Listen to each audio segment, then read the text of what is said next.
what are their priorities? What do they see as the main challenge in this area? And I would like to start with Konrad Krzyżokiewicz from the Orange Foundation, who has recently published a report that shows the interconnection of digital exclusion and social exclusion. Konrad, if you could please start and elaborate a bit on what do you see as the main challenge in terms of digital divide in Poland? So very briefly, thank you very much once again. I would like to express my profound gratitude for inviting me here to the session and to have an opportunity to be and to discuss such a crucial issue. So yes, as you said, we have published this report concerning the social digital exclusion. First of all, due to the fact that the first organization, as far as I know, that defines and treats social digital exclusion or digital exclusion as part and parcel of social inequalities is OECD, the Organization for Economic Cooperation and Development. So they perceive this exclusion into, they divide this exclusion into hard one and soft one. Hard one is, as your organization has recently published the report, this is infrastructural one actually, and the soft one, which is based first of all on competences and motivational aspects, and that's something we especially were interested in. And we have created our own definition of social digital exclusion, which is the phenomenon of systemic limitations of the life chances of individuals and local communities in which a plethora of other layers, including economic, social, psychological, and obviously infrastructural, are intertwined, and they impede all of them. They play together and they impede humans and communities' development. So all in all, under no circumstances, in our humble opinion, should we perceive those two realms separately. According to the report, we see just a few figures and numbers. Yes, we see that almost 20% of Poles don't use internet at all. During the pandemic, 25% of the poorest households haven't been able to access the internet at home too. Although around even up to 65% of people, it depends on the social section, but even up to 65%, those who don't use the internet, they have still access to digital devices. That's intriguing. And as you mentioned, the COVID speaks volumes about the divisions. About the divides and the social digital exclusion. So 90% of people who hadn't had access to the internet before the pandemic still claim that they have no needs of using it. Concurrently, at the same time, so the groups that had unlimited, if you will, access to the internet and new technologies, so I would like to say that they outrun even more. So the difference is 10 times bigger between those groups, the poorest ones and the poorest and the rich. And the COVID situation that was supposed to have been the leverage for the acquisition of new competences, but in fact, it created even bigger social divides, since social and mental barriers. So in my opinion, in the opinion of my colleagues, we should perceive this topic as a systemic one, not individually oriented problem and the barrier. One point more I would like to share with you. There are some elements and some qualities of social Darwinism that are running in our society, and we've seen it in this report. Namely, 51% of us see the issue of digital exclusion or social digital exclusion, but we are purposefully or non-purposefully, but we are indifferent to these problems, even though vast majority of the excluded or so-called excluded people are our, nearest and dearest. That's also intriguing. And up to around 40% of us also put blame for the state of the matter on individuals of the excluded, not on the system, for which we should take responsibility. That's the main conclusion and something I wanted to share with you at the beginning of this discussion. Thank you. Indeed, your diagnosis is very interesting, and I think we'll get back to it in a later part of the discussion. Now I would like to turn to Maria, who is my only compatriot here at the stage in Katowice. If you could comment a bit, how do you see this digital exclusion issue from the business perspective and also from the global perspective? We want to talk here about cooperation of different institutions to combat this digital divide. How can you comment on that from your side? Right. Yeah. And Konrad, thank you for that diagnosis. It is incredibly interesting what you were saying, and I think it gives a good framework for also the characteristic or the very specific characteristics and multifaceted issue of the digital divide. So when looking at cross-cultural cooperation to combat the digital divide, it's with kind of a deep understanding that no one sector and no one institution has the answers of how to approach this issue and how to solve this problem. And we really need to partner with all sectors to address the several different facets of digital exclusion. So maybe starting from the perspective, of sustainable development goals. First of all, goal 4, which talks about quality education, which at the moment without digital inclusion is not possible. Goal 8, decent work and economic growth. Again, we know if you're digitally excluded, the chances for decent work and economic growth of your environment are low. We're talking about goal 10, so just reducing inequality, again, as one of our obligations. But what I see kind of most important, or is the goal that brings all of this together and brings all of us together in this panel, but in general, all of us as institutions, is partnerships for the goals, which is goal 17. And here there are indicators by which you can measure whether this goal is being achieved. So when talking about us working towards combating or trying to make the digital divide smaller, we can look at indicators like systemic issues and capacity building. And here again, talking about what you said, Konrad, this is a systemic issue that we have to approach together. And so to directly answer your question, Ignacy, how do we see this cross-sectoral cooperation? Well, first of all, it will not be possible without the thought leadership of researchers and non-governmental institutions, without the strong cooperation of governments for policy reasons, but also for a lot of funding reasons, and then without a very strong leg of the business community, which both has a lot of resources, not only speak about financial resources, but also resources like the possibility to, connect or support in good connectivity in hardware, but also resources in terms of the most complex area fundamental to the digital divide, which is skills. And this is something, again, Konrad, which was so visible in your analysis, right? So that 65% of those that weren't using the internet actually have access to devices. So why aren't they using them?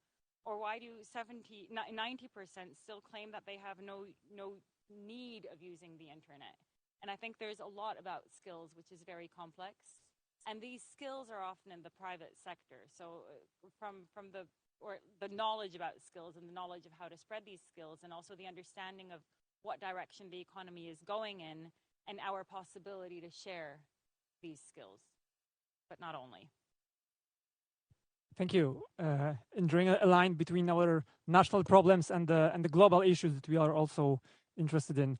I would like to now turn to Jolanta Jaworska, who is for a number of years engaged in the topic of digital skills and digital competences. If I could ask you, do you see the changes that the pandemic brought to this area of digital exclusion? And also, what's the perspective of what's your perspective, and what's the perspective of your global corporation? Thank you very much, and thank you very much for this discussion. The topic is absolutely extremely important for us, and for our company, but also for all or majority of companies. I'm saying this because 88% of companies, for them, the skilled labor availability is the key business factor. And the topic we are discussing is absolutely related to this. And for us, obviously, the priority is more focused on closing the skills gap. And of course, we are doing a lot as business and also as other businesses internally, but we are talking about what can we do and how can we collaborate externally to make a real change. And for that, obviously, our priority is improving the quality of education. And later on we will I will share the exact examples for what? For preparing these young people, but not only preparing the young people, but also helping the adults to reskill, to adapt to the changing environment. And obviously, our activities are also to help teachers, to help the education, to improve the quality, to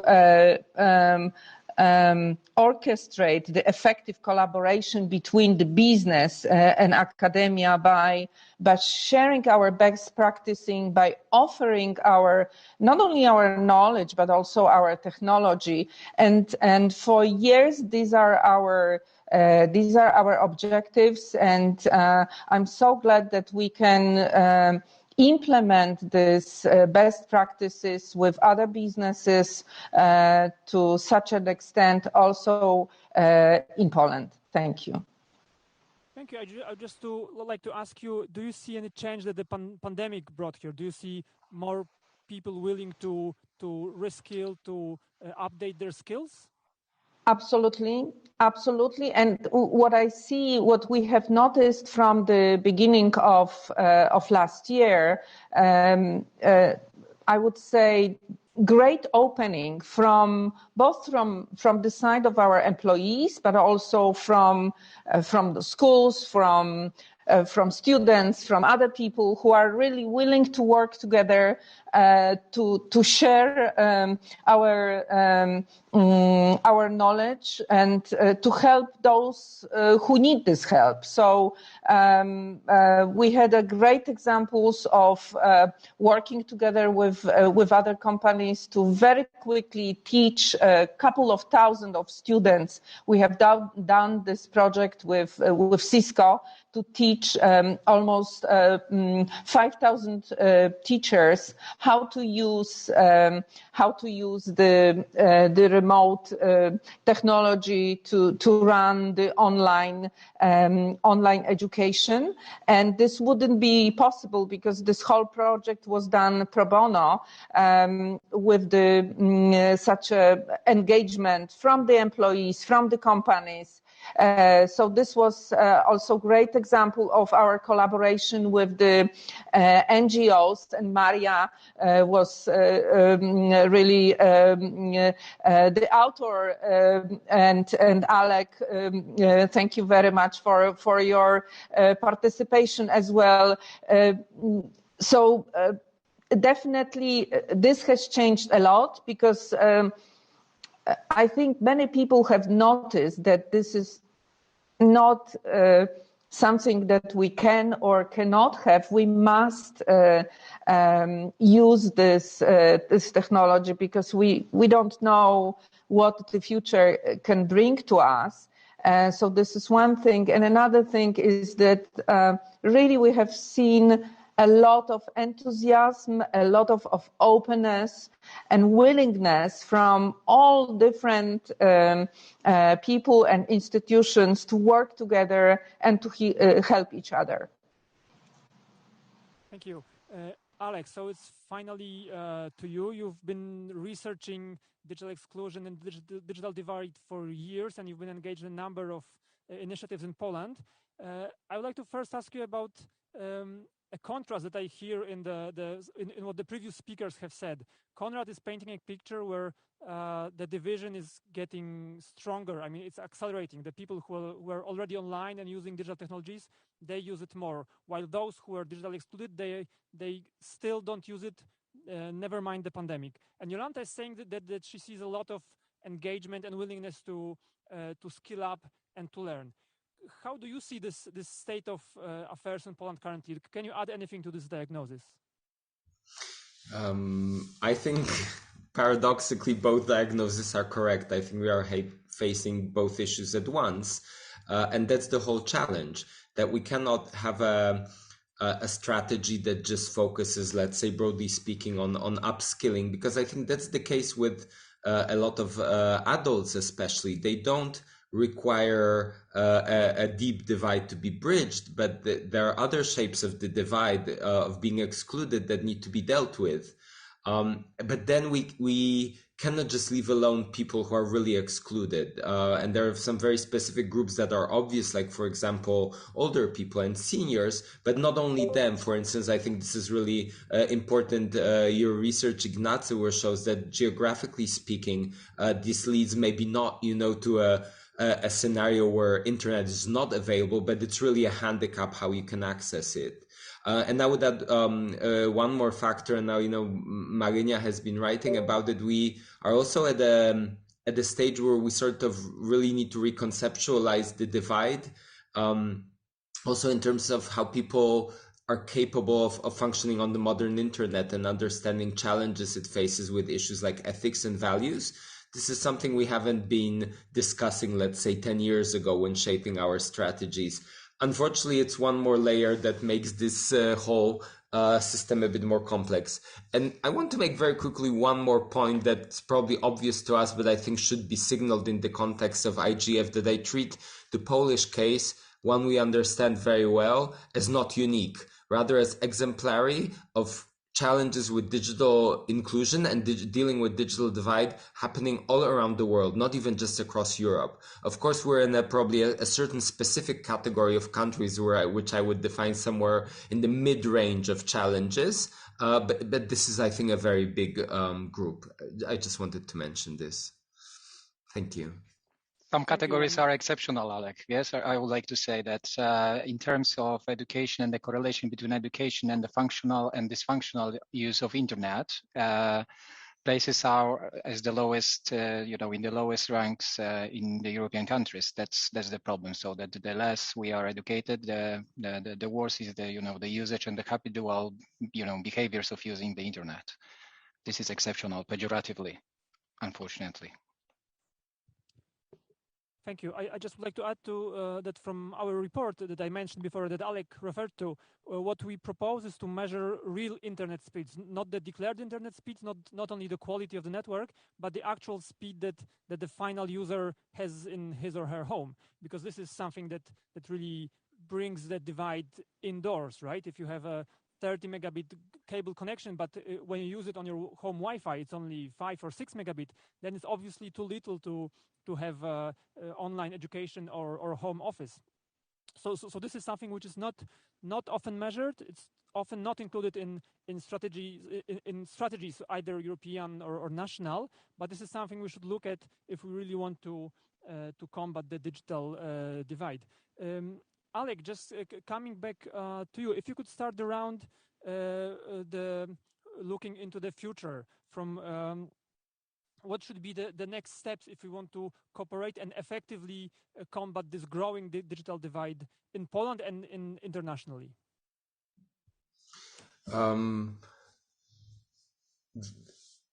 I think one thing I wanted to highlight is there are probably a lot of things to be done with, but I think there's a way to deal with this complexity, because indeed it can be daunting to suddenly see a digital inclusion agenda as including everything from infrastructural work to really big challenges with skills. And I agree, by the way, Konrad, it is in ways challenging to see ourselves always on the data viz diagrams, to be in that lower part. I'm hoping and still optimistic that we can, at least in my lifetime, shift a bit, but it's hard work, let's face it.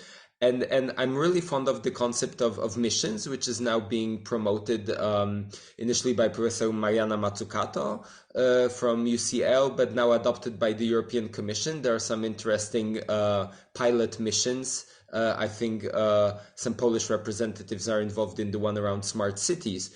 But missions are these ideas that you have to take a really daunting challenge. The archetypical example is flight to the moon, but also one to which a lot of people can contribute in different ways. And I think this is exactly what's the case with digital inclusion. There's a role to play, for instance, for infrastructure providers, be it telecom operators, cloud solutions operators, right? They really need to make the technology accessible. There's a huge educational work to be done. And then there are these new challenges, for instance, I would broadly frame them around ethics of internet use, which require different actors to take responsibility for that. And the whole trick is that we should be coordinating it, but without putting in some very big formalized central structure. And I think this concept of the mission allows us to do exactly that. So I assume that you see a government role in naming those missions and saying what's exactly the mission, and then other actors joining this call, right? Yes, this is sort of how we went to the moon, basically, right? The government sort of says, let's go, and points in the right direction, defines the mission, that immediately says we will not do it alone. We need to procure right solutions on the market, but we also need to activate the energy of basically the citizens. A good mission is one where a single person hearing that there's a problem with digital inclusion will find some way to deal with it. There's basically a very basic solution to that problem, which I understand is huge, that there are people with access to the internet not using it. There's someone missing in their vicinity, either someone in the family or a neighbor who should pick up this modern form of volunteering and basically say, I will help you. Thank you. Jolanta, how do you see your role in the vision that Alec has presented, the vision of publicly defined missions, where I assume you could join as IBM? What concrete actions or steps do you see as relevant for your organization? Well, thank you very much. This is absolutely crucial what Alex said, the collaboration between business, between academia and obviously governments. And without this collaboration, we are not able alone as business to improve the situation. And what we have done in Poland and actually worldwide as IBM, starting as IBM, but now with a lot of more than 600 partner companies, we have very concretely started the Pathways to Technology project, which is addressing the skills gap for the young students at the high schools. And Katowice, is the best example, because we have started the Polish project right in Katowice with 2 schools, with Fujitsu, Samsung, now many more Polish and foreigner companies with the schools, where we declared that as a business we will take care not for 1 month, not for half a year, but we will we are setting up the program, and our volunteers, who every month for at least 5 years are working with the classes. And obviously we are able now only to work with 6, maybe 7, maybe 10 schools, which is nothing. And we do realize this. So because of that, and because of huge interest worldwide for improving the digital skills, IBM decided to start the program and open the platform free of charge for anyone who would like to upgrade the skills with the mini badges in different areas like cloud, blockchain, cybersecurity, data analysis, new technologies, quantum. And we are open to collaborate with all the companies and who are willing to move forward. I think that we have in Poland, and not only in Poland, huge number of different initiatives, but we are not working together. we are working in silos. And this is, in my opinion, the biggest challenge that we have to overcome together with academia, with business, and obviously with central and local governments. Thank you. Yeah, I'm building exactly on what you were saying, right? So this working in silos, we need a common strategy for impact, because if we want to have impact, then together we need to, and we are quite often, right? But really sitting down, look at the data that's been collected and start looking at what underlies the problem and what can we do together to solve these problems. And that's why when I'm talking about resources, that what are we bringing to the table, each of us, as academia, as think tanks, as thought leaders, as the public sector, and as business, what can we bring to the table in order to address these very specific issues and problems that have been named by the way of doing research and looking into it. And for example, these, the PTEC schools that you're talking about, or this platform, that's a very specific resource that's being brought to the table. But without cooperation and aligning this towards goals that will be named together, the impact will be much smaller. A lot of work is being done by Orange Foundation. And here I think in synergy, we can really go miles further, especially in synergy also with the governments. What I also want to add, again, talking about what you said, Konrad, that we put the blame on individuals, not on the system. It's a systemic issue, yet we blame individuals for not being digitally included or maybe not making the effort. I think a huge question we have to ask ourselves is, how can we make the digital economy or the information society that we live in more inclusive? How can we lower these barriers of access? Because the risk of a digital transformation that huge percentages of the population will not participate in is enormous. And if we don't do this well, we're going to have a very, very big problem soon. Thank you for this comment. Unfortunately we missed the representative of the government in this panel today, but we hope to. Yes, due to illness. So this is a pity. But Konrad, having after those comments, if you could say what are your recommendations as to concrete steps that could and should be taken and how to cooperate, and also if you, as Maria mentioned, you run large projects such as related to schools. Can you say, is it? Do you already see that there is cooperation between your foundation, the business that it's attached to, and the government?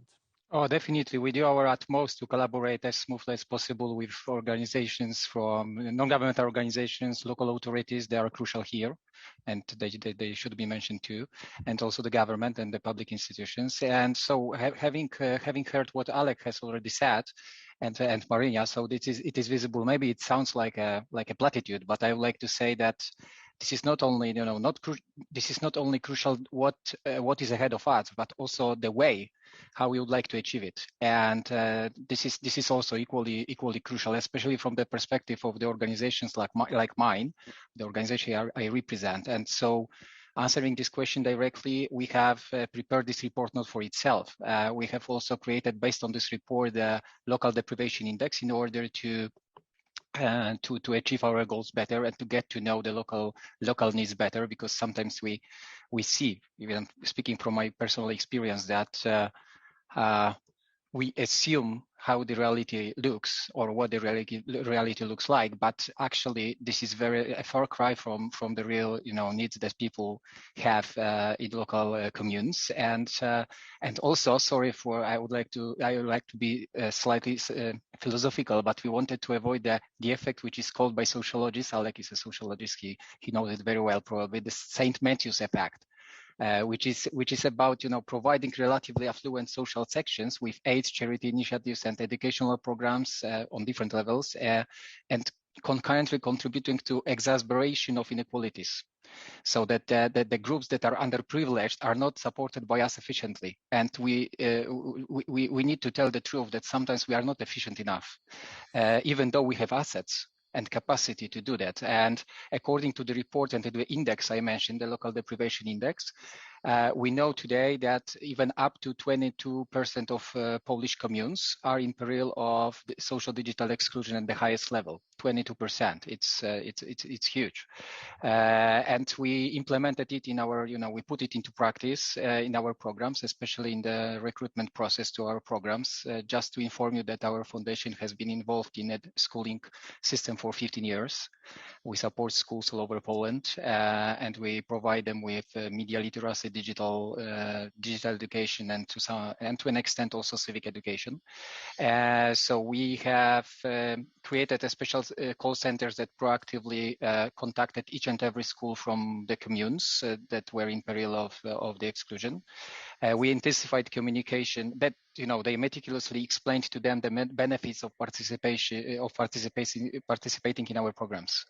We intensified communication to those schools through letters and papers that included, different information to those territories than to the others, so that they were full of information concerning local issues.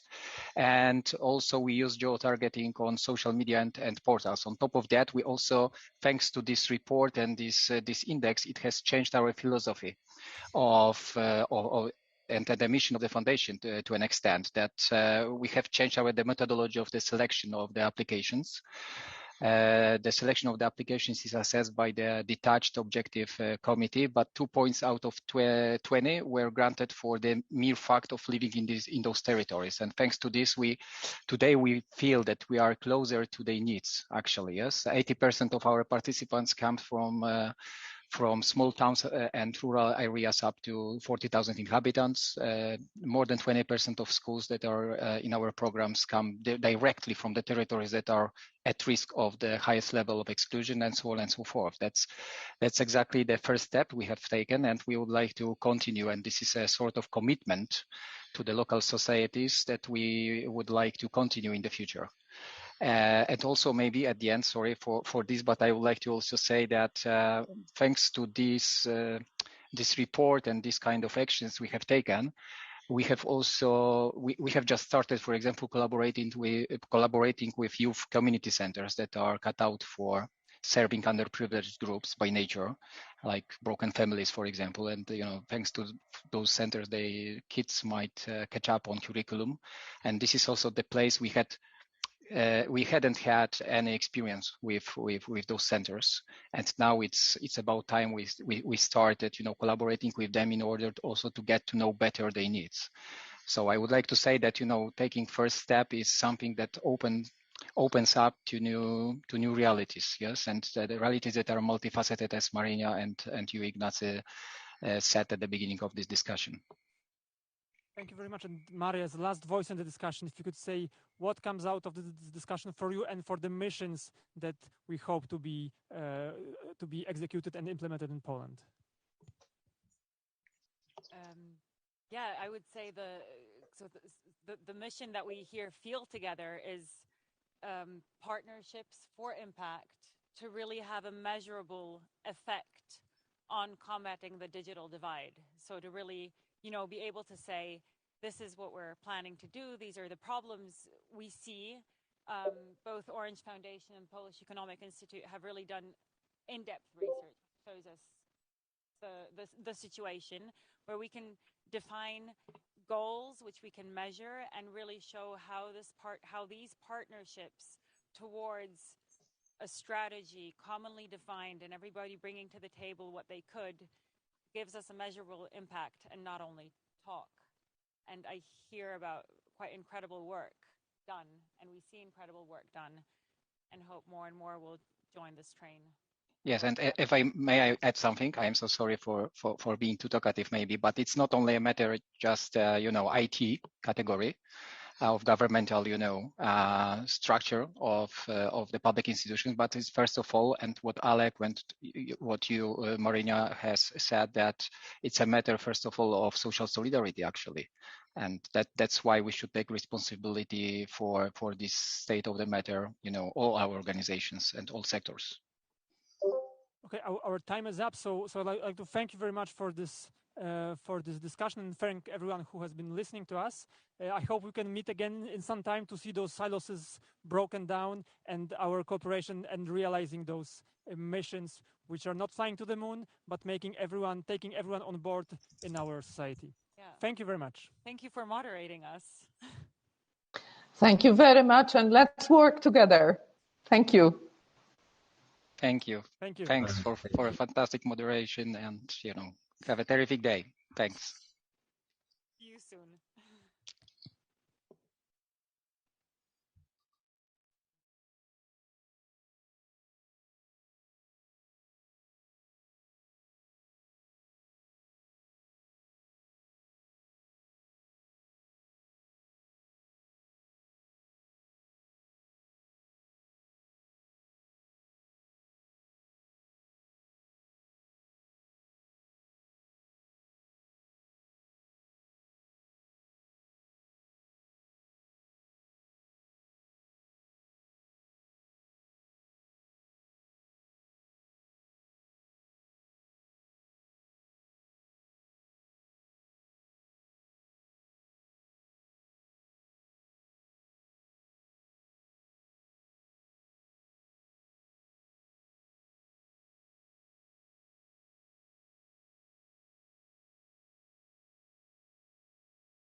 We all live in a digital world. We all need it to be open and safe. We all want to trust. And to be trusted. We all despise control. And desire freedom.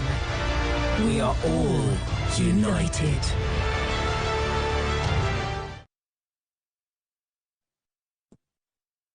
Good morning, everyone, and good afternoon and good evening for those of you who are joining us remotely.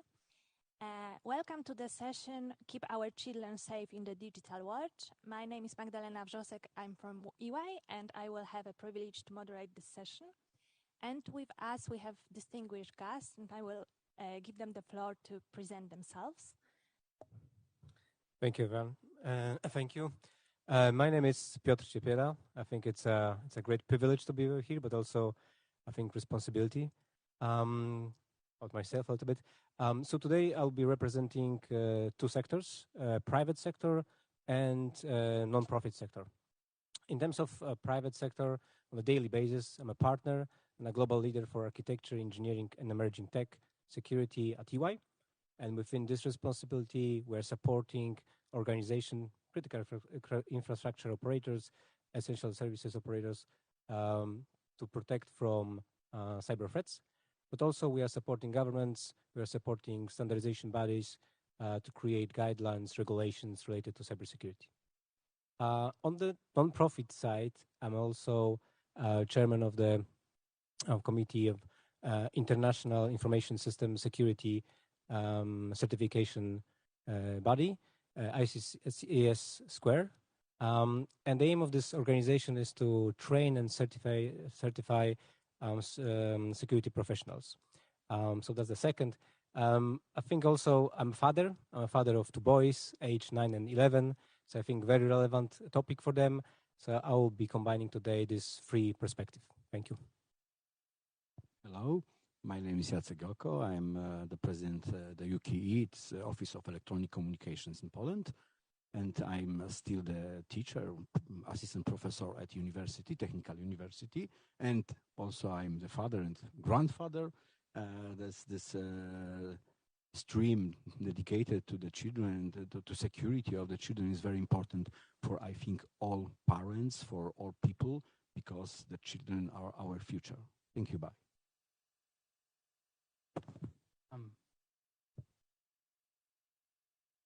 So good morning, everyone.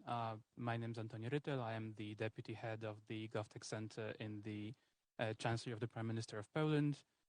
We deal with everything pertaining to the digital transformation of the Poland public sector. Also, quite recently, with digital education and innovative education. I'm also wearing two hats. My one hat I just briefed you on, but the other one is an academic one. I'm also working at Stanford University on inter alia cybersecurity. I'm not a father nor a grandfather, but we do deal with issues, so hopefully I'll offer some perspective. And I'm also very glad to be here at the IGF and to speak to such a distinguished multinational audience. Thank you. And we have also two guests who are joining us remotely. Milia, can you hear me? Yes, I can. Can you hear me? Okay. Can you? Yes, we can hear you very well. Can you please present yourself to our audience? Yes. So my name is Milia Laakso, and I work with UNICEF and the Office of Innovation of UNICEF particularly. I sit with the venture fund of the UNICEF Innovation, and our goal is really to invest and explore emerging open source technologies that could benefit children. And from that point of view, really looking at that kind of 2 to 5 year horizon in the future and what is emerging and how can we invest in digital solutions that can really benefit children in the coming years. Very, very glad to be joining this panel this morning. Thank you for joining us. And we also have Fabio from ENISA. I don't know, he's not able to join us yet. Okay, so we will continue with the panel and wait for him to join as well. So because the subject of today's session is very broad, we would like to focus for cyber skills among children and young people, and how can we work together with different sector to make this make this gap which we have in cyber skills disappear, or maybe a little bit smaller. Two interesting reports. The one was presented by ENISA, European Agency for Cybersecurity, just before the pandemic, and it was about the shortage of cyber skills between the children also and young. And the second was published just after the pandemic a few weeks ago, which show exactly how during the pandemic the cyber skills shortage was a problem for everyone, not only in the education as such, but also that we don't have as expert, because we don't have the cyber skills among young and children, then we don't have enough cybersecurity expert who can support the safe and security in the internet. So the first question will be for Piotr. What was the main observation regarding cybersecurity safety during the pandemic? Okay, thank you for that question. Obviously, I think we are missing cybersecurity skills among adults as well. But I think what is really important is that pandemic time really changed the way our children using the internet. Actually, when you look at the statistics, over 1 billion children are doing the remote learning. So basically, a lot of examples, we're pushing our children, kids, to virtual world. And for many of those, those was actually the first time they were they were experiencing internet. Today, it is said that 1 in 3 internet users are children below 18 years old, right? So we have a lot of children over there. And for us, maybe for adults, it's obvious that we are using social media. For them, it's something new. But also video streamings platforms, this is also something new.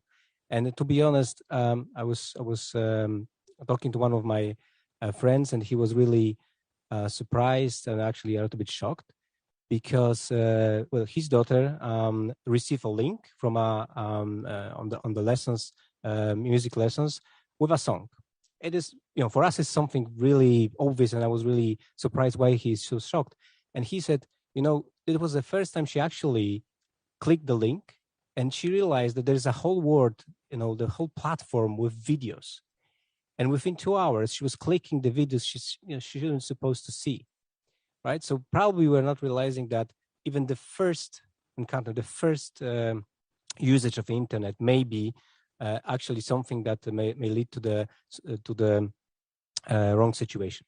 So obviously, looking again at the statistics, today only 12% of the children are using internet less than 1 hour.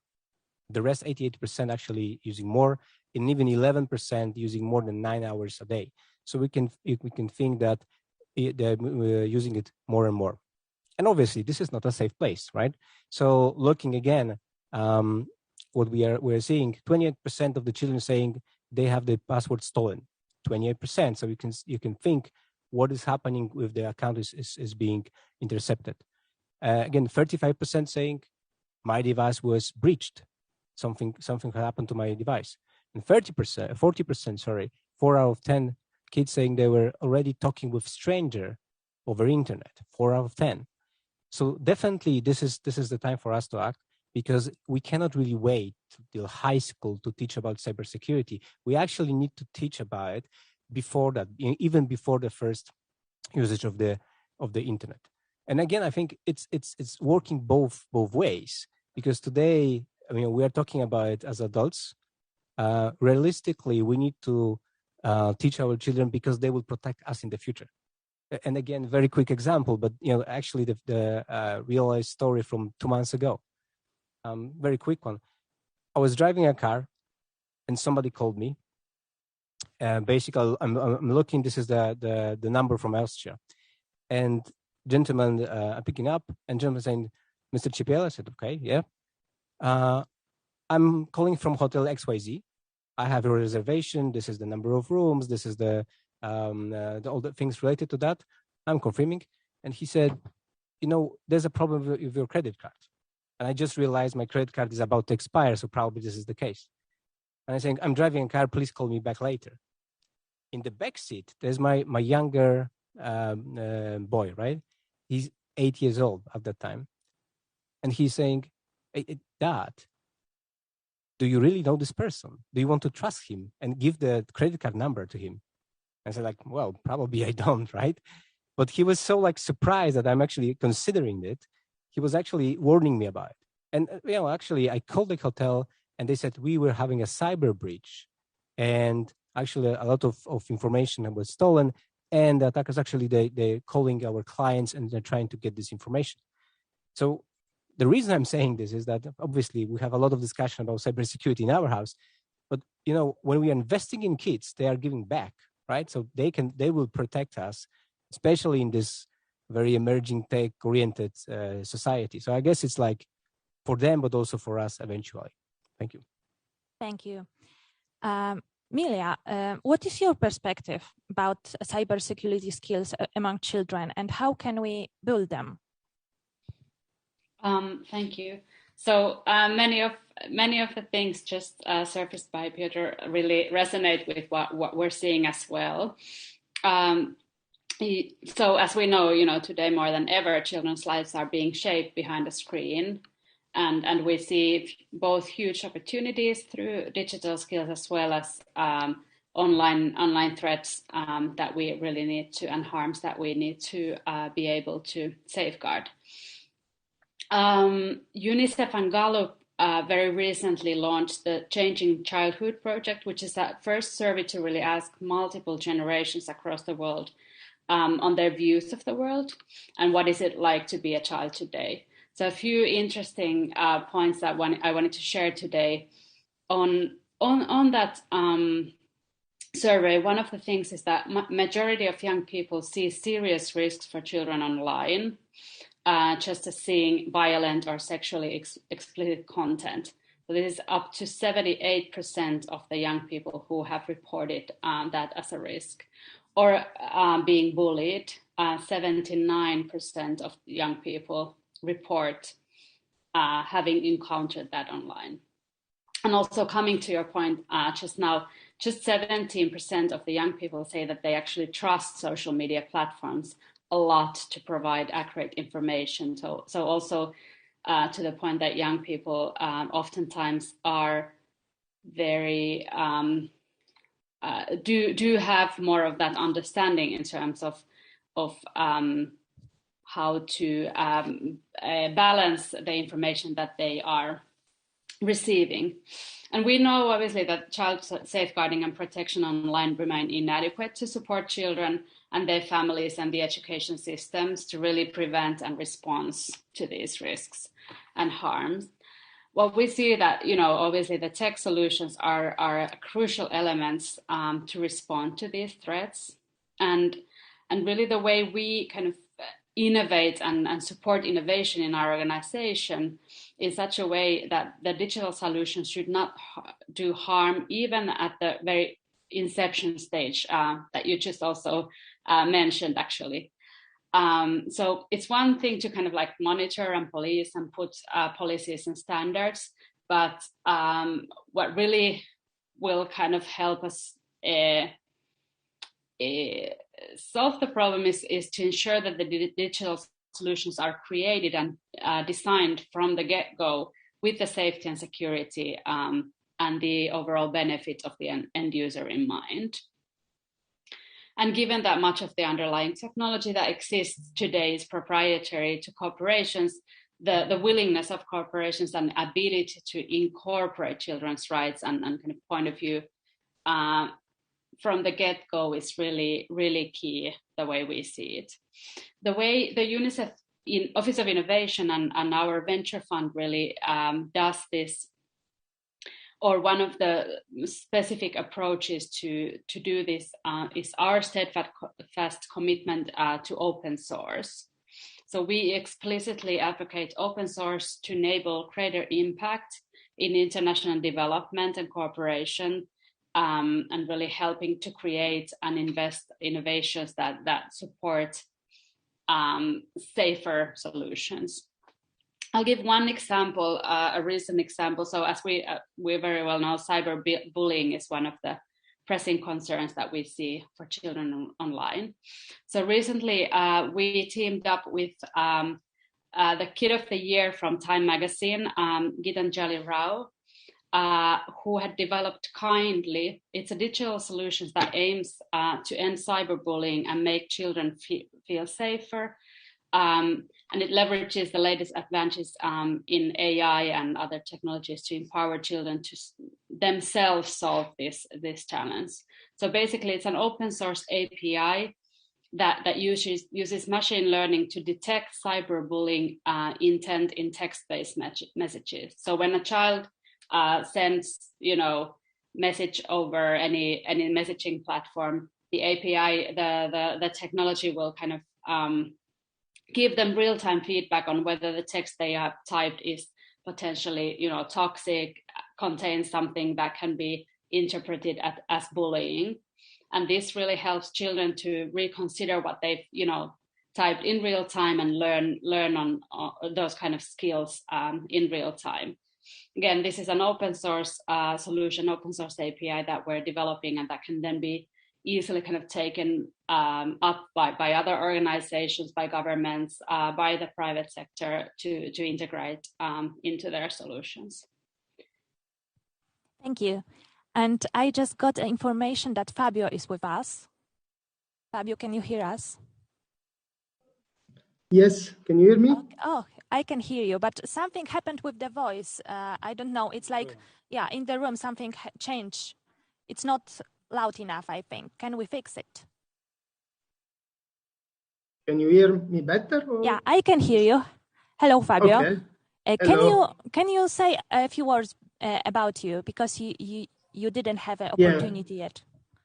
Sorry first, because I had a problem to connect.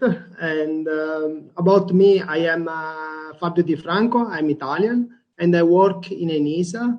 ENISA is the European Union Agency for Cybersecurity, and my role there is to lead the group that work on cyber skills and cyber education, higher education, most importantly. And our goal is to strive for a cross-sectorial and inclusive multi-stakeholder cooperation.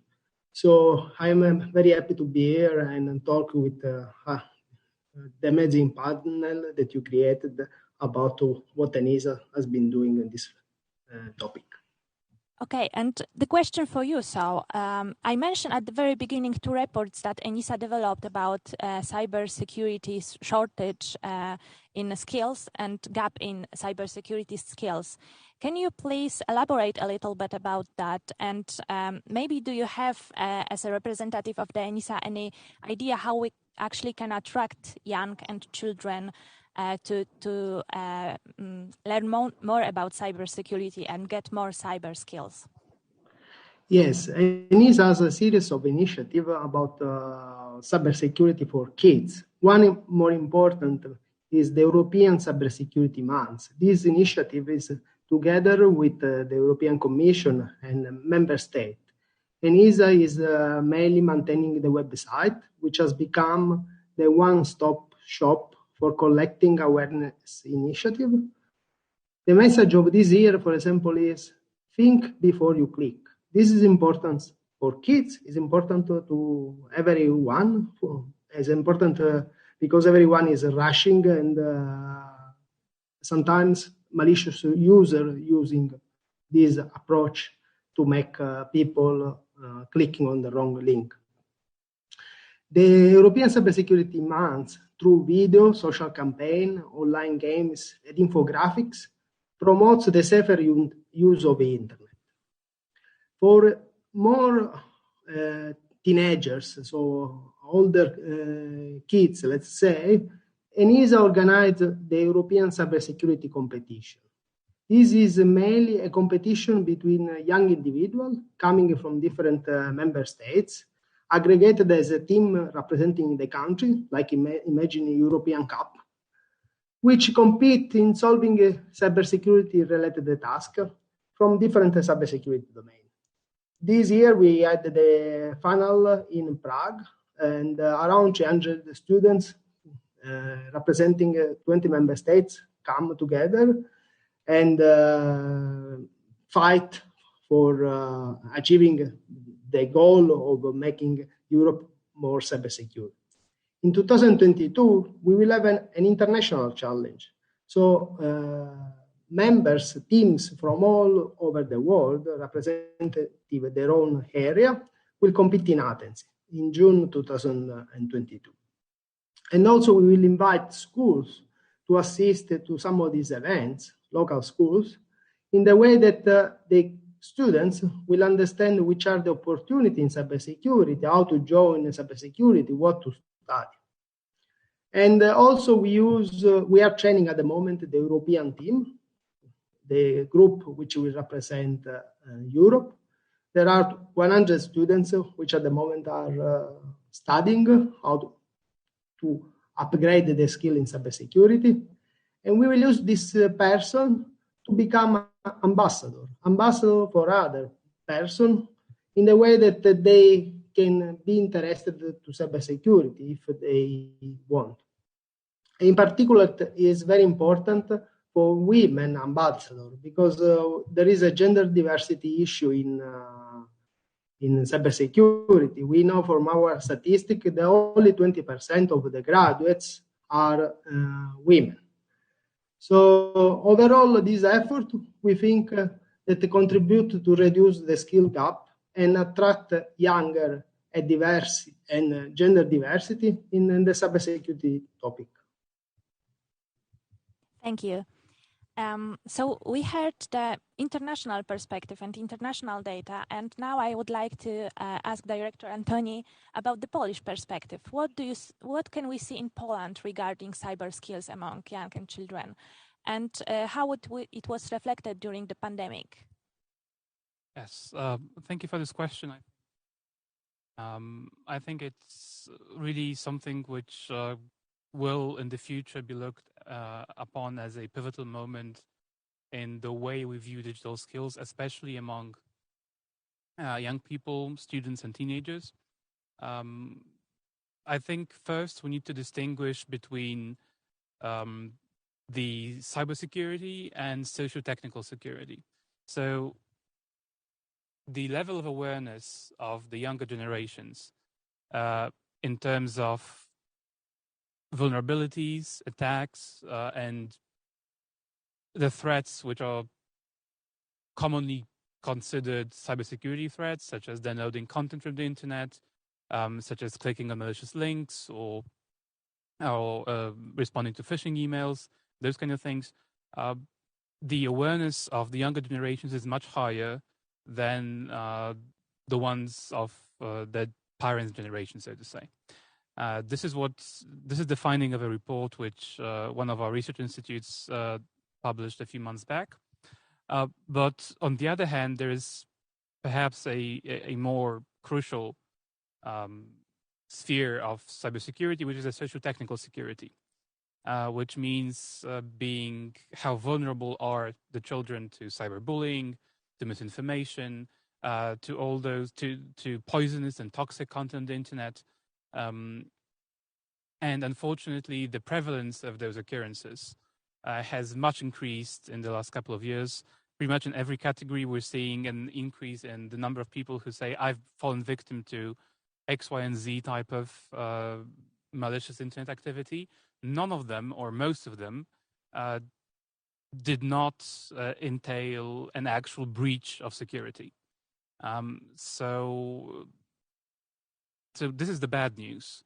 But there are a few good news. So the first one is that the youngsters have a much higher rate of knowing whom to contact. So they can contact their peers. This is actually one of the largest categories. They can contact their teachers. They can contact specialist authorities, of course. And more of them are actually doing something. So there is a slight decrease in the number of teenagers who have fallen victim to some sort of incident, be it bullying, be it be it an actual breach of security, and have done nothing about it. So it's still about 1/3, so it's obviously not enough. We'll want this rate to drop down to 0, but the sole fact that the awareness of the existence of resources is there is already an optimistic trend. And finally, one thing which we're also seeing is a large discrepancy between the parents' generation, so to say, and the student generation. As others have said as well, I think we're already at the end of this age when the elderly were the ones teaching the younger ones in terms of how to use technology. I think at this point we're already at a stage when during the 5 years it takes to train a teacher in Poland, at least, probably so much new technology will emerge that it is likely that a class will know more than their teacher, and this is something which we'll probably have to get used to. This is a trend which occurs all over the planet, really, and I think that we just need to harness it. We need to view this as an opportunity, and we need to adapt to this trend, because while the actual proficiency in using technology may be more prevalent in younger generations, then the awareness of the social context of how it is used, what can it mean that what can someone mean by sending a particular message, and what can those lead to, is actually something which just comes with experience. So our belief is that the know-how of the private sector, which obviously manufactures and keeps most of the solutions that everyone uses, as well as obviously us as in the public sector, which has a bit larger purview over especially education. But I think that the main goal that I think we're looking at is to switch our mindset towards from being proficient in the use of technology to being proficient in the responsible use of technology, and the consequences that it may bring. But luckily we're going in the right direction, but I think that this is something which will never, this is a journey without a finish line, with more and more technologies emerging. But this is something we'll have to cope with. This is just the price of progress. Thank you. Regarding the switching our minds to the security, I was wondering, because Mr. Oko, you are representing the sector which is like very important in terms of cybersecurity telecoms, right? Maybe here is the role somehow to raise this awareness. Do you think it's possible for telecom as delivers of the internet, right, to support this whole process of building awareness among the children and young people? Thank you for these questions. I think the telecommunication market is specific today. During pandemic and new technology, we base on solution as a sector. We base on a solution when we create new services in new model. This new model based on new behavior, new tools. We support it as a services. Artificial intelligence, machine learning. It's specific situation is to really for both streams, for operators, how to prepare more safety services, for safety, of course, for people, especially for young people, because they are open for all information and they are open for the web. The second way is how to prepare from the point of view of the operators, because they base on the business. They try to earn money, which way we can discuss it. And as a moderator, as a regulator of the market, we try to organize, we started to organize special kind of center, typical ISAC, dedicated for sectoral means telecommunication sector. And this center, as all ISACs, Normally, we discuss with 4 MNOs which signed and assigned this agreement as a beginning, because we started last month. Really, it's future. We discuss about 2 streams. The main, of course, change the information, create new ideas, how new procedure. It's regular, it's formal, very, very strong, etc. Very hardly for the user. But we can discuss about how to prepare the service, the new service, based on the activity and behaviors young people, based on the school, based on their habits, and with parental controls. But how we create the services very safety and very open for younger people. And and we can discuss about new formal regulation, the legacy, how to prepare new service, but of course open for the market, but safety for the users, special end users. I think we discussed today about the children, but we have 2 very important areas: the young people and the old people, the seniors. I think sometimes it's the same market, similar, maybe not the same, but very similar. And this is the mainstream for this ISA, for the UKE, for the organization, for the communication between operators, vendors, because in the background of the operators there are vendors, of course, the producers, the developers, because we should start to really create safety services at the beginning. Absolutely in the beginning, when we will create the assumption to how to create the service, we can be, okay, our end user could be the child. Very, very open young people. The second way is the educational part. Activity of operator and regulator. That is, I think, the discussion for the other question. Thank you. We have 6 minutes left, so I would like to do some remarks, final remarks by the panel. So it seems like the building cybersecurity skills and awareness among young and children is a team job, right? Not from one sector only, not only from the public administration, not only from the private sector. We need joint efforts to do it.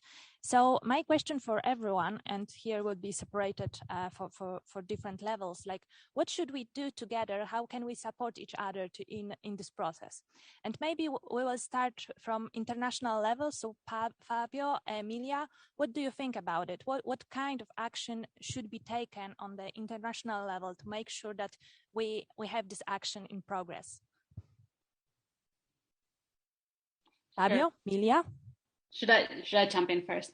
So yeah. UNICEF, together with a host of other organizations that work in this space, have really, especially in this,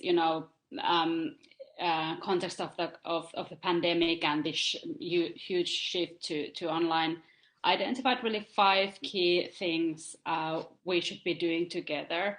First is really kind of like working to empower children online, which we've already mentioned here quite a lot. The other is supporting parents and caregivers to help children stay safe online. So some of the things that we've done in partnerships with the Global Partnerships to End Violence, as well as ITU, was to launch a call for applications for companies that use frontier technologies to identify these digital tools for children online safety, which we'll be announcing soon in the beginning of 2022, a cohort of startup solutions that are kind of exploring those frontier technologies in this regard. Thirdly, it's really important to provide a safe online learning experience for students. So the learning space is obviously one that has really shifted a lot in this space, and working together to really provide that is key. Some of the things, as I mentioned, that we're doing together with a lot of other partners is building digital open source digital public goods. There is a vetted group of digital learning tools already available on the Digital Public Goods Alliance platform. We're also building a toolkit on personalized online learning tools in that regard. Finally, we need to make online platforms safe and accessible for children. Again, coming back to the responsibility of companies that are developing these, as well as obviously finally strengthening national prevention, response and support services together. So those would be really the key things we would like to surface in that regard. Thank you very much. Fabio, can we hear what you think about it? Yes. Can you hear me? Yes. Okay. So ENISA is the multi-stakeholder agency, and we'll try to empower the people. So our goal is to create a bit of a organization in cybersecurity, because cybersecurity is a multidisciplinary topic. So our goal is to make companies and people and training organizations to understand better the cybersecurity market. How to do so? We think that we should clarify the roles as well as the competence needed in cybersecurity. And this is if we clarify this, we create a common language across all domains, all sectors, and all European Union. We are able to understand how the cybersecurity is evolving, since it's very dynamic topic, and also to target initiative to solve a specific problem, a specific issue. For example, we don't have a matrix in place to understanding how assessing a cybersecurity initiative, an awareness initiative. We have a matrix, but it's very difficult to measure. And what we are trying to do with this multi-stakeholder group is to create a common lexicon of roles and competencies, and based on this, also identify metrics where we can identify which competencies are more important than others, and or more requested by the market.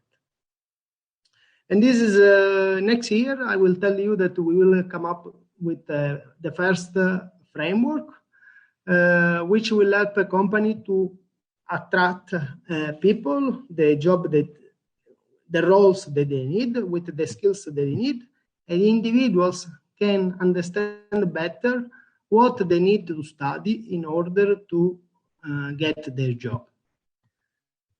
So this is from the European perspective. Thank you very much. Thank you very much. We have 1 minute left, so we need to be very brief. But taking into account what our international guest said about the international level, what is happening, what needs to be done here in Poland from public administration perspective? Like, what exactly? How can, for example, private sector support you in this action?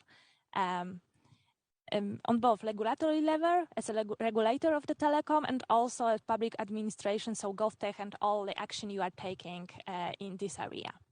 Who first? Whatever you like. Okay, maybe I. Thank you. I think that the most important thing is we should present the young people as a regulator. We can support it by the education way. Of course, I think most important is the form of the presentation of the information, because normally we explain using the typical head, which is they use the mouse and explain how it is dangerous, etc. I think we should prepare new channel for the communication. For example, gaming, the same habits, but more safety and with dangerous. To present what could happen when you, as a young people, will go the other way, not exactly safety way. I think as a UKE, we organize some and support some workshop with young people. Normally, 2 years ago, of course, we organized normally. Today we try to organize online, but I think next times we will organize normally with the organization, the workshop, with the contact with the young people, because the contact and the way how we can show them how we can create, how we can organize, and what it means safety for your colleagues, not only for you, because this area is very, very important for our contact with the people. Sometimes we can use the words, which is not so good for other ways, because really fake. It's tragedy and hate, and it's tragedy for some young people where it is open for the rest, and I'm terrible, and their reaction is not so good. We should prepare them the responsible way. We can create open, because we need the services, but still safe services. That is only our support. Okay, so I'll try to be very brief. So first, common vocabulary and knowledge sharing. Fabio referred to this. I absolutely agree. So we do need to speak with one voice. Also, the public sector does not control the internet. It's something which is not really regulated in terms of who can access what. So we do not always get first-hand knowledge about every possible threat. We can fight them, but in order to fight them, we need to know about them. So if they're reported and if children are encouraged to report them, we'll be able to act. Second of all, innovation, so technological innovation. We as GovTech have actually started from easing procurement of sophisticated technologies into the public sector. So there are ways to do this in a way which is friendly to both parties, which sort of respects their own a specific way of doing things. So definitely the tools, we very welcome the innovation, and it's something which is something which will really could give us an edge in terms of fighting those pathologies of the internet. And third of all, we do need to work together on the sort of charting of the future technologies. For instance, we've launched this initiative where every school in Poland will have 3D printers. It will have microcontrollers in there. Obviously, very useful technologies, but with a huge destructive potential as well if someone misuses them. So both in terms of vendors and other users and manufacturers, we really need to speak with sort of one voice to identify, contain, and eliminate the risk and educate on their on the possibilities of misuse and ways of fighting them. So this would be it, and many thanks for the invitation once again. Thank you. And finally, Piotr, what private sector can bring to the table? Yeah, thank you. So first of all, I think each sector separately is not enough. Really, I mean, everyone is actually doing something. But to be honest, we need to have like a triple helix approach, right? If you know it is basically government, industry, and universities, right? This is very well-known approach. But basically, as you can see, we have all the pieces of the puzzles, right? We also, like as ICS, for instance, we have created a game, Garfield Cybersecurity Adventures, basically for kids 6 to 11 with this famous cat, let's say. But we're lacking scale. We are lacking scale. So of course, this was created in English, so we need localization. I think the private sector can help, for instance, with localization, with translation of those materials. But I think if we really want to have a scale, we first of all need to think about introducing this as a formal subject, as a history or biology to schools, and also perform regulatory requirement to have, let's say, train the trainers, support from non-profit and private organization to teach the teachers, and then we can I think have the scale. Otherwise, and I know it for a fact because we have created the trainings for seniors, for instance, and it was just very difficult to approach to convince headmasters of the schools. Without the government support over here, I think it will be difficult. But I think we have all the things we need. I think cooperation, triple health cooperation, will definitely should lead the way. Thank you so much. Thank you very much. So I think the final remark will be: let's do it together. Let's work together to make it better. Thank you very much for attending the session. Thank you for all the speakers here and also remotely. Thank you for everyone who joined us online, and have a great day. Thank you so much. Thank you. Bye-bye. Thank you very much. Thank you.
So feel free to participate in this online chat discussion. If there will be any technical problems, please, you can send it in chat or contact directly to Anahita, and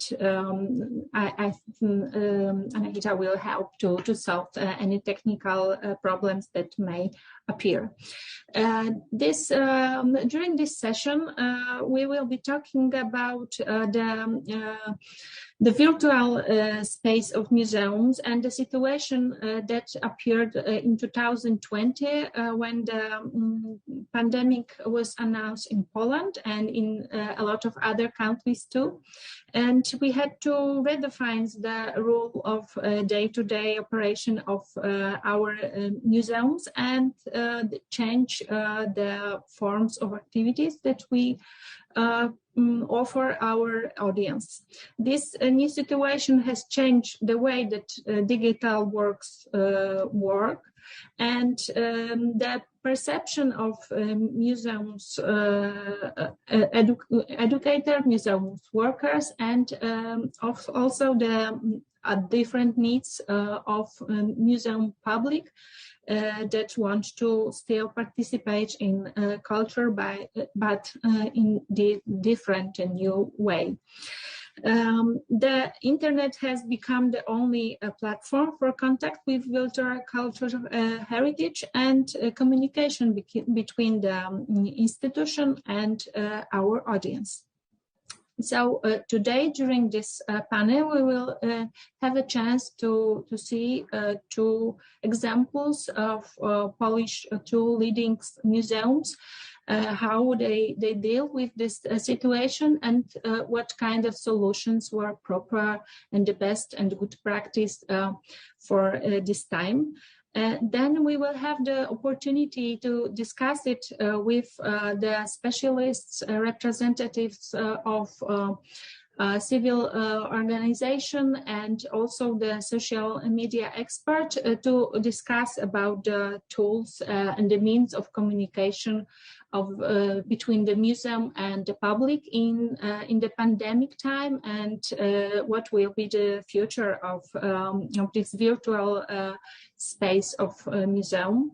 We will try to evaluate the effectiveness of museum activities and tools that we use on our website, and make a diagnosis of the needs of our audience for now and for the future. So at the beginning, I would like to ask the representatives of the museums in Poland, and then we will join the bigger conversation with representatives from social media and also from a civic organization.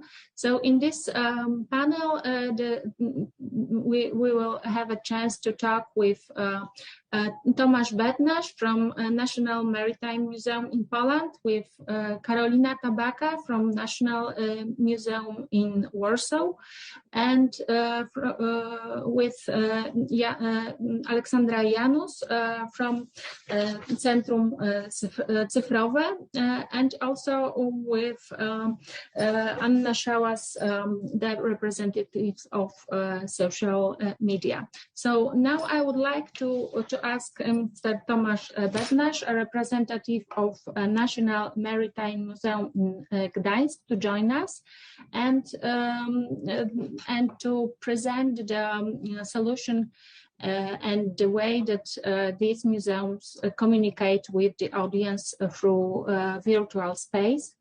Tomasz Bednarz is the underwater archaeologist. He's the head of the digitalization department in these museums. He also took part in numerous underwater archaeological research projects organized by this museum, and is also the initiator of the project entitled the Virtual Open Air Museum of Shipwreck in the Gulf of Gdańsk. And this project was awarded in 2016 by the Polish Ministry of Culture as the museum event of this year. So please, Tomasz Bednarz, take the floor.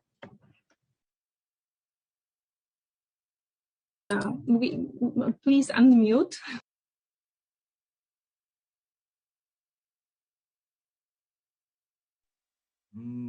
Hello, everybody. Good morning still. So maybe it's the best chance to show our works with digitalization in the new ways or new times is to show you my presentation about our way of digitalization. We are strictly try to show the audience, the people who wants to visit our museum beside the physical visiting in the museum. We also would like to show our exhibitions online. So we prepare the 3D models of the museum objects, and we could do this in different ways. So I think it will be quite interesting for the people who wants to know something more about the ways of the new ways which the museums can show the exhibitions and the museum objects. So let's try to. Can I start the share my screen? Can someone?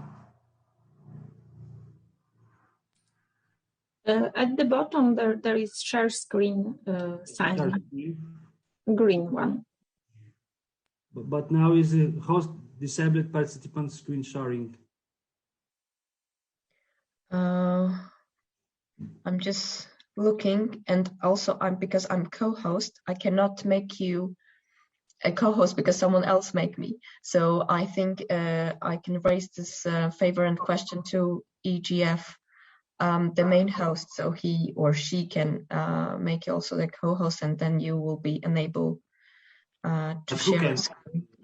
Well, I will write a chat on the chat, and I'm just also speaking out loud, so I hope that the person who is responsible for making you a co-host is hearing me right now. Okay, so we have the answer that he or she will do it right now. So we have to just take a few seconds maybe, then you will be able to share your screen. I will show the information about the virtual open air museum of the wrecks of Bay of Gdańsk. Which is my opinion, and not only my opinion. This very unique project which allowed to show how the wrecks on the Baltic Sea looks like. I mean, especially the wrecks of the archaeological sites yeah. Yeah, it seems that now you can do it. So just check if it's okay. Great.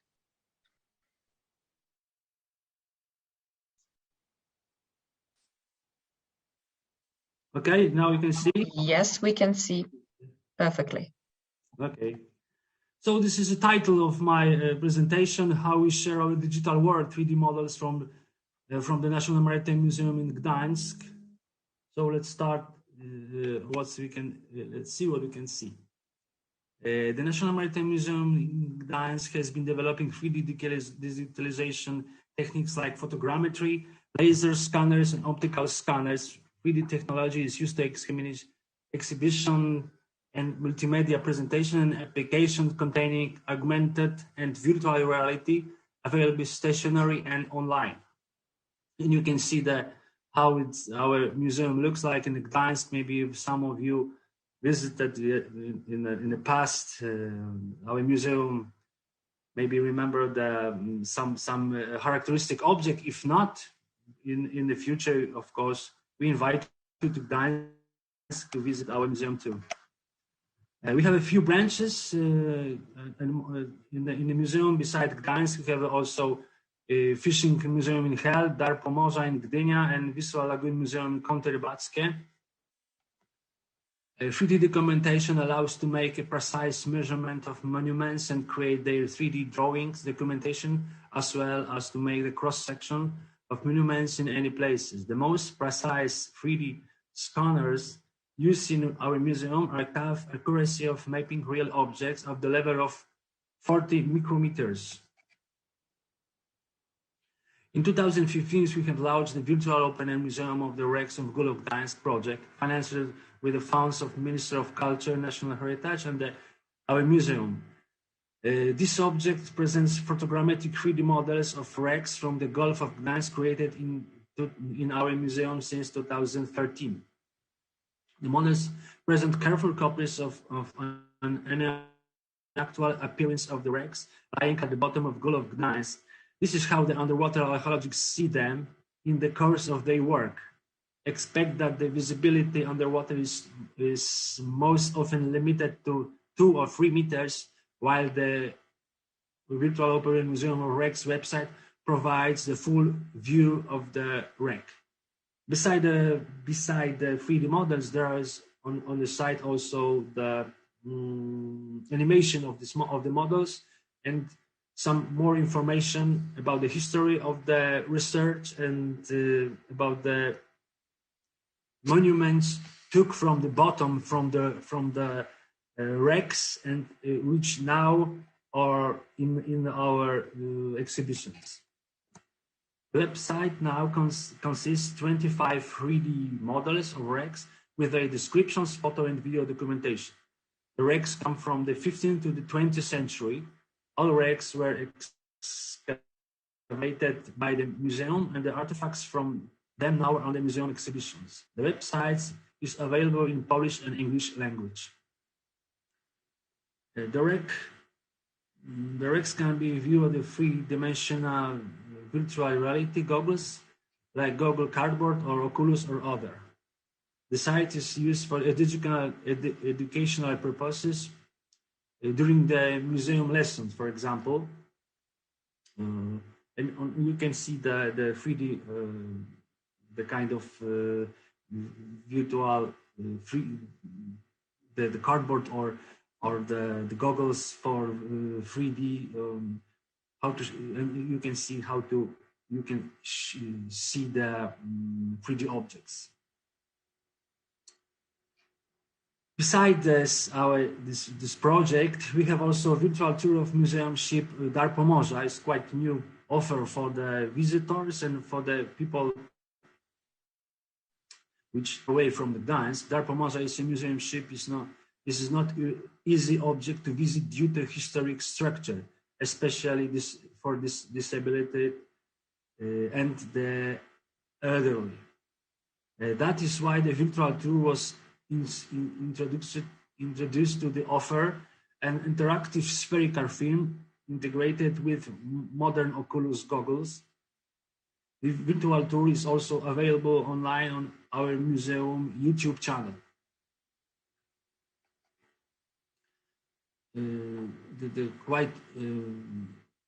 Almost the same way we use the same equipment to show the ship, which is also our part of our museum. Virtual tour for museum ship is due to the limited possibilities for the people with disabilities to get how to the exhibition on the museum ship subject. A multimedia VR stand was built in the granaries in Ołowianka.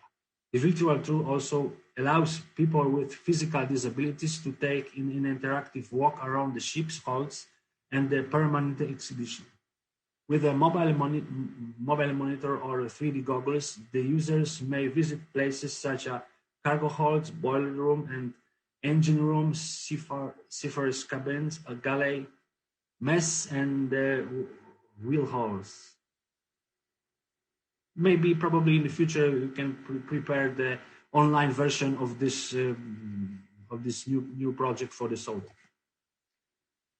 And 3D technology in museology can be successfully used in temporary and permanent exhibitions, multimedia presentation, as well as applications contain augmented and virtual reality.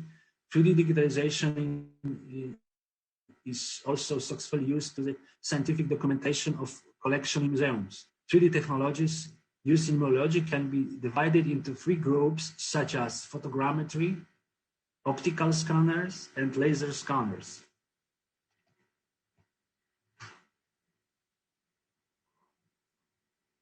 Photogrammetry, precisely the photogrammetric structure from motion technology, can be used in underwater archaeological documentation, as well as in the documentation of and archiving the state of preservation of monuments. The SFM technique allows to change the photogrammetric 3D flat image into a 3D spatial image with the actual color recorded in the photos. In order to create the 3D model, the photos must be taken correctly. But if the people, for example, an underwater archaeologist can do this after some practice, it's quite easy to do this. But finally, on the beginning, there is sometimes problem with this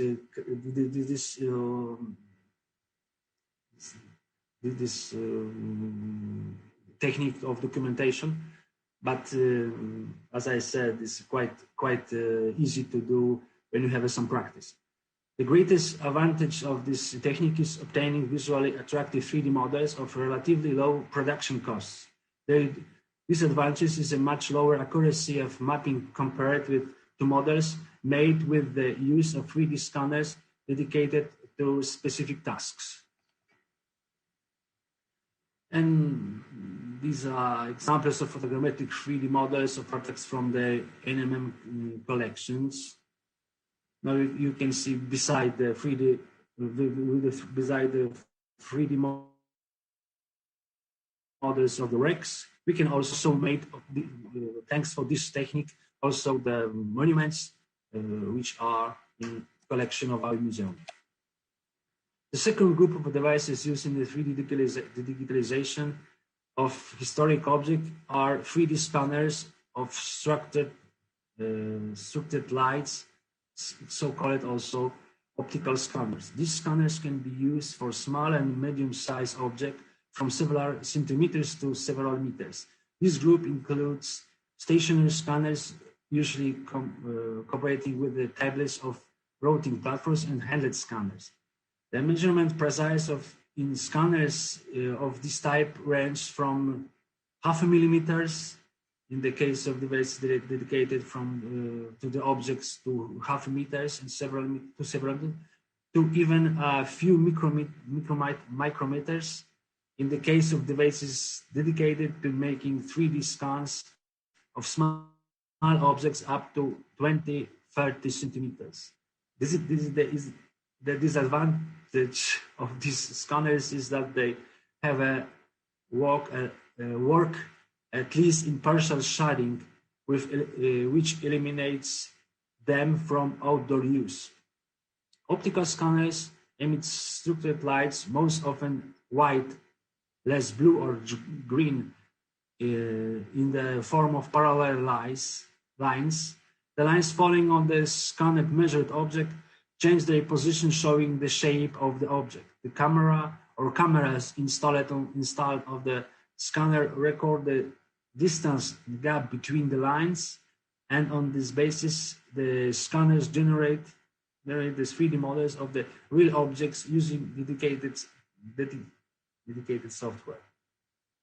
In the museum are used 2 optical scanners, SmartTech Micron 24 and Artec EVA. Handled Artec EVA structured light scanner allows, thanks to the built camera, to generate 3D models with textures reflecting the real color of the scanned object. This scanner is dedicated to scan medium-sized objects from 0.5 meters to several meters.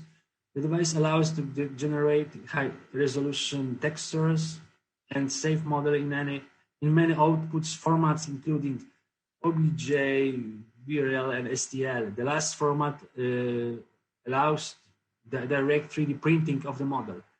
The scanner works with a dedicated Artex Studio software. This software allows to precise combine individual scans and sessions into a comprehensive 3D model of the measurement object. And you can see the examples of these 3D models of humans from museum with the use of the optical scanners.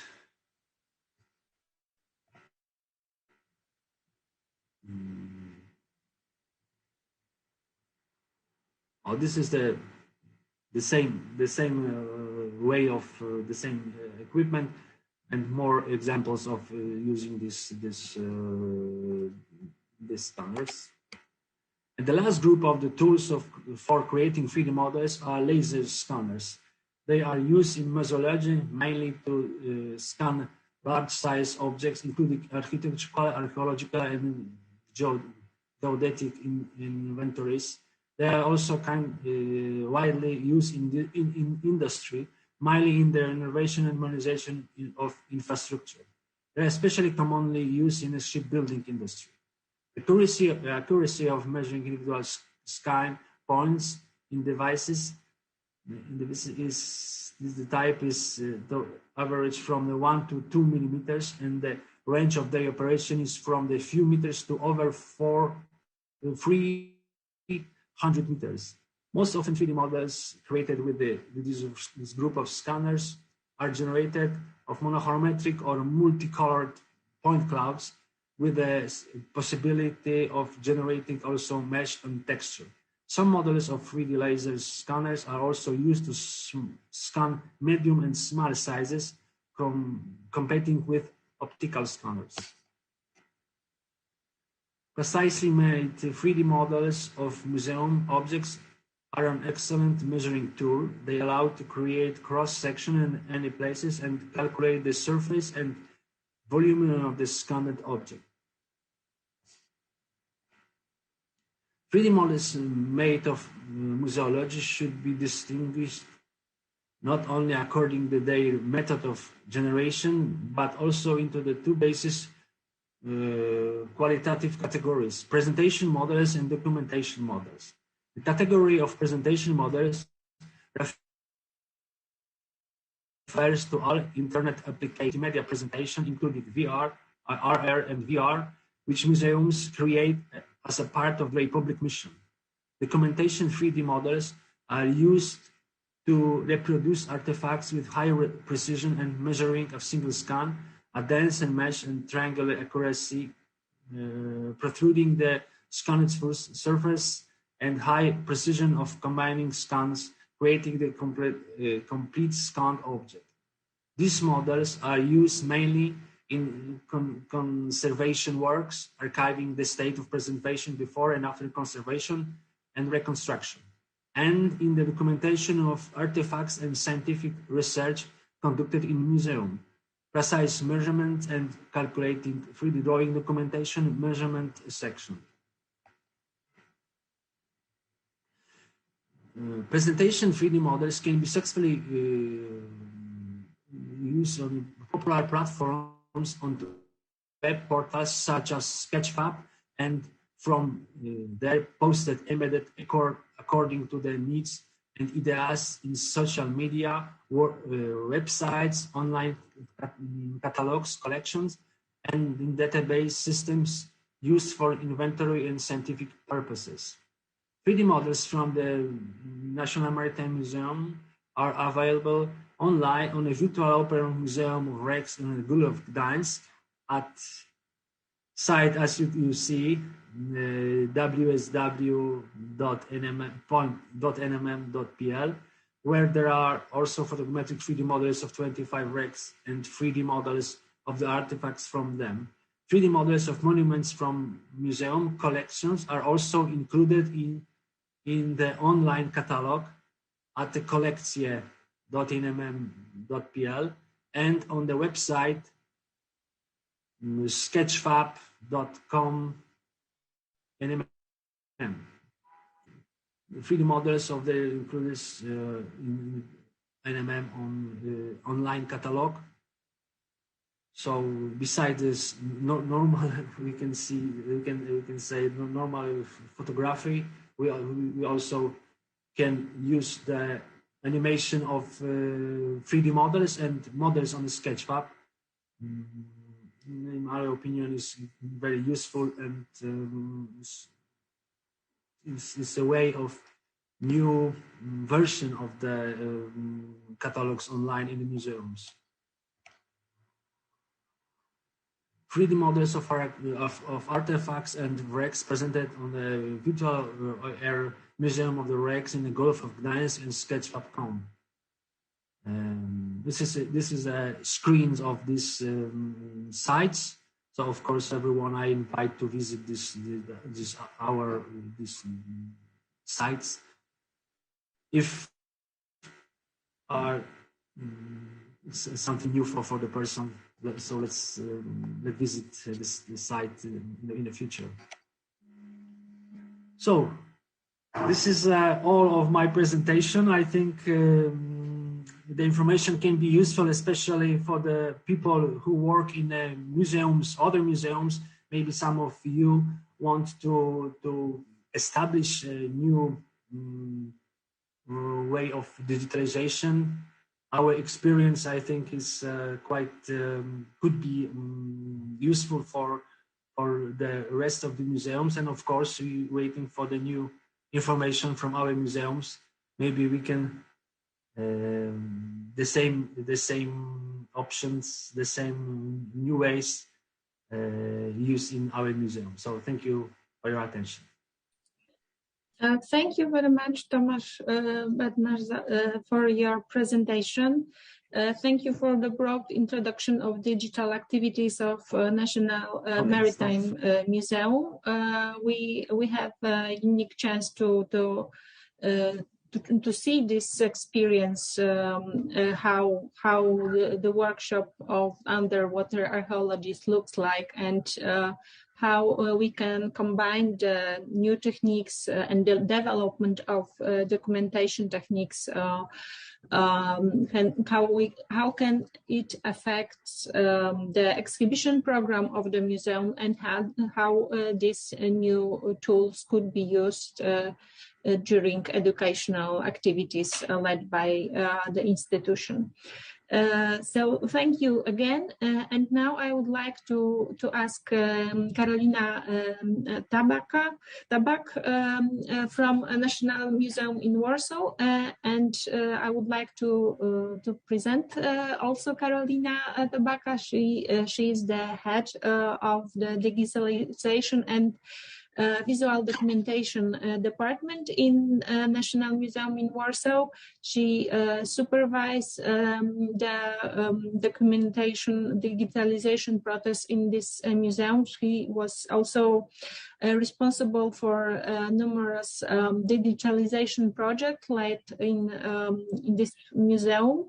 So, for example, Open National Museum, digitalization and access to National Museum collection, project that was co-financed by European funds, and also currently Karolina Tabak supervised the project Heuritis, digitalization and access to National Museum collection. So we hope that we can now see other good practice, other good examples of the way that museum can communicate and can use digital documentation to develop the communication with its public.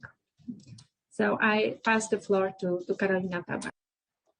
Thank you very much. I will just put the share screen if it works. Yes, you see it. Yes. Hello. During this short presentation, I would like to show you different tools that are used in our museum in terms of popularizing the collections, education, and promotion. As it was said that during the pandemic, the only platform that for contact with art and with our audience was the internet. The joint activities of the employees of our museum began to quickly bear fruit in the form of growing numbers of users participating both online events and in the number of visitors of our website. I would like to show various forms of reaching the viewer, both those calculated for participations and those that leave our viewers room for their own research. A few years before the pandemic, we started to think how to keep up with the new form of activities of our audience and began a sort of our digital strategy. And first, and our fundamental task was seeking our audience, the digital audience. In 2013, we have launched our online catalog, Digital National Museum in Warsaw. The interest was quite high, but after a few years, we saw it just kind of stopped. And then we were seeking another direction, and also these online places that were used but by most of our audience, but not only the museum audience, but just the internet audience. So then we started a cooperation with the Wikipedia, with the Wikimedia Foundation in Poland. We have shared a number of high quality images in Wikimedia Commons, so it could be used in many articles in Wikipedia all over the world.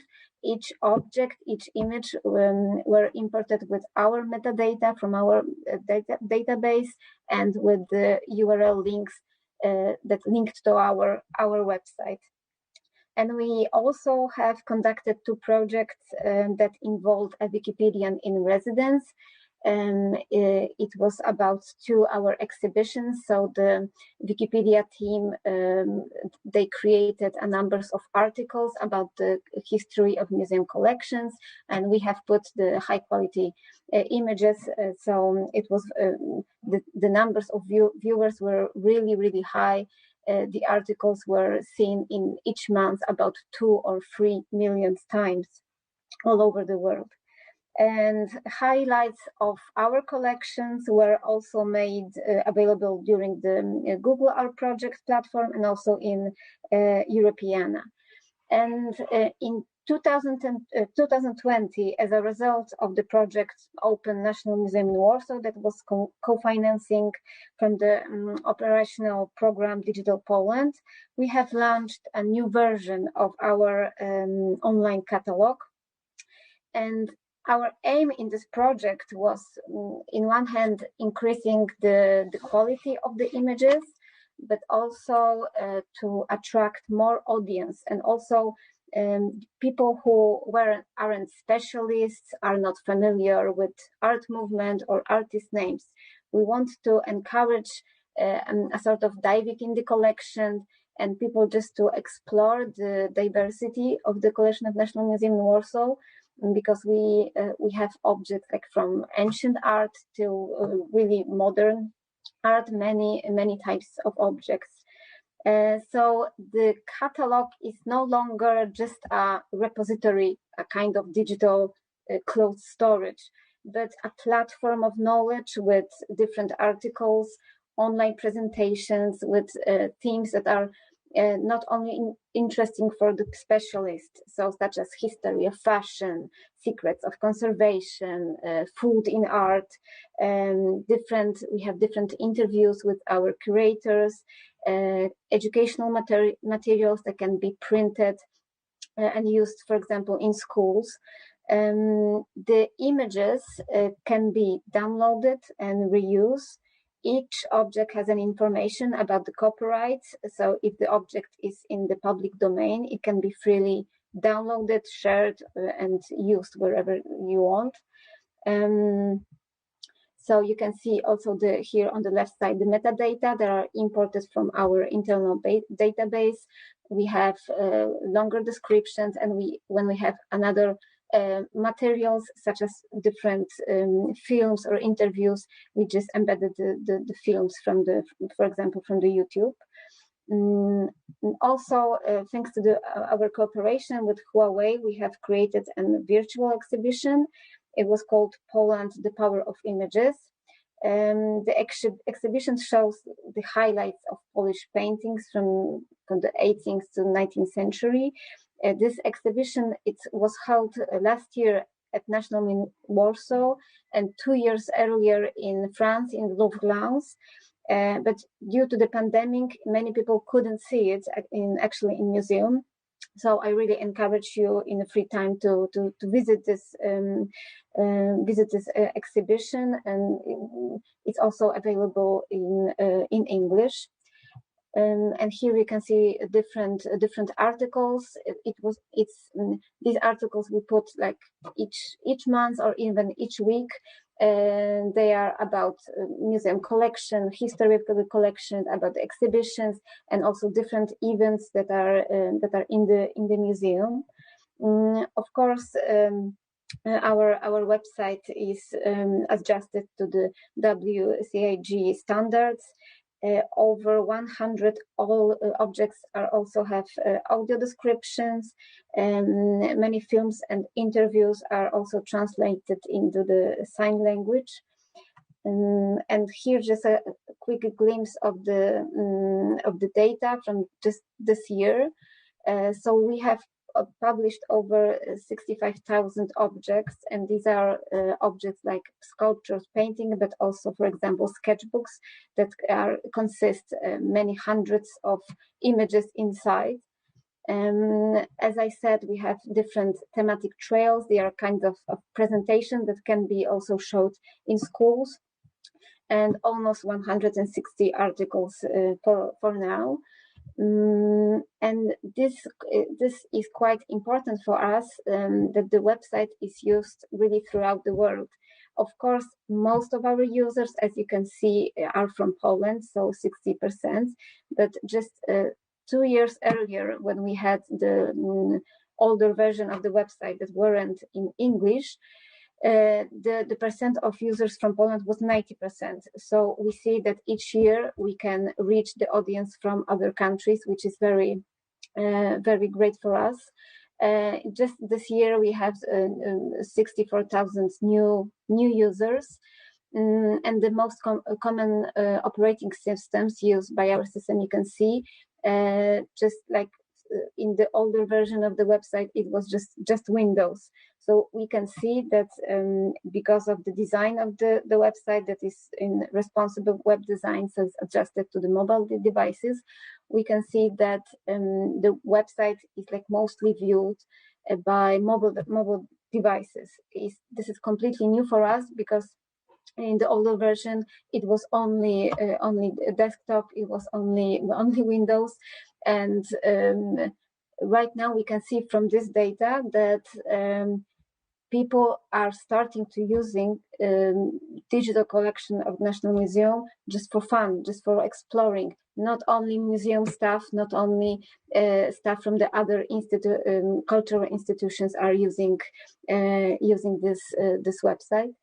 So just for this year, we have over 200,000 website entrances. But of course, so we can see that we have a very basic fundament for different digital activities.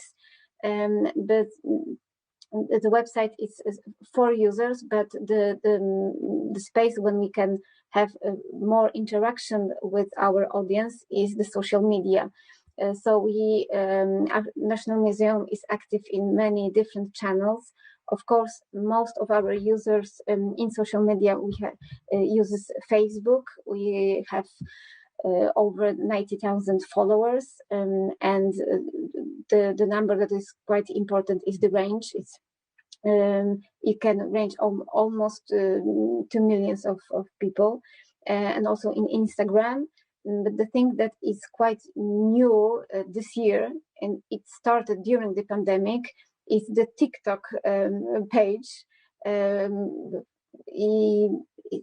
With our communications our colleague in the communication department, they saw a quite a space that we in our post we are not we do not have information that is specialized for very young people, and the place where the young people are is the TikTok. So as I know, the numbers of followers is increasing. Maybe it's not so much right now, but the range number is very high. It's also because of the posts are in TikTok are quite they're not disappearing after 1 or 2 days, but it's lasts about 3 months. So the range of each post is increasing, and we see that because of the age of its users, it requires different type of content. But and the National Museum in Warsaw was, I think, the first museum in Poland that had this TikTok page. So we are observing and analyzing how to reach, but we see that really the numbers of users are increasing. We have also created many podcasts, as you can see, in different channels in Spotify, SoundCloud, and YouTube. We have also a project that was mainly for the seniors, and after each podcast, they were receiving kind of quiz that they can check the knowledge they received after this course. And as I was mentioning about the TikTok, of course, the different type of content, more fun, more detached from the natural context of the artwork, and for the more conservative audience, maybe it's not so much interesting.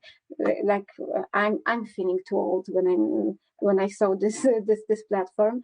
But the great thing is that between this fun post, we can smuggle a more educational information. This you can see a quick glimpse from the film about the restoration of the tapestry. So you can interest this young audience also with more serious information, not just fun TikTok posts. As I mentioned, we have also this different films also translated to the sign language, different interviews with our curators. We want to have really different materials and very interesting offer for each digital audience, because as we can see, the range of the audience is changing. It's not only people between 20 and 35, but it's also very young students and youth, but also seniors are starting to using those digital tools, and we hope that we will evolve each year, and our offer will be more attractive. Here you can see my colleague from the educational department. She was here actually talking about the Roman kitchen recipes. So it was very interesting. And also our educational department made online courses that were seen in over in 38 different countries. So it's not only European countries, but countries all over the world. And this you can see here a quick glimpse of one of these courses about Polish design. So as I said, very different varieties of activities, everything to attract those digital audience. Here you can see this about our branches of the National Museum in Warsaw. And that's it. Thank you very much. Thank you very much, Karolina Tabak, for this interesting presentation. And we start from the documentation and digitalization of the collection, but as we may see, good practice how to seek new audience and how to adapt or combine some tools to create the links and to communicate with youth or even with seniors in the virtual space. So now there is a place and a chance to discuss not only the presentation that we previously saw, but also to discuss the ways that we would like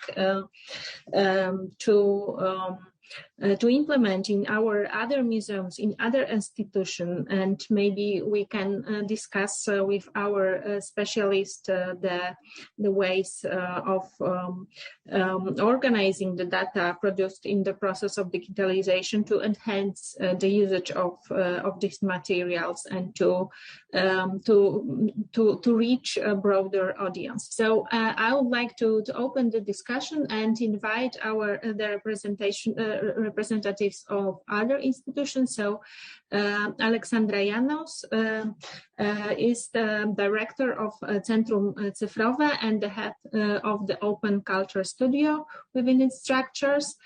Also the curator of Exercising Modernity program and co-creator and curator of museum laboratory initiatives. She specializes in the analysis and the implementation of participatory strategies, audience and digital transformation research, so as well as opening audience to heritage resources. And we also host here Anna Szałas, although I do not see our colleague. Here. Yeah. Okay. I just didn't see your photo. I'm sorry. So Anna Szałas, she's a social media expert and art historian and co-creator of an art blog, Art and Coffee, and co-owner of digital media agency specializing in engaging cultural content. She also cooperate with National Museum in Warsaw and the project and also with the art theater in Warsaw. And she is a member of ADESTA network for audience development and practitioners across the Europe group.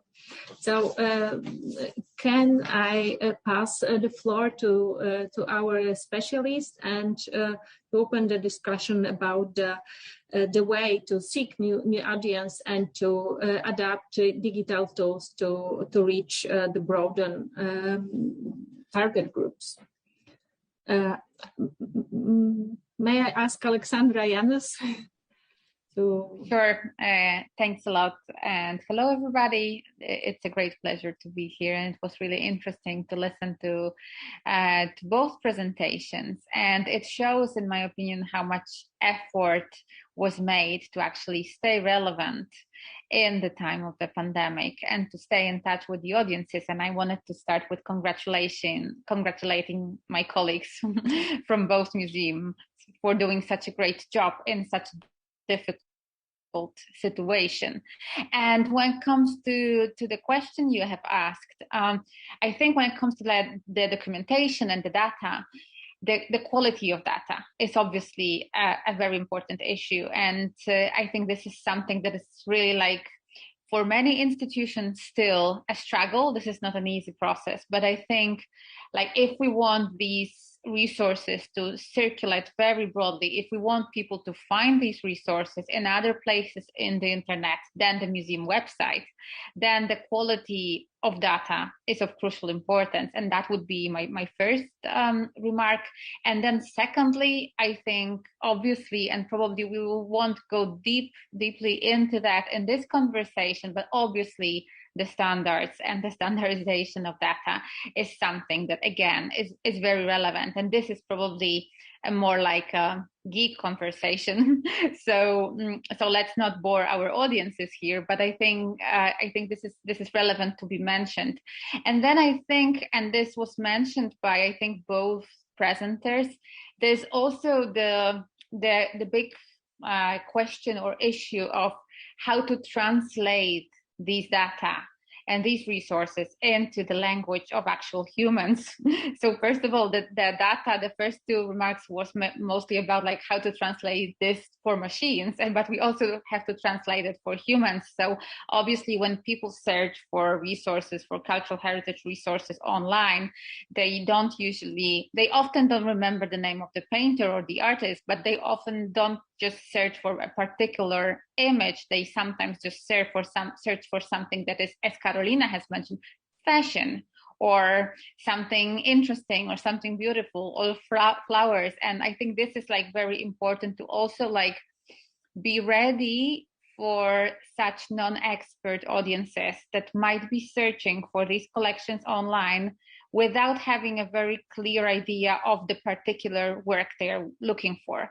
And I think this is something that is very relevant, and this is really like opening up for the audiences that are non-expert audiences that might want to find something without having a very clear idea of what they are looking for. So I would say, like, starting the conversation when it comes to data and documentation, my perspective, and from my perspective as the audience researcher, I would start with these few remarks, and I hand it over to my colleagues. Thank you very much for these directions where we should go to reach the broader audience. Can I ask Anna Szałas to comment on these questions? Of course, yeah. And first of all, thanks so much for inviting me here. I'm very happy to be here. I think what Alexandra Janus said about the quality of the data, it's crucial, because things online, especially, they need to be attractive. They may not be attractive to everyone, and that's fine. But in itself, especially as a public institution, like, people expect impeccable quality from the images, the photos, the stories, the text themselves. They expect very solid knowledge, and also good looking stuff, basically, especially online. Of course, I am focused on social media, and it's basically purely visual media, and it heavily relies on good looking images, films. So this is very important for sure. So not only the metadata that is being described, that, as a social media manager, I would love to be able to easily look for, I don't know, images of flowers or snowy landscape when it's snowing. Of course, the real-time marketing, we need information fast, and it'll be great to have. It's great to have portals like Europeana or others that are, kind of joining in. A lot of institutions together, so for easier search. And yeah, I absolutely agree with Alexandra's what she said about the story. That the storytelling aspect is so important, because it's what the museums are showing, really, they are the stories, because we kept certain things because of something, the ships, the gift of the Pomerania, or paintings. They are stories, and this is what's the human aspect and the human element that's interesting, and that grabs the attention. So it's very important to kind of be able to really nail it and to take it out, and because that's what people want to see, and they are starved for that.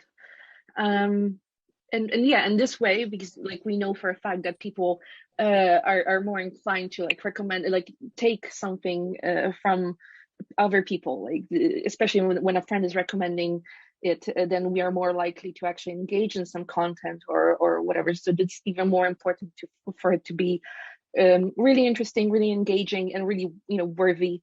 So that especially online on the social media, it can spread socially, basically.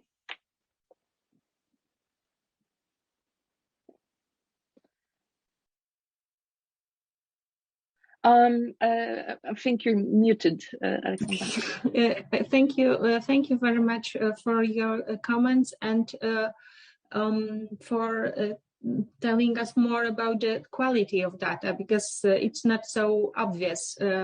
Because when we talk about the digitalization, we often talk about the very high definition pictures and data that it's not so that are crucial for our documentation process, but this is more human or the social approach to the quality of data. So thank you very much for this.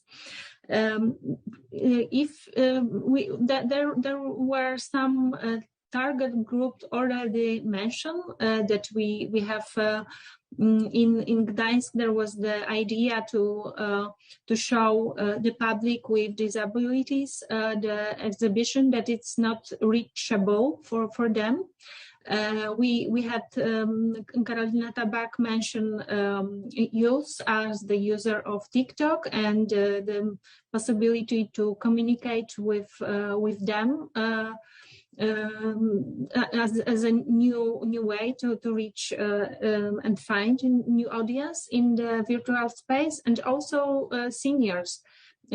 Could you please tell us more about this project for seniors? And because we also may look for groups that are can we include into this cultural activity of our institution? May I ask Karolina Tabak? Yes, I can say a few words about this project for seniors. It was called, I think, The Power of Art. Yes, during this project, the educational department, they created over 75 different podcasts. It was some kind of like course about the history of art. So it was from the pyramids, ancient art, until the modern art, different themes. So the group of interest, the users of this course, they were receiving links and to the podcasts, so they can be able to participate in this in the meeting. And as I said, after each meeting, it was like a presentation with the guide. And after the presentation, they were receiving tests. So as an online course, some kind of, they can check where the information during this course, if they were learning something or not. So I know that this course even received some kind of prizes. Maybe I cannot say more specific because the data, because it was my department. I'm responsible for the digitalization process. But if you have any additional questions, I can give you also contact. So my colleague, she is the coordinator of this project. Thank you very much. We can include a new audience into via virtual space, but are there any groups that are still excluded from our digital activities, and what could be done by the museums to help them to take part in cultural life in the future? That's, I don't know. Alexandra Janus, maybe you may answer this question. It's a difficult one, so I can promise I will try.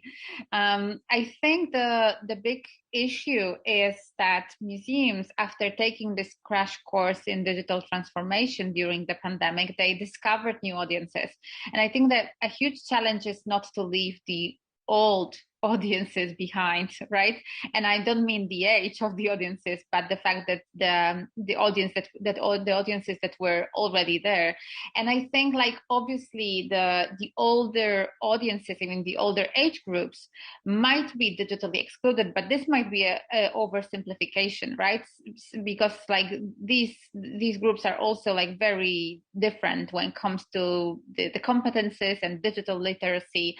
So I think what is important is to actually start new audience research, to actually, and I think this is something, and I know that from the research that we have done at Centrum Cyfrowe, that many cultural heritage professionals and museum professionals say that the main challenge for them now is the lack of data about the new audiences they were starting to reach during the pandemic. So they basically don't know yet to whom they are talking and to whom they are exactly reaching out. And I think this is the gap that we should try to bridge, and then like see who is represented and who is not represented. And obviously there are some groups that might benefit from this like new digital programs. For example, people that are homebound because they are caregivers or like they are responsible for other family members. So they are not maybe that eager to come to the actual building, but they can benefit from the offer online. But at the other hand, there are many groups for whom being physically in the museum is very important. And I think we should like focus on researching these ways in which different audience groups are participating in culture, also including these new groups that museums started reaching to during the pandemic, to actually be able to build any meaningful strategies.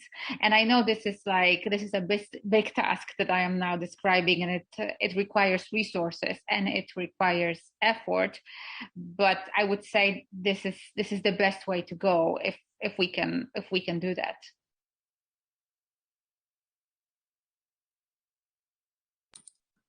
Okay, thank you very much. And I would like also to ask Anna Szałas to help us to solve this difficult question and describe more from the social media perspective the structure of museum audience during the pandemic, how it changed. Do we know something only from the existence on the museum website or museum social media?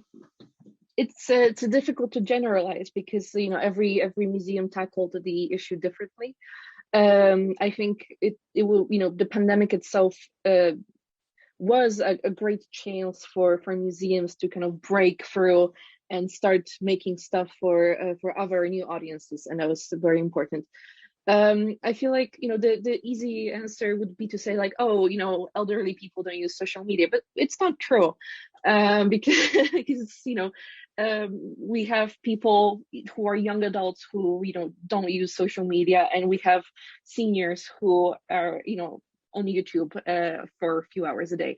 So it's the age is not the only metric to go on, but it is true that elderly people usually there's more elderly people on YouTube, and there's more young women on Instagram, and there are certain demographics that are rather they're the same everywhere. It's not just museum. It's really like the demographics for certain platforms. So that's why TikTok. In the beginning of the pandemic, it used to be teens between 13 and 17. But actually now the latest one of the latest reports says that actually over 30% and even more is actually people between I think it was 18 and 35. So it totally shifted due to the pandemic. All the millennials started using it. So it's not just pre-teens dancing anymore. It is young people, young adults looking for all sorts of content. so yeah, it's difficult to generalize really. I do feel like because of the sheer amount of content that was created by the institutions, of course, it also naturally made it so that more people are possibly interested in it because there's just a larger variety of it, and the focus was strictly on the digital world. So also people knew to look for it. I think one of the barriers is that a lot of people don't even think about, looking for stuff online, looking for artwork and looking for guided tours or anything. So I think that was the blessing in disguise, of course, a very nastily disguised, but there is some good that came out of it, and I feel like Polish museums really were able to take that chance and actually use it nicely. So, yeah. So thank you. So we not know everything, but we are for sure gaining a new audience. And what can we do? What kind of collaboration may help museums to reach even wider audience? If anyone would like to start this discussion. I think that the thing that is very important, that the institutions not operate alone. It's very important to have lots of different collaborations. And we also think that many of the digital materials that we are producing, these are great materials for schools. And really, we often forget about how great audience are schools, because they can learn, they can see our collection, but also they can learn how to use digital tools. I think that it's very quite important to have in first grades some kind of education how to use digital tools, that kids can have different projects in school, different really simple tasks, but when they can know where to find them, they can really start to use them. So not only seniors, but I think the digital tools should be educated in schools. And we have also created numbers of thematic collections that were designed along with the educational program. So the teacher can have a numbers of already done presentations, for example, enlightenment, or I don't know, history of Egypt, and they can have ready examples for schools, so they can use in the classroom. They have projectors, and these are materials that can be just used or printed or so on.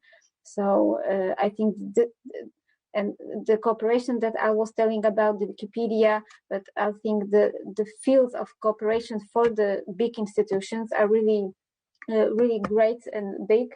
We can have also different cooperations with the bloggers or people that can really make our collections more attractive to the range, very broad audience. If I might add something, because I wanted to just give a heads up to what Karolina has just said, because in the research project we have done at Centrum Cyfrowe this year, it was really striking that in fact teachers were very significant recipients of the digital content that was made available by museums, and this was like this was a European-wide study. So this is something that is already happening, and we should strengthen that. And I think Karolina is absolutely right about that.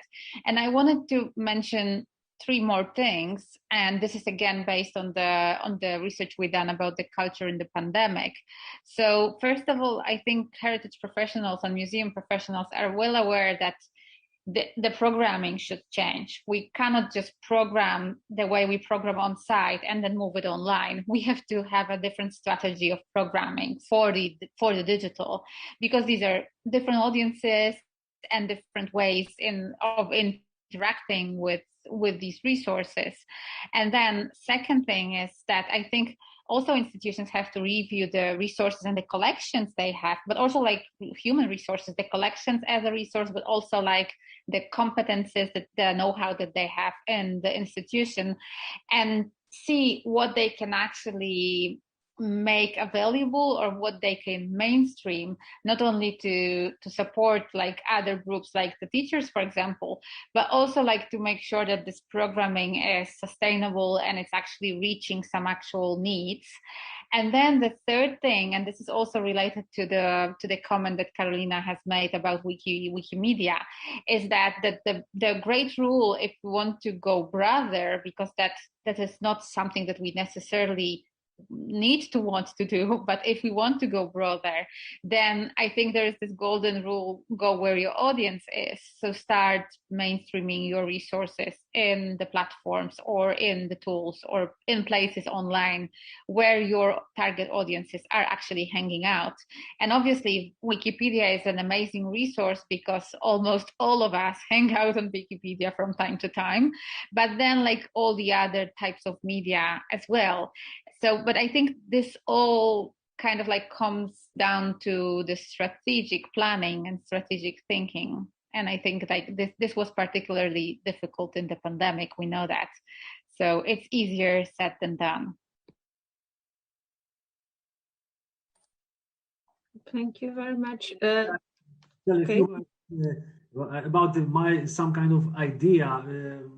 When you think about the digitalization in my field, in my point of view, especially when we think about the 3D documentation, we prepare something, some new idea for an offer for the museums, like museum like us, for example, to prepare a special kind of exhibition called as an internet exhibition, prepared only in the internet, which could be connected with 3D models and other digitalization equipment, and could be posted to the social media in different way, in different kinds. And of course, the topic of these exhibitions should be of course, prepared by the specialists from the museums. And in this time, when there is a pandemic or post-pandemic time, I think we can prepare this kind of offer for the people who live in the country. Sometimes we could make this only in the internet, and not in the museum in a physical way. So this is my suggestions, because now we prepare in our collections online, for example, the characteristic elements and the monuments, which for example, I can say that you have a collection of the vessels from the Vistula River, historical vessels from Vistula River. There is for example, 15 or 20 different models, and now we create the 3D models of these models. And finally, we can put this as an internet exhibition. But now in our permanent exhibition, we have only models in showcases. But the special ways with the multimedia, especially prepared for the different ways of publication, for the different social media. And I think in the next year we have a plan to show this kind of presentation. Of course, now is this idea, but when we complete this 3D documentation, we try to implement this project to our offer. So. Thank you. This is the question about the future and the answer about the future, because when we talk about and we think about the pandemic, we have some kind of hope that it will finish somehow and we'll come back to the status quo. But in the aspect of virtual space of museums, I think that we do not really want to come back to the status quo, because this way of communication will be the crucial part of the communication with the audience in the future. And what kind of tools will survive, and what kind of ways of communication will stay for us for longer. Does anyone would like to answer? And of course, the chat is open. If anyone from the audience would like to ask the question to the presenters or to other members of the discussion, it will be really nice to hear from you. I can say that the new activity that were launched during the pandemic was the broadcasting of the lecturers and of the courses. So I think that this is something that will last, because it showed us how many people can attendance in such an event. Normally the lectures, it's in our museum cinema, so it has about 30 to 40 attendance. But if we broadcast such a lecture in, for example, in Facebook, we have like over 500. So I think that each event that is going to be in National Museum, it will be broadcast. Of course, everything that is related to the digitization, the online catalog. It was before the pandemic, and it's still going to be digital. But I think that during the next years, I think there's going to be some new activities, because we are still, exploring, and maybe something new will occur. I agree that the video formats are definitely something that will be sticking around, at least from social media perspective. It is known that both Facebook and Instagram are making the shifts towards the video formats, just as TikTok, because they do see that as a serious competition. So it all started with YouTube, the social media craze, and it seems like it's going back to that point where just captivating video content is great, because it can also be used by people with several impairments, because you can of course make it accessible by captioning, by audio description. You can just have the convert into podcasts, which is of course not ideal, but still I feel like this is something that the museums, I'm glad that National Museum will be sticking around. I have been watching more lectures since the pandemic in national museums than ever, and it's been great.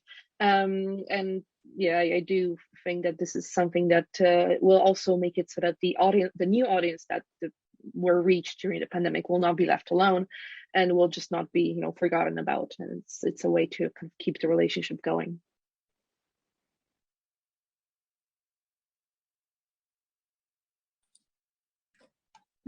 So do we know something more about this this audience in the future, and the tools that we can use to help to still be in touch with the virtual audience, because we want to have to be in touch with our audience in real space, but in virtual space in the future we can have it through video informations and videos on YouTube, on TikTok, or in other social media, and we can do it by lectures. But what are the other possibilities to find some new ways of communicating with people for museums? I can try answer to that, and I think probably I won't be naming any tools or any particular solution, but I would say flexibility is probably the thing we should be focusing on, because the tech is changing very rapidly, and it is changing without it's absolutely beyond our control what this or the other platform is gonna do and how the algorithm is gonna change. So I think we have to embrace the fact that we can't actually predict that, and we will never have control over that, and we are not an equal partner in that. So I think what is important is, and I think this is something that we have experienced a lot during the pandemic, that we've learned how to be more flexible and how to respond to these changes. And I think this is something that probably will stay with us, because we are unable to actually shape these solutions. But I also think this might be a good thing, because then I think the institutions should focus less on developing their own tools and more on just basically adjusting to the platforms that are developed by others, because the costs of being in this race are too high, and obviously just being just observing and trying to keep up, it's not a comfortable position, but I think it's a better strategy.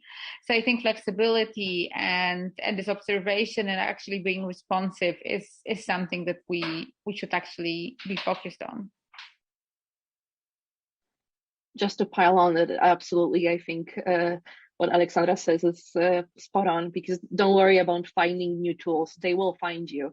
The key is to stay open about it and make sure to actually kind of think about it creatively, how you can use the tools that come to you. Even if they seem silly, there's a high chance they will become mainstream and they will become valuable things. And then if you stay ahead of the game, then you can use this creatively and kind of be on a higher level than the others. So it's important to kind of keep an open mind, and use the tools that are already there, basically. Okay, thank you. So from the beginning of pandemic, when we had to learn very quickly as a museum staff, and we had to make our small revolution in the way that we communicate with the audience and look for new ideas. And as you suggest, we should still have the same openness and flexibility in the future, just to look for a solution that will help us to seek a new audience, or to stabilize our connection with our permanent visitors, and to be open to rearrange our way of presenting exhibitions or programming educational offer, and we can still combine it with the digitalization of the museum collection, and to be aware of high quality data, because at the beginning of the pandemic, each museum create some content. I say some content on YouTube or any other ways of communication that such an institution had possible. But some of these solutions didn't survive long, and we have to look for the quality ways of communication with the audience. So I don't know if you agree that we should be open, flexible, and directed to the high quality content for the future audience. Mm-hmm. I don't see any questions on our chat, but if someone would like to ask, we still have 7 minutes till the end of our session. Feel free to answer chat, or you can also join to our discussion with video.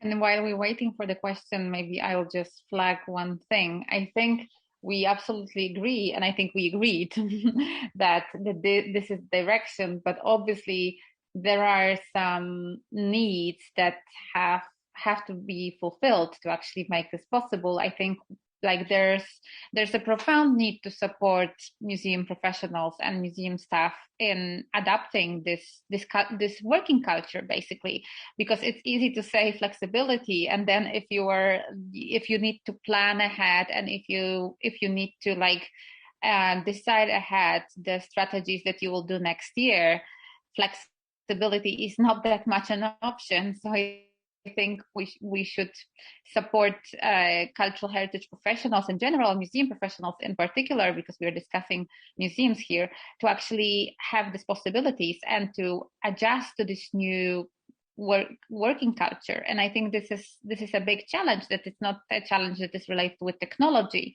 but is the challenge that is related with the ways we work and the ways this has to change for this vision to be possible.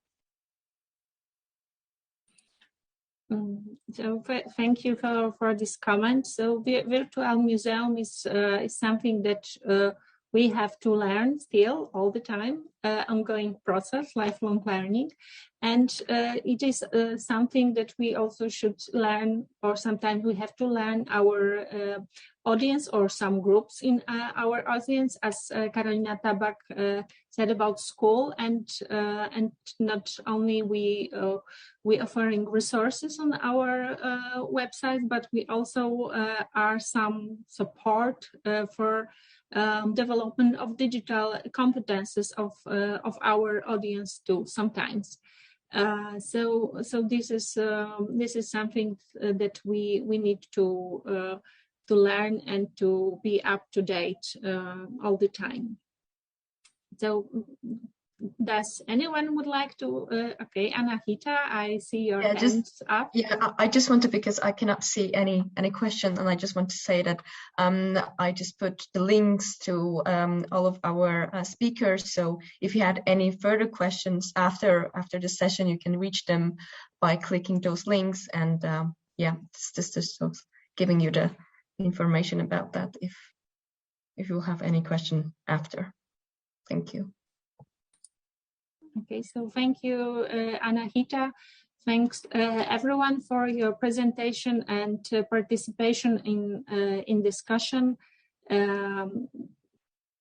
And okay, I see many thanks from Alicia de Rosette, that also was the organizer of today's session. And thanks everyone for today's presence.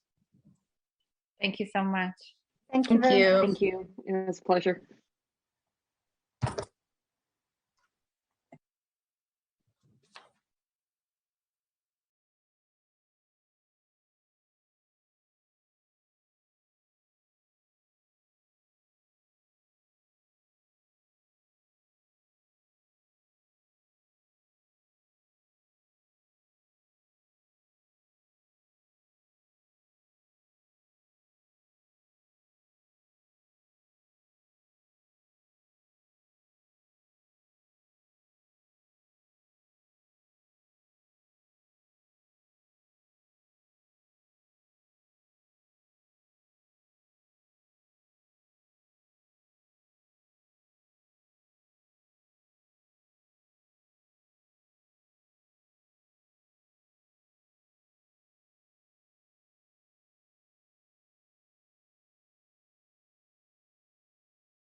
Good morning, good afternoon. Good afternoon, ladies and gentlemen. I'll start. Good afternoon.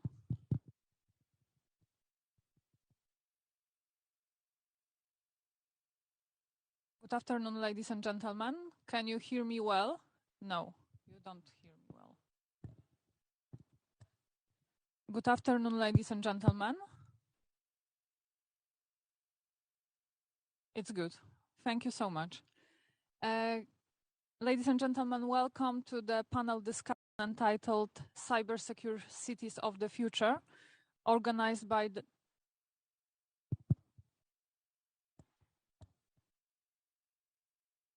one more try. Okay. I'm sorry for this disruption. One more time. Ladies and gentlemen, welcome to the panel discussion entitled Cyber Secure Cities of the Future, organized by the Ministry of Development Funds and Regional Policy. My name is Isabella Albrecht. I'm a chair of the program committee of CyberSec Forum. I'm also with the Council for Digitization in the Prime Minister Chancellery of Poland, as well as I'm a member of the Executive Board of Digital Europe and Advisory Group for Emerging and Disruptive Technologies in NATO. And exactly like my portfolio, the topic which we'll be discussing today has so many dimensions, so cyber, civil, military, and I'm really glad that I can moderate this panel discussion. I would like to welcome my panelists. Happily, majority of them is here on site, and thanks to the internet, some of them from different parts of the world could also join us online. Welcome on stage, Ms. Małgorzata Jarosińska-Jedynak, Secretary of State in the Ministry of Development Funds and Regional Policy. Madam Minister oversees the implementation of the European Social Fund and the implementation of the Accessibility Plus program. She's also the government plenipotentiary for the preparation of the World Urban Forum in Katowice in 2022. Previously, she was the Minister of Development Funds and Regional Policy. Welcome. Mr. Maciej Stachura, Katowice City Secretary. Since 2014, he has been associated with the Katowice City Hall. He has been involved in the NGO sector, implemented educational projects for youth and students. Mr. Kamil Wyszkowski, Executive Director of the UN Global Compact Network Poland, UN and EU policy experts, in particular in the field of business and administration cooperation, as well as mobilization of the private sector to implement the UN development goals and standards. Mr. Andrew Roberts, cybersecurity specialist, Smart City Center of Excellence, Tallinn University of Technology. He is focusing on cybersecurity experimentation and testing of autonomous vehicle shuttles. Ms. Katarzyna Smętek, Young Council of World Urban Forum, 11th edition. She actively works to make the voice of young people heard in politics. The following panelists are present via Zoom app. Ms. Shipra Narak Suri, Chief of Urban Practice Branch, UN Habitat. She's also the former co-chair of the World Urban Campaign. And Mr. Evangelos Ouzounis, Head of Policy Development and Implementation Unit, the European Union Agency for Cybersecurity. His unit leads a very important ENISA's effort in the area of Network and Information Security Directive. Ladies and gentlemen, panel discussion is organized in the hybrid format, which means that you can also join us remotely with Zoom. In the first part of the discussion, we'll concentrate on the perspective of public policy makers. The discussion will focus on the issues such as how do we develop digitization in a way that ensures the common good and includes the values such as inclusion, human-centric approach, and transparency, as well as cybersecurity. In the second part of the discussion, we will dive deep into the perspective of cities and youth. We know that the generation of today's teenager will grow old in the digital realm. So how do we build cities to make sure they will be resilient to digital threats of tomorrow? And how do we make sure that the digital cities of the future will meet the expectations of youth dreams? Ladies and gentlemen, we live in the time of digital revolution, which we are not only witnessing, but most of us remain its active participants. Technology changes our lives. Innovative solutions transform almost overnight into everyday objects without which we cannot imagine our existence anymore. This process is fast accelerating since the pandemic broke out. And with the digital change, a big shift to a new type of economy is also taking shape before our eyes. So the digital economy. Digital technologies are used by enterprise and public institutions, NGOs, workers, customers, and citizens. The method of production and consumption, the organization and structure of the market, the nature of work, as well as basic functions of the state and the way in which they are implemented are changing. And we can observe a disruption between society and technology. Technology is taking over and we need to manage for good. Digital technologies do not exist in emptiness. They have an enormous potential for positive change, but they can also strengthen and enlarge the existing issues and worsen the economic, social, and other inequalities. Note the authors of the UN Secretary General report, Roadmap for Digital Cooperation. There are also security flaws in each and every piece of digital equipment and code, which makes the digitally augmented world vulnerable and insecure. And there is also the axiological dimension. So how do we embed the values we believe in? Democracy, privacy, rule of law into the digital world, because this is the world we are now creating. The digital revolution will certainly affect the way cities are managed and thus the lives of billions of people. New smart cities of the future will be planned and built using the possibilities of AI, other modern technologies, and completely new materials. And our role is to ensure that digital transformation is fair, sustainable, and non-exclusive, so as not to contribute to further degradation of nature and life quality in real life.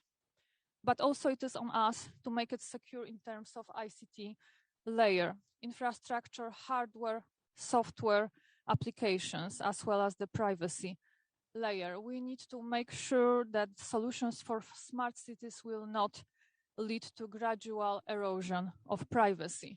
We have underlined it in the Values-Based Digital World Declaration, which was kicked off today in the morning by think tank coalition led by Kościuszko Institute. And together with young leaders from these organizations, we will make sure to implement safety measures here.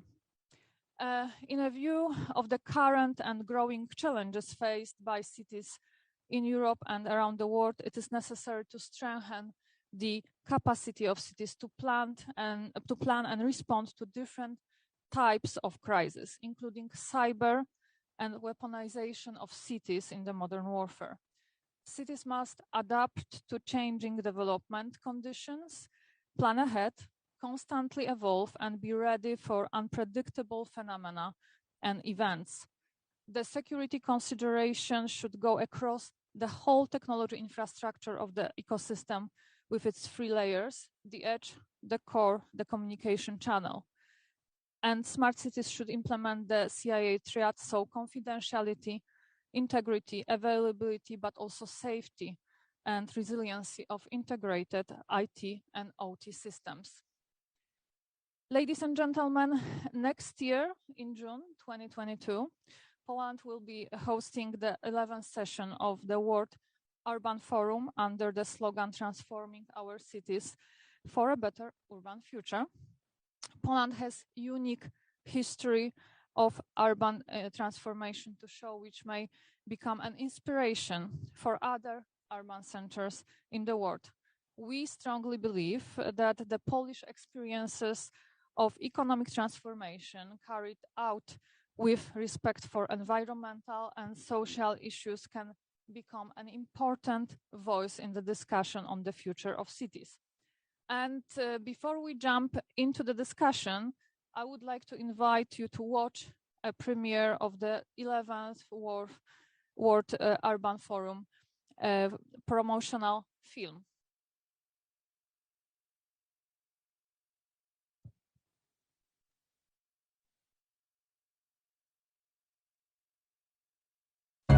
Over half of the world's population lives in cities. While each city is unique, they face similar challenges, including pollution, the climate crisis, and the COVID-19 pandemic. The exchange of ideas to address urban challenges, such as improved housing, basic services, and green spaces, is critical. The World Urban Forum, known as WUF, is the largest global gathering on sustainable urbanization. The forum is convened by UN Habitat every 2 years.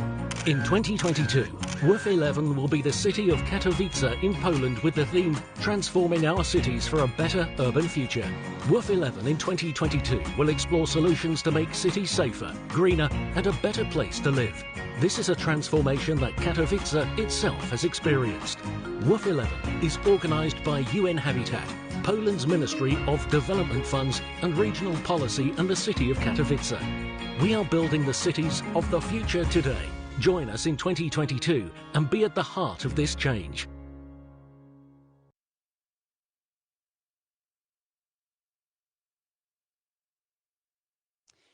All right, ladies and gentlemen, so let's jump into discussion with the first question to Madam Minister.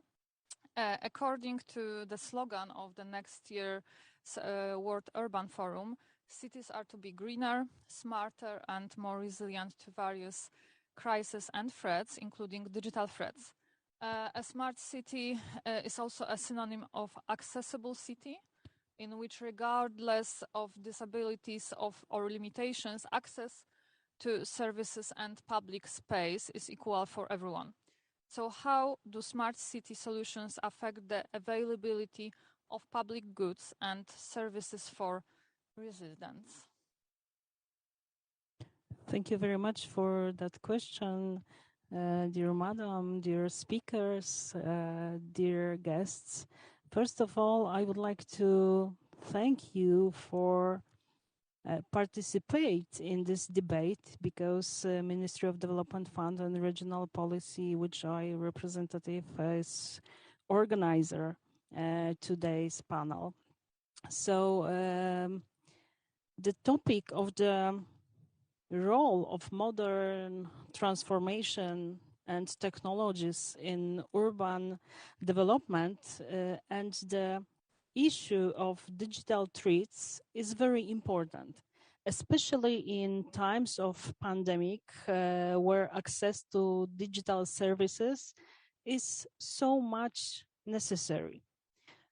This issue will also be discussed, among many others, of course, during the 11th session of the World Urban Forum, hosted by Poland together with UN Habitat in June next year, in the same place in Katowice.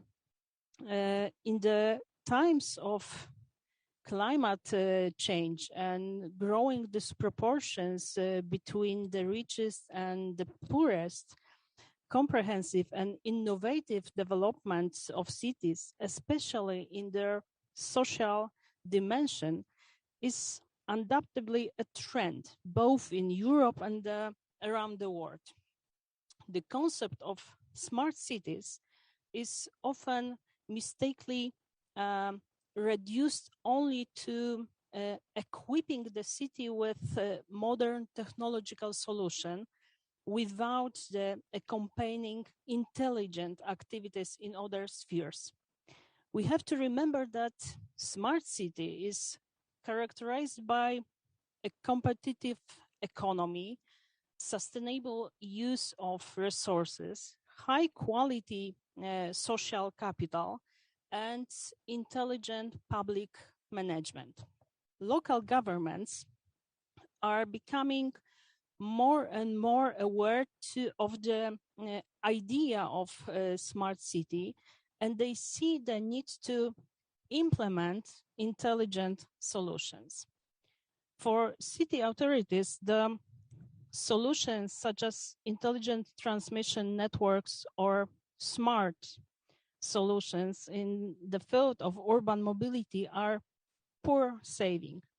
The same is true for residents who can live in cleaner and greener cities. Social dimensions of smart city is of particular importance. It enables local governments to implement projects based on a new innovative technologies and related to, for instance, social housing innovations, circular economy, or social participation. In this context, a smart city is also a city available to all its users. Such activities are worth supported.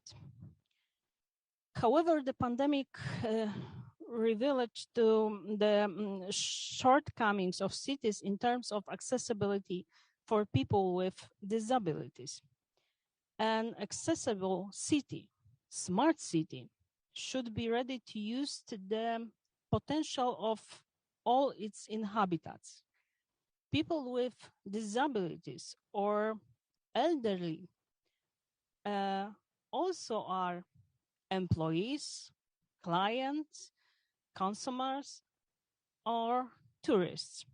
So new technologies offer them a chance for better, more efficient, and often independent functioning in everyday life.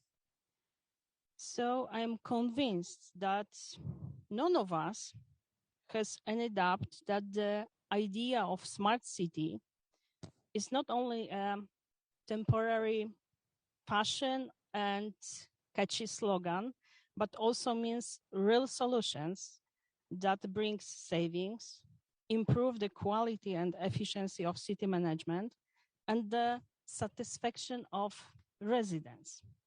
Ladies and gentlemen, during the 11th session of the World Urban Forum in Katowice, we want the issue of smart city to be strongly emphasized. I'm sure that in June next year in Katowice, during the World Urban Forum Expo, we will see interesting technological solutions increasing the smartness of cities. Thank you very much. Thank you. I'm keeping my fingers crossed for the success of the forum.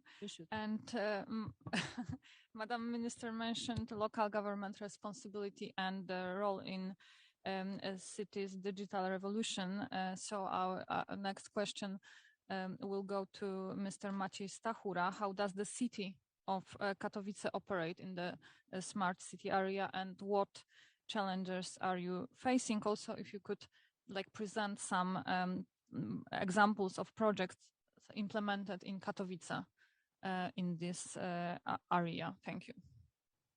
Good afternoon, everyone, dear speakers, dear guests. As a representative of Katowice city, I must say that we are proud to host IGF. And in some way, it may be also the answer to your question. Because in the smart city field, you have to be active. So we share our experiences with other cities from all over the world. We try to learn from the best. And we also want to show what we have achieved in Katowice. And for instance, IGF or World Urban Forum as Madam Minister mentioned, is a great platform to exchange experiences. As you know, we are the capital of 2 million people metropolis. We are one of the leading Polish cities in terms of smart solutions, but we are constantly unsatisfied. Yes, we want more every day. We want to change. We want to achieve more and more. And our goal is to implement smart solutions in as many areas as we can, because when you are governing a town, a city, you cannot implement smart solutions only in one or two fields, because in the nearest future you won't be competitive, especially in the terms of attracting new investors or new inhabitants. You asked about challenges. I see two biggest challenges. First is obvious. It's money. Yes, you can always borrow money, so you can find money.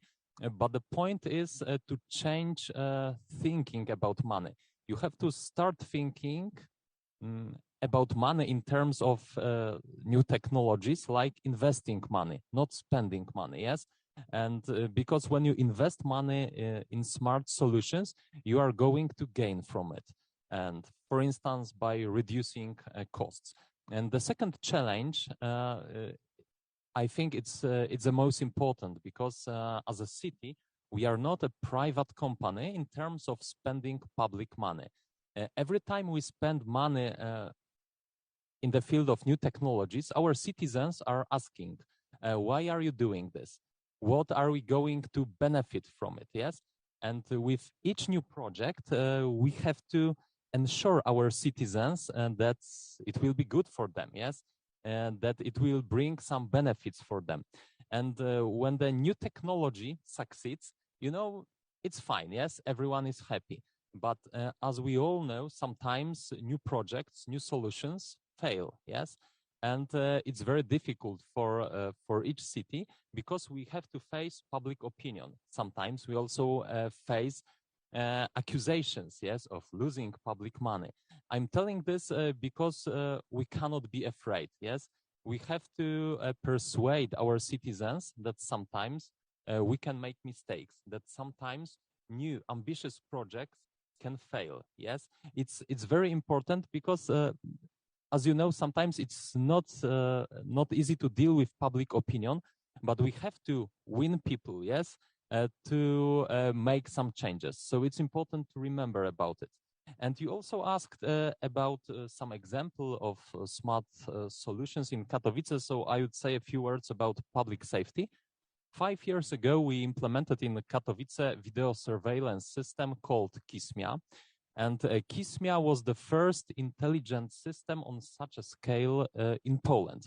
Today, KISMIA collects data from almost 300 cameras.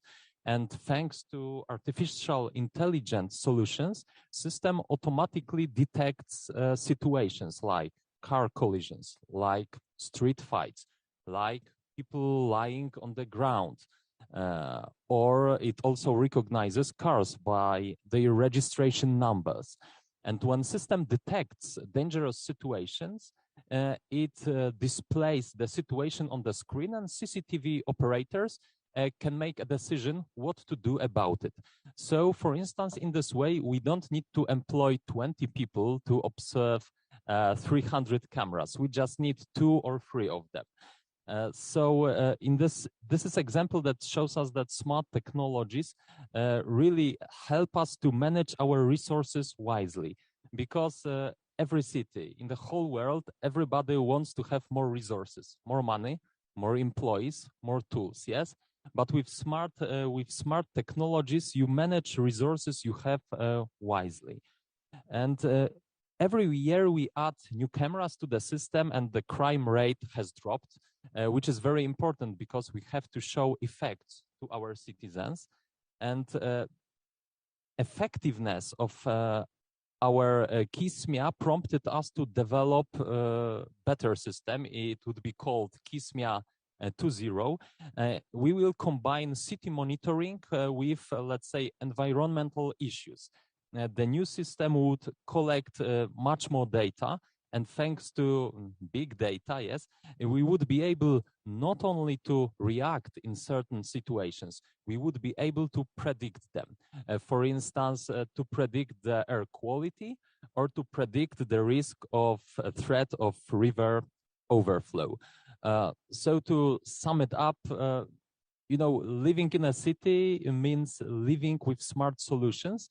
And it's not a question whether we want to implement it. It's a question how fast should we do it.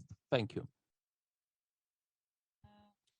Thank you very much. I would paraphrase that with smart cities come great responsibilities. And with that, I hope that Ms. Shipra Narak-Suri is here with us online.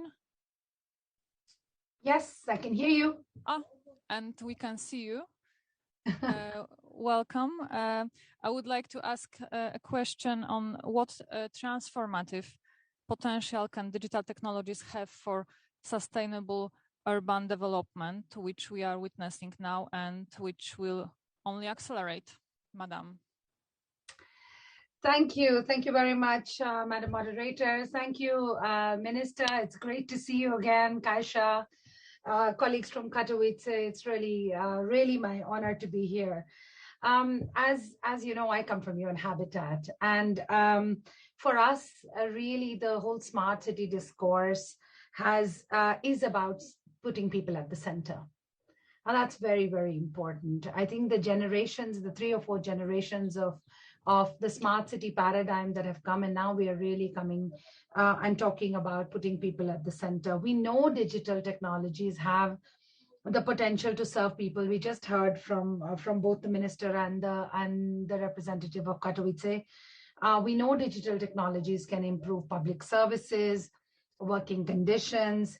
We know that they can enhance participation and inclusion.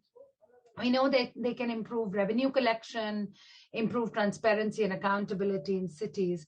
But we have also seen, and particularly at this time in the last couple of years, that digital divides remain around the world, that the digital revolution must be directed and governed in an inclusive and democratic and transparent way, what you were saying in your opening remarks as well. So for us, if cities are to embrace innovation and technology, inclusion and human rights must be at the heart of that process and that outcome. We know COVID has shown us that unequally applied and unequally accessible digital technologies can actually do more damage than they can have benefits.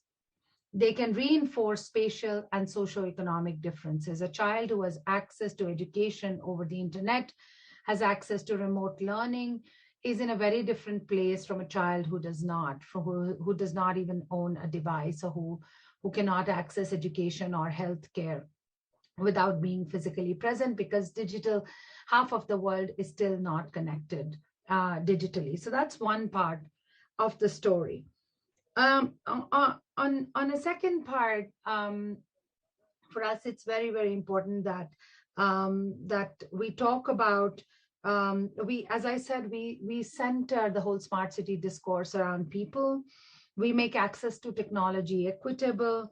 We learn to responsibly manage data and digital infrastructure. We build trust by securing digital assets. And then we build multi-stakeholder capacity to actually build and execute smart city projects. I want to push on one point on governance, which I just heard from Katowice, and this is extremely, extremely important for us when you talk about cybersecurity and leveraging cybersecurity.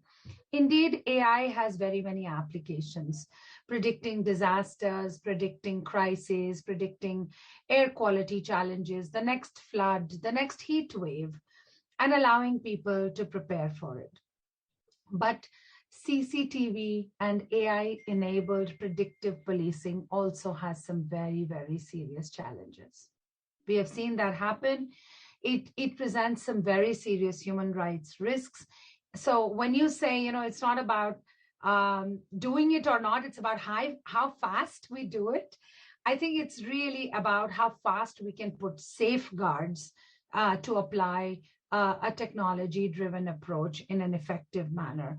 And the Human Rights Commissioner, UN Human Rights Commissioner said last month, AI technologies can have negative or even catastrophic effects if they are used without sufficient regard to how they affect people's human rights. So I think it's important that we use technology, but we use it in a way that is just, that is fair, that is transparent, and that does not exacerbate digital divides and does not exacerbate the potential for violation of human rights. That to us is absolutely fundamental in this discussion around transforming cities through a digital or a smart city-based approach. Thank you. And additional question, because you touched that point, the crisis management. So digitization in cities allows for more economical management of resources and more effective management of information, and thus inter alia increasing security in the face of crisis situations, helping in the crisis management. This is in accordance with the implementation of the Sustainable Development Goals. How do you assess the involvement of cities in this area based on the experience from the declaration actions in Abu Dhabi in 2022, action plan for cities proposed as part of a World Urban Forum, the 11th edition Heritage? Thank you. I think it's very important to understand that more and more cities are, of course, using data of different kinds, including crowdsourced data, including big data, including qualitative and quantitative data to inform their policy making. This is something that we emphasized very much in the Abu Dhabi declared actions. And as the minister was saying, we are hoping that this discussion on evidence-based policy making, smart evidence-based policy making, is also something that we will bring to the World Urban Forum in Katowice. Cities are using data through the voluntary local reviews. They're using the opportunities that are presented in the international fora to report on their sustainable development goals and on their progress towards sustainable development goals. They're also using data, as we just heard also from Katowice, but many cities around the world, to predict the impacts of climate change and to prepare for those. They're also using data to enhance the safety and security of public spaces, for example, or of transport infrastructure. And we just heard around road accidents. So there are all of those opportunities for cities to enhance their policy making through data and through technology. And we hope that many of these examples will come to the World Urban Forum. But I think there are two things here that are very important. First, that local governments don't cities don't think of themselves as technology organizations. But the amount of data that they are managing, they need to start thinking of themselves as tech organizations or tech providers, and therefore put in place the security measures that are needed to protect the technological system and to create and share and maintain large quantities of data securely. That's very important, and I think that should definitely make its way into the discussion in the World Urban Forum and into the follow-up from the Katowice Forum.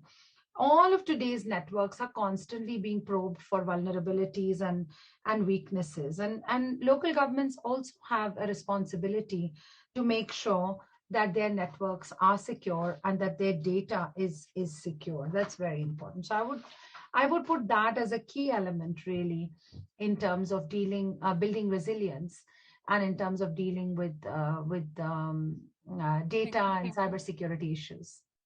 Thank you so much. And with that, I would like to turn to Mr. Kamil Wyszkowski to dive deeper into the topic of artificial intelligence. So how can artificial intelligence and technologies reduce the energy intensity of cities in the context of climate crisis, which was also mentioned previously. Predictions says that cities that leverage smart city solutions can improve their energy efficiency by 30% in 20 years. And that's true. Even 40, when we will take into the look data from United States. By the way, not only European Green Deal could be useful in that on that context, but also American one, Joe Biden plan especially. Just to show you, based on that example where we are, U.S. economy is based on not only coal but also oil. What we have in United States, we have a climate industrial revolution, definitely. The plan is simple to move from where U.S. is just right now into the new model. Under the new model, before 2035, we could have and we should have in U.S.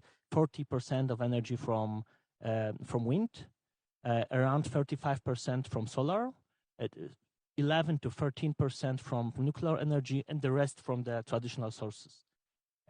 U.S. government is including into that data artificial intelligence as an important factor, because most of the cities are planning to implement technology to be able to save as much as possible of energy which simply they are consuming. How much cities in United States are consuming? Extremely high level, around 80%. When we are comparing to the rest of the world, just to remind to everyone, we have 50% of the population lives in cities. Cities are covering 3% of land, and cities are consuming 60 to 80% of energy. In countries like US, 80. Why? Because this country is so well developed, and of course, in American cities, people love to consume enormous amounts of energy. So when we are comparing US with Europe, in Europe, situation is a bit better. So we are consuming less in cities, but still around 70%. When we are moving into the south, let's say take a look on Africa, here we have wonderful data from International Energy Agency. Cities are below 60%. And of course, everywhere artificial intelligence could be helpful if we will be able to implement what we already have. As you mentioned, we will have as a result 30% of reduction, and in addition to that, but it's also good to discuss maybe later cybersecurity in cities, because of course artificial intelligence is useful, but we have also some potential global threats. So this or that city could be attacked from the outside world simply and paralyzed. If their systems, especially based on artificial intelligence, are not well protected. So, of course, we have some pluses, and of course, we have a lot of minuses, especially when we are taking into account some global threats related to the new models of war, which we are, of course, observing around us. Excellent. Thank you. And cybersecurity topic was mentioned at least 2 times today, or even 3. So I will start a round of the cybersec questions with a question to Mr. Evangelos Ouzounis. Sir, are you here with us online? Yes, I am. Great. Good afternoon. Happy to see you. Good afternoon. So what are the cybersecurity threats and challenges impacting the evolution of smart cities? One was mentioned already by Kamil Wyszkowski. We know that they are complex and more sophisticated. So over to you. So thank you. Good afternoon, ladies and gentlemen, Madam Minister, dear organizers. It's a pleasure to be today with you. Apologies, I couldn't make it, to Katowice, a very nice, beloved city. Hopefully next time. Indeed, smart cities without proper digitalization is not possible. And I would fully agree both with the minister and with a representative from the city of Katowice that this is definitely an investment and not a cost. And by investing in new technologies, obviously you open up the Pandora's box, to cybersecurity challenges and threats. And also you have to consider how all these investments are going to play out with existing legacy applications, which are numerous in a big city, integrating old technologies with new technologies and offering, value-added services. Cybersecurity definitely is going to affect all of us, and especially in big cities of millions of citizens, it can be a big disaster. It affects, the way that we go to work, the way that the mass media operate, the traffic lights, and other important systems. So I will say that there are a couple of important things to do. Definitely one thing is to accept that you are vulnerable and you have to develop a plan to mitigate a cyber crisis. As we advise, the member states, the states to do, I will also advise cities to develop a strategy, a cybersecurity strategy that will help them, to develop the appropriate skills, the appropriate strategies, the appropriate mechanisms. The second thing that I will recommend is to do a proper risk assessment to identify where the possible threats, where the possible risks might pop up when they embark into this important, journey. And by doing a proper risk assessment, they can already prioritize what needs to be done today, tomorrow, or in the coming, years. It is important to assume that one day you are going to be affected, and you have to have the appropriate capability to respond to a crisis. So what we recommend to member states, I will also recommend this to the city, to have an incident response team, a team that is able to respond to a crisis, to deal with something like an emergency. Most of these systems are basically owned by the private sector nowadays, and they are the asset owners, and you have to collaborate with them. And you need definitely a legal framework to do that. So it's important that, at national level or even at regional level, that there is this cooperation, both at legal level, but also at the trust level. So these players have to know each other, they need to meet regularly, they need to share information and understand each other, so that they know how to act during a crisis. Sometimes we fail because we spend a lot of time trying to understand who is who and who does what. So having a dialogue with the private sector is absolutely important. And closing, I will say that we have to pay a lot of attention to legacy systems. A lot of these systems might be very old. By bringing these systems, online, we expose ourselves, to important vulnerabilities. These old systems have not been developed with cybersecurity in mind. They are not very protected. The technologies that they use are not, internet based. So if you bring them in a challenging environment like the internet, they are very, very vulnerable. So you have to pay a lot of attention, to this cyber physical phenomena, and to find people that understand the cyber physical phenomena. So how a cyber attack can lead into a physical disaster, I can tell you, is not easy. And you cannot find a lot of experts. And if you find these experts, maybe a city might not have the money to enroll them, because they are so expensive. So you have to play with a lack of skills, with a lack of talents available, because of the huge demand that exists at the moment, in this field. I don't want to be exhaustive in my contribution, knowing that others would like to take the token and speak. I will close my introduction at this stage and say that we cannot proceed in a smart city without having a proper cybersecurity plan or a system or a strategy in place. Thank you, and back to you, dear moderator. Thank you. And in terms of those strategies, I would like to come back to Madam Minister. We spoke about the public goods and services. They should be available for all and for the all time. So they need to be cyber secure. We've heard and witnessed some unprecedented cyber attacks on local governments and cities in Poland and around the world. So following the recommendation of Mr. Uzunis, how is the issue of digitization and cybersecurity included in strategic documents on urban development in Poland? Thank you very much. As we heard, that digitalization is one of the most important challenges for nations and cities in the near future. The necessity of fast digitalization, digital transformation of municipalities also results from social expectation. Because improvement of living condition, speed and easy of dealing with administrative matters.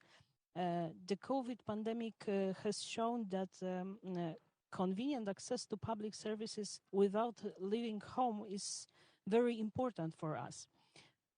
So the importance of urban development has been emphasized in the national urban policy, a strategy that is currently being updating in Poland. Digitalization as a major cross-sector trend affect all dimensions of sustainable urban development. Therefore, it should be carried out to ensure the common goods on the basis of values such as social inclusion, focus on people and transparency. The national urban policy assumes the improvement of the level of digitalization of local governments. It's necessary to create good conditions for the digitalization of local governments. In particular, there is a need for stability, greater clarity and simplification of legal regulations.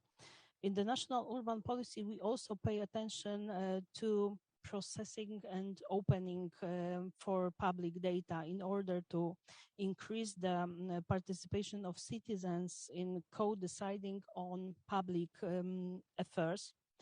Activities in this area should focus on improving the quality of collected and shared public data and on ensuring their safe storage. Together with the development of digital competencies of city, I think that IT security must be ensured. In this aspect, it's necessary to unify the approach to cybersecurity at the national level.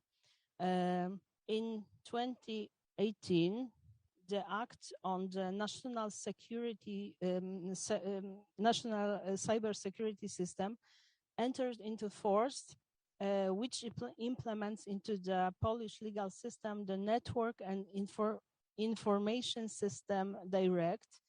It was the first European law in the field of cybersecurity. We also elaborated the cybersecurity strategy of the Republic of Poland for 2019 to 2024. Thank you very much. Thank you very much. Mr. Wyszkowski, would you like to add something to the ideas on how to improve services for residents in terms of banking, healthcare, and ensuring the right level of security? Probably 1 minute. Yeah, I noticed that we don't have much time, so very briefly. But let me comment first. What we still have not solved at all in cybersecurity sector. Let me come back to the famous National Chamber of Control report from 2015, where in the context of cities, we get a lot of recommendations that simply cities should be much better. They protect their critical infrastructure, and here, the progress is very small. For instance, are not protected at all water distribution system, traffic lights, system of distribution of heat, especially such important elements like proper cooperation between cities when one city will be hit by cyber attacks. So that thing should be solved. Here, by the way, the government is acting very actively. So we have a new strategy implemented by the government of Poland last year, together with 12 other European countries, where the European institutions simply also define that that some progress is visible. So that's a positive element here.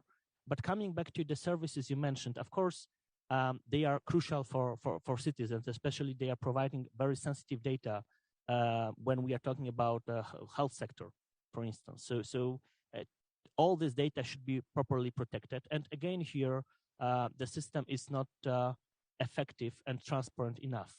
Let's take a concrete example. When we are going to the dentist, the question is if this private company is protecting your data properly, especially when you are providing very sensitive information that you are, for instance, HIV positive. Of course not. And that's a problem we have to solve. And this is an example between the public sector and private sector, very well showing how important is that aspect and how many things we should address here. Also in the context of this, let's say, old enough control from National Chamber of Control in Poland from 2015. Very good document. Is really good to come back to this paper and to take a look seriously on recommendations. Thank you for your contribution. And so let's move to the second part of the discussion with the first question to Mr. Andrew Roberts. The COVID-19 pandemic introduced even a greater urgency for local and national governments alike to bridge the growing digital divide, especially for marginalized groups. And how should local and the government administration build more efficient and secure data management systems, which we mentioned already, and protect citizens' privacy when using digital services? These activities are the foundation for inclusive and resilient smart cities. So over to you and Estonian experience. Yeah, thank you for the question. And in the interest of time, I'll try to be brief. So I'd probably suggest kind of two main ideas. So the case study of COVID is actually quite a nice one in the fact that governments needed to procure a digital solution that tried to understand the health outcomes of citizens in order to prevent the kind of growing infection, but also ensuring the fundamental privacy and the rights of the citizen. So what we saw is the procurement of a digital solution that at the heart of it needed privacy engineering, privacy by design, as well as fundamental principles of security engineering, security by design. So for instance, in the Estonian case, the COVID tracing application was a consortium of digital partners. At its heart, though, was a partner which had long experience with privacy engineering and development of cryptographic solutions. Our COVID certification solution was developed by a company with a long experience of blockchain KSI solutions. So I think we should take this as an example, and as the representative from Katowice says, and to piggyback on the last answer, when we're developing solutions like AI cameras that are using AI and whether it's essential services, we should take a pause, and when we do that procurement process, look at privacy engineering or incorporate privacy engineering and security engineering. I'd say briefly, the second one, in Estonia, we have our secure data exchange platform on a national level, which we use for e-government services, so our citizens using services with government departments. So that is an open API. It is managed by the Nordic Interoperability Institute. So if you're offering a service to citizens, so if you're energy and you're a smart grid, or if you're a mobility as a service organization, you can actually use and develop and work with that Nordic Institute and trial that open API so that you have, a solution that allows some secure data exchange and a protocol which is developed with those cryptographic standards. So these are the kind of two different solutions that I think smart cities can incorporate. Thank you for this practical advice. I would like to turn over to Ms. Katarzyna Smentek and ask you about the digital divide and dive deep into that. The Youth Council at 11th World Urban Forum has the task of involving young people to a greater extent in the discussion on urban development. It is believed that young people are born with a cell in hand.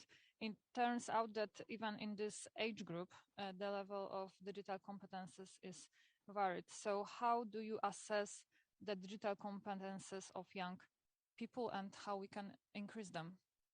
Thank you very much. And when we think about young people, I think in general, we think, oh, they are probably checking Facebook or Messenger or WhatsApp or any other social media account. And very often it's true. So a lot of young people really have competences, very high competences, digital competences. But there's a huge portion of young people that unfortunately doesn't have access to either digital world, as we can call it, or IT technology in general. So when we think about young people, I would like to firstly focus on young people that have access to technology. So, for example, in case of Poland, it is believed that majority of people, so more than 90% of young people, everyone has at least one account on at least one social media profile, which means that one of us probably has more than one account.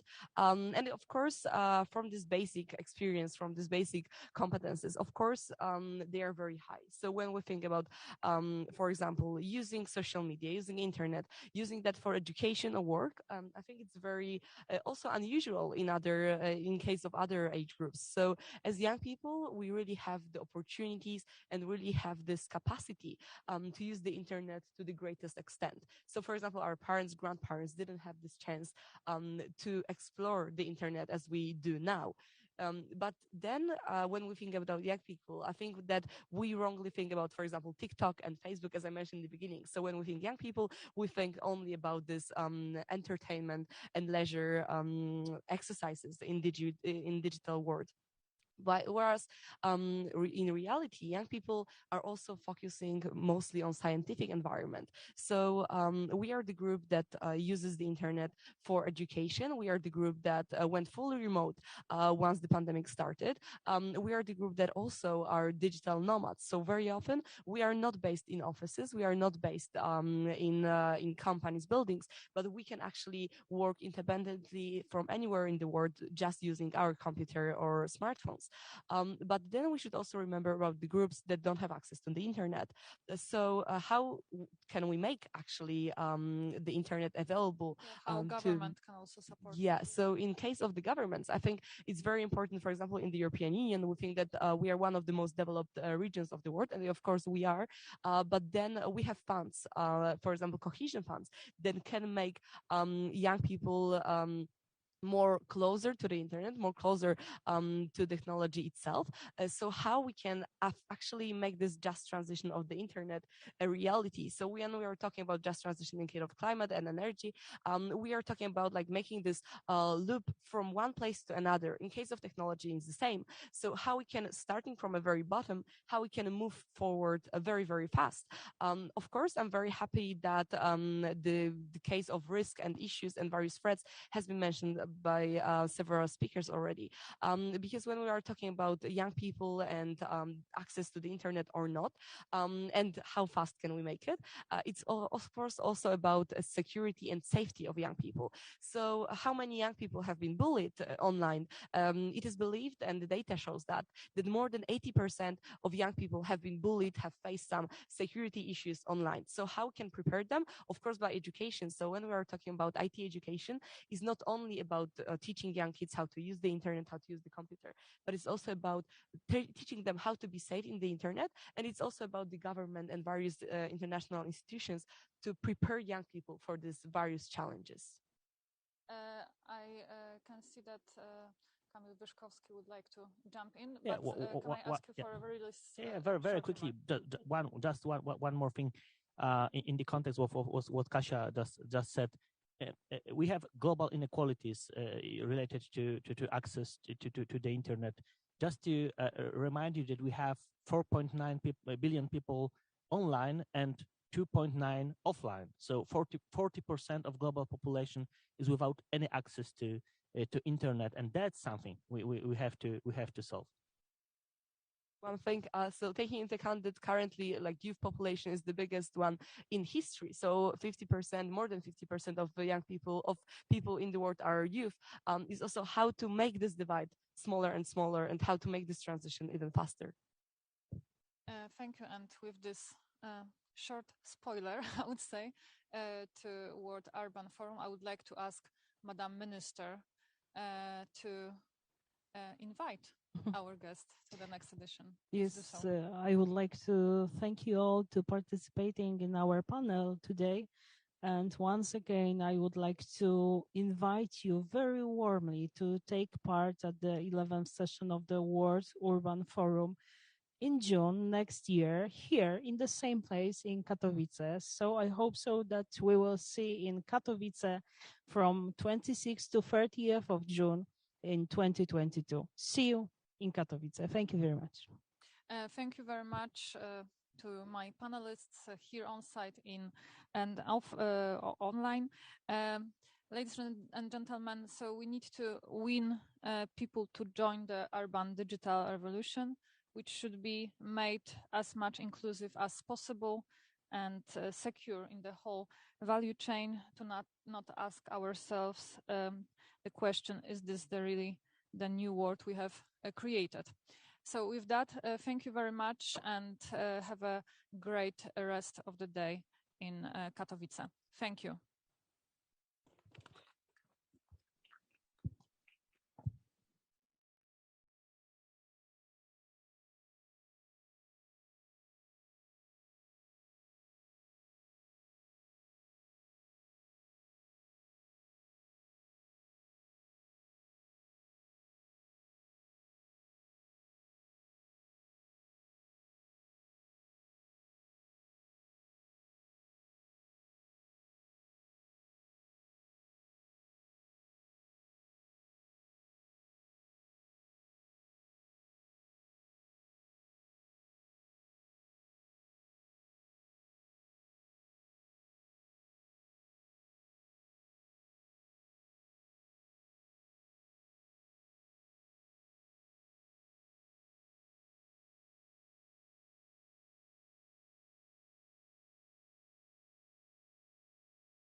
Hello, my name is Przemysław Kurczewski. I'm a deputy director of the Polish National Center for Research and Development.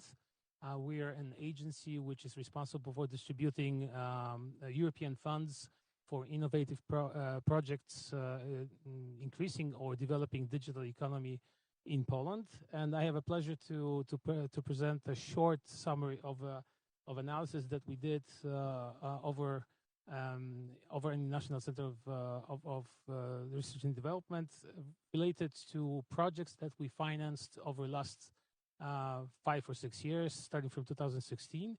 I think it's an interesting data showing what trends are transpiring in Polish digital industry, what projects are being developed by our entrepreneurs, and where the Poland's competitive edge potentially will be. I will start with a short presentation of the conclusions of the analysis, and then we'll move to our experts who will discuss their point of view on Polish future in digital economy. So shortly, something about NCBR, National Center for Research and Development. We're an agency which was created close to 12 years ago, responsible for distributing European funds and investing those funds or helping our entrepreneurs in developing innovating technologies for the future. We have distributed close to 66 billion Polish zlotys in such projects over this period of time. That's approximately 16 billion euro. And what our ambition is for the future is to actually create programs and support projects which better develop Polish national gross product and are better fit to resolve problems which civilization is encountering right now. For example, we are very much keen on developing technologies related to Green Deal, European Green Deal, and all other digital and artificial technologies which are going to be critical to actually compete in the world as it's coming in coming years. What we have done is we have taken a sample population of projects which were financed by NCBR over this period of time. Over 2,600 projects were analyzed, and out of this sample population, which was analyzed by our experts, the following data or interesting conclusions have stemmed.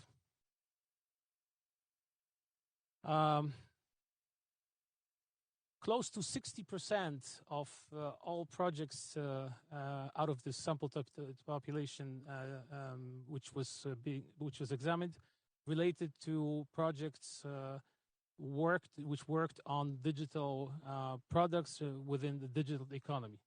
Out of the 60%, 40% related to development of new software, 32% related to development of new digital processes, and 28% to hardware solutions.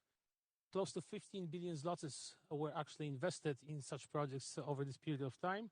And the interesting part, which was a bit of a surprise to me, was that those projects which were most costly and capex and actually money involved was the largest were projects related to process change.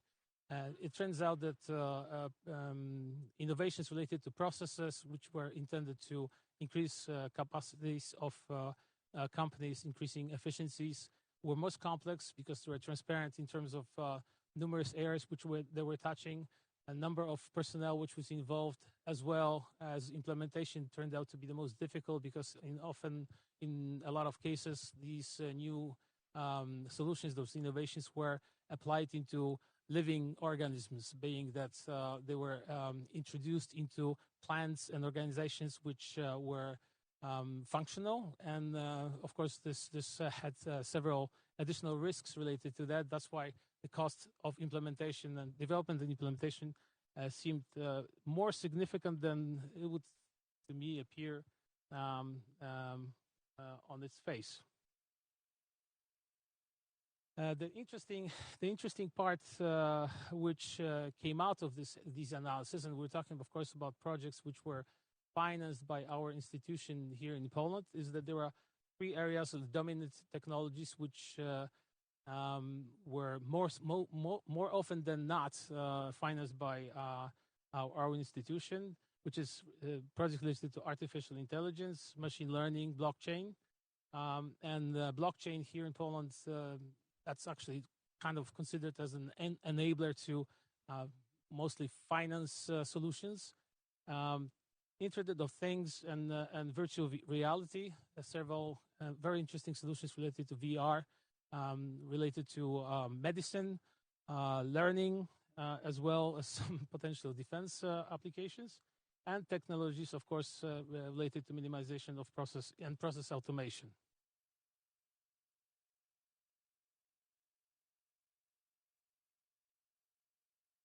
An average cost or an average investment related to each of these projects amounted to close to 10 million Polish zlotys.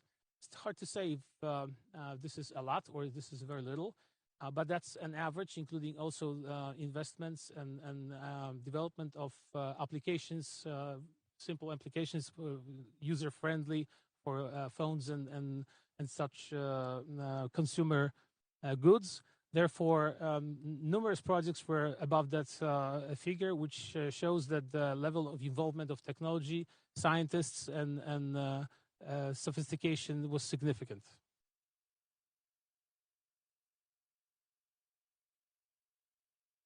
The three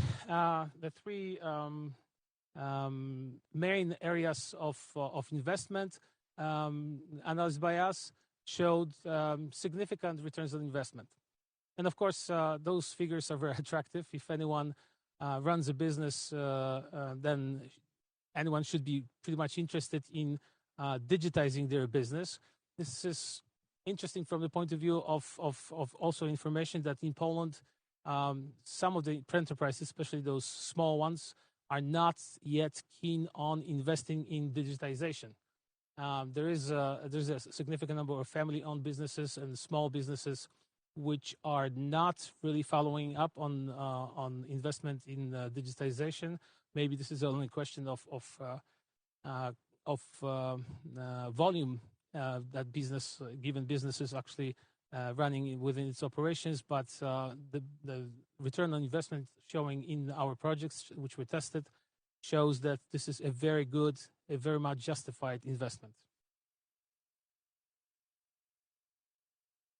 Simple data or simple sample data on what the industries were mostly benefiting from projects which were financed by National Center for Research and Development. Those are mostly know-how heavy industries, and the returns on investment within those industries were very attractive. That's probably not, but it's probably because of the volumes which those industries produce. Thus, any investment which is actually implemented gives significant returns. This should be noted, of course, that the data pertains to projects which were financed and successfully completed. Therefore, this data pertains only to those projects which were successfully completed. As a kind of a constitution or a nature of the business which we finance, innovation, there are businesses or projects which fail. But that's a natural thing which our agency takes into consideration when we make a decision to support financially given innovation.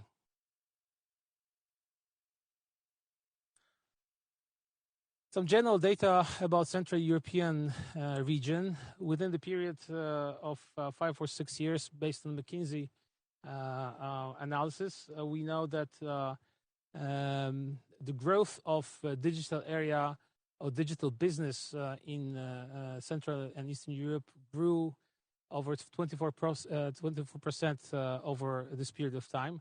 Poland grew also within that tempo, but 24% of the growth is also coming from Poland. Poland has, I understand, 7th position in terms of number of scientists working on new technologies related to digital. We're number 1 in terms of number of scientists working on digital economy within Central and European area. So in many ways, we seem to be very much destined to become a hub for numerous technologies of this type in Central European region. Not only because, of course, we have scientists which have know-how to, which can be transferred to business, and it becomes more and more often the case, but also because we have the basic market, the size of Polish market seems attractive for initial implementation of these solutions. Thus, in many ways, the future for Poland seems very attractive, and we may be, and we think we will be attractive place for placing business within the digital economy in the near future. The question is how can we make Poland more attractive, and how can we increase the cooperation between Polish scientists and Polish business in the future? Kind of a historical note, if you look at Polish transformation, 10, 15 years ago, cooperation between Polish science and Polish business was very limited. Polish business was very much inclined to purchase plug-and-play solutions, simple solutions. That's not only because it was simple, but also because Poland was slacking behind in a lot of simplest things in many ways. Now, Polish businesses are discovering, or actually noticing, not necessarily discovering, noticing and seeing innovation of their own as an opportunity to not only conquer Polish market, but also conquer European and the world's market. In my personal experience, talking to some of the youngest even inventors, innovators, when they start their startups, they think about Polish market as a stepstone or a certain stage of development of their product. They do think of conquering Europe immediately. It's almost a natural direction for them.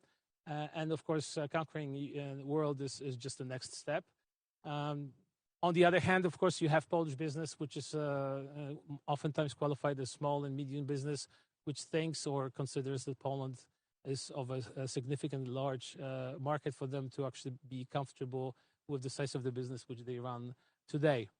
One of the dilemmas that we have working on our new strategy, we have developed a new strategy within NCBR last year, but we want to precise it, make it more precise in terms of what kind of programs we want to create, is how Poland should develop, what businesses should be supported, what technologies we should focus on to direct the 8 billion euros which are allocated for Poland for next perspective in the most efficient way. The question of whether or not we should invest and we should produce everything. Should we concentrate on something? Should we, as Poland, as Polish entrepreneurs, have a competitive advantage in something, or should we try to do everything on our own? Those are some of the questions and issues I'd like to discuss. And of course, short pitch publications of NCBR. According to our new strategy, we would like to, and we will be providing Polish public institutions and Polish business with statistical data based on what we financed in past years to give a better view on what potential Polish market has, what technologies and what areas of the market Polish business is seeing as their future in conquering markets. Because at the end of the day, it's the business that knows better, outside of some of the critical technology which the public sector should support, like development of artificial intelligence. Not only because we want to develop artificial intelligence in Poland and be a player in this market, but also as a public institutions, we need to know how that works related to cyber threats and all other things. So I have a pleasure to have expert guests on our panel. I have to apologize. Two of the experts cautiously decided not to show up. They informed us that they had contact with someone who had COVID. Cautiously, they decided not to come. So they apologize, but I think we'll do fine. So with me is Izabela Banaś, Deputy Director for Polish Agency for Enterprise Development. Good afternoon. It's nice to be here. Marcin Kraska, Deputy Director of Łukasiewicz Network for Research and Development. Kraska. Kraska. Good afternoon. David Solak, member of the board of Future Industry Platform. Good afternoon. And Roman Szwed, chairman of the supervisory board of Attende SA, one of the Polish ICT champions. Good afternoon. So if I may, the first question to all of you, so you may choose whoever wants to start. Should Poland invest in everything? Should Poland and Polish business be supported in any area of digital economy? Should we have any areas of expertise or specialization? Should we have any area which you think today we have a potential for competitive advantage? Roman. Yes, you run the business. Okay, so you see, of course, one has to concentrate, because if you use money in such a way that you distribute it just equally for everything, it will not work. But I have such saying that, you know, if you improve everything a little bit, you know, everywhere, the result is also good. So one should balance, yes? So we should not forget, we should not concentrate on one or two branches and only develop this. We should try to keep going with everything, but of course we should select these few branches, few industries, and should try to develop it faster. But before, let's say, coming to this, I would like to make some comment that, you know, we usually see such industry and good success of industry as to produce something big, something, you know, some big products which are heavy, which are let's say can consume a lot of money, etc. But you know, if you because I'm representing IT industry, if you look which companies in the world are the biggest and they have the biggest capitalization, if you look now, you see that those largest companies, the biggest companies like Apple, like Facebook, like Google, like Amazon, they do not produce big and heavy things, yes? Simplify the subject. They sell their intellectual property and services, yes? So we should not only remember that it's not so easy to choose this one ideal subject or one ideal branch and develop this one, but we should also remember that there is a phase transition. It's not anymore product, big, heavy, and capital consuming, but maybe services. And I think a very good example for this is, I think, transportation industry, where Poland is a leader in Europe. Yes, and but coming back to NCBR, but because NCBR is going to support and is going to distribute money and must know how to do it in best way. Yes, so of course we can select number of industries, and I hope I am first, but I hope that my colleagues will do it. But I would stress that I would support very much IT industry, because we are really in very good position. We have good education. We have results in many already branches, like let's say games. Yes, suddenly Poland started to be maybe not leader yet, but almost, yes, and gaining a lot of money and position. So. And we have, if we concentrate on it, and this is in how to say what NCBR is doing, because NCBR is supporting, let's say, education by giving money for, let's say, supercomputer centers. Let me mention this, but of course, in many other aspects, and so supporting education. And later on, one has to have startups, and of course, NCBR is supporting startups. Yes, one can do this only even better than now. As I said, is everything one we should do slightly better, try to do slightly better.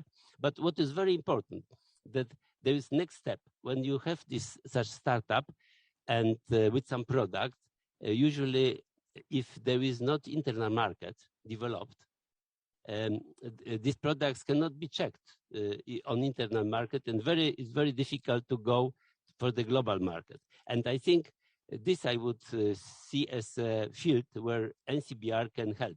How to do this, that in our internal market is supporting, let's say, artificial intelligence.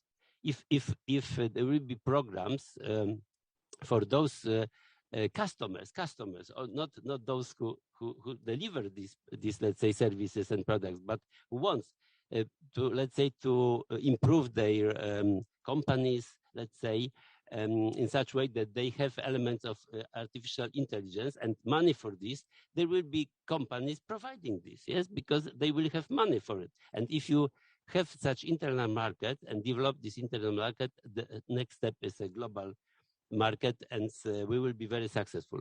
Well, of course, I don't want to limit this chosen, let's say, businesses like IT industry, but I think we should really concentrate on it. I see. So the question, the same question to Mr. Solak. You represent a platform which has membership of several institutions, or actually businesses. So you have a view of what seems to be an interest or a focus areas of your members of your organization. Can you elaborate on the same point? Well, I have two perspectives on the matter you asked. One of them is they both correspond pretty well with the NCBR report. Well, the first one is my former professional thought, because in my professional life, I used to be for a few years a manager in the research and development center in one of the leading Polish chemical companies, and I was responsible for implementing the digital technologies in our company. And well, we were using many tools such as scale-ups, such as accelerators, and well, there was no solution on we wanted that we were unable to find on our domestic market. Of course, companies that are using tools like I mentioned are very often looking for innovative services or products that will help them to make a revolution in the market and to become a leader. And it very often ends with improving some processes and improving processes like perhaps logistics, transport, training, predictive maintenance, or something like this. And I think that our domestic market is quite strong when it comes to the digital technologies. Of course, it depends on the needs and the specificity of the company and the firm. And this is my first thought and my first perspective. And the second perspective is perspective from the Future Industry platform. And I think that this is a general thought. Well, I think that there are some branches like perhaps robotics, where we don't have strong domestic producers or service providers, and we shouldn't even think to chase the leader and to have a domestic producer as a leader, because it's just a waste of time. We should think about stronger cooperation, and we should think about filling the gaps on our domestic market. Excellent, thank you. Marcin Kraska, new institutes, newly created, maybe 2.5 years ago, yet very agile. Thousands of scientists, business challenge which you opened up, very positive reviews. Your view, should we concentrate? Where do we have know-how? Should we just go on with what we have now? Okay, so in Poland, we have very strong sectors, but the problem is that we are rather subcontractor, not innovator. And this is the main problem of Polish economy, Polish businesses. And we are very strong in automotive sectors. We are the major European manufacturer of automotive components and spare parts in Europe. So we are the third producer of the hydrogen in Europe. We are very strong in aviation and many other sectors that we are very big businesses, but a lot of competences, but we don't use it to be and to build a leader position in the Europe and even in the world. So the problem is that, in my opinion, there is a lack of specialization in Poland. We invest a lot of money, but we invest this money in many projects. So we don't concentrate the investments on the specific specialization to build a leader position in Europe or in the world, and so we can't reach the scale effect to build this position. And so as a state, and to use the money from NCBR, we should concentrate these investments to build the specialization and sectors which we are able to become a leader in Europe. It's not the investments in infrastructure, but it's investments in people and scientists, and also investments to attract specialists, experts from different countries to come to Poland. And this is what the strongest economies do. I give you two examples from Germany. They built a very high competence in quantum computing. Fraunhofer got support from the government of 630 million euro to build the competence in 2 years, only for 2 years, just to buy the quantum computer and to build the competences. And they cooperate with IBM just to build these competences. With such big amount of money, we can't compete with Germany. And the second example also from Germany, it's concerning the hydrogen. And the Ministry of Economy announced that the Germany will be the leader in hydrogen, and they invest 8 billion, and they will invest 8 billion euro in hydrogen sector, and this investments hopes to trigger investments, private investments of 33 billions of euro. So let's talk about the big investments in Poland, and not fragmented investments, but very big. But we should define what is our specialization. We will not be a leader in everything. We should concentrate on specific areas and really invest a lot of money to to build the competences, to use the competences which are already in the market and different institutions and businesses, and to become a leader in one of the area. So I think that we need this activities and to define this position. So that follows exactly the question, because we seem to be doing well, but it's all relative, and maybe it's only we're doing well, but just well, not well enough. The potential is there. The question how to focus the resources that we have, because they're not unlimited, and can we come up with something of a national strategy that will support selected industries. Now, Isabella, mid and small cap. Connecting to your first question, as economists, I wouldn't like to tell about economy, about technologies, but if I comment in the context of digitalization, the technology seems secondary for me. I totally agree with you that the people are the most important, the knowledge and the competences. We are in the moment of the world when the whole world is struggling of lack of experts, and in Poland we have quite good level of education, technical education. Of course, there is a lot of things to improve, but anyway, every year we educate quite high number of IT specialists and engineers. And if we are talking about exporting and import, definitely we shouldn't export them.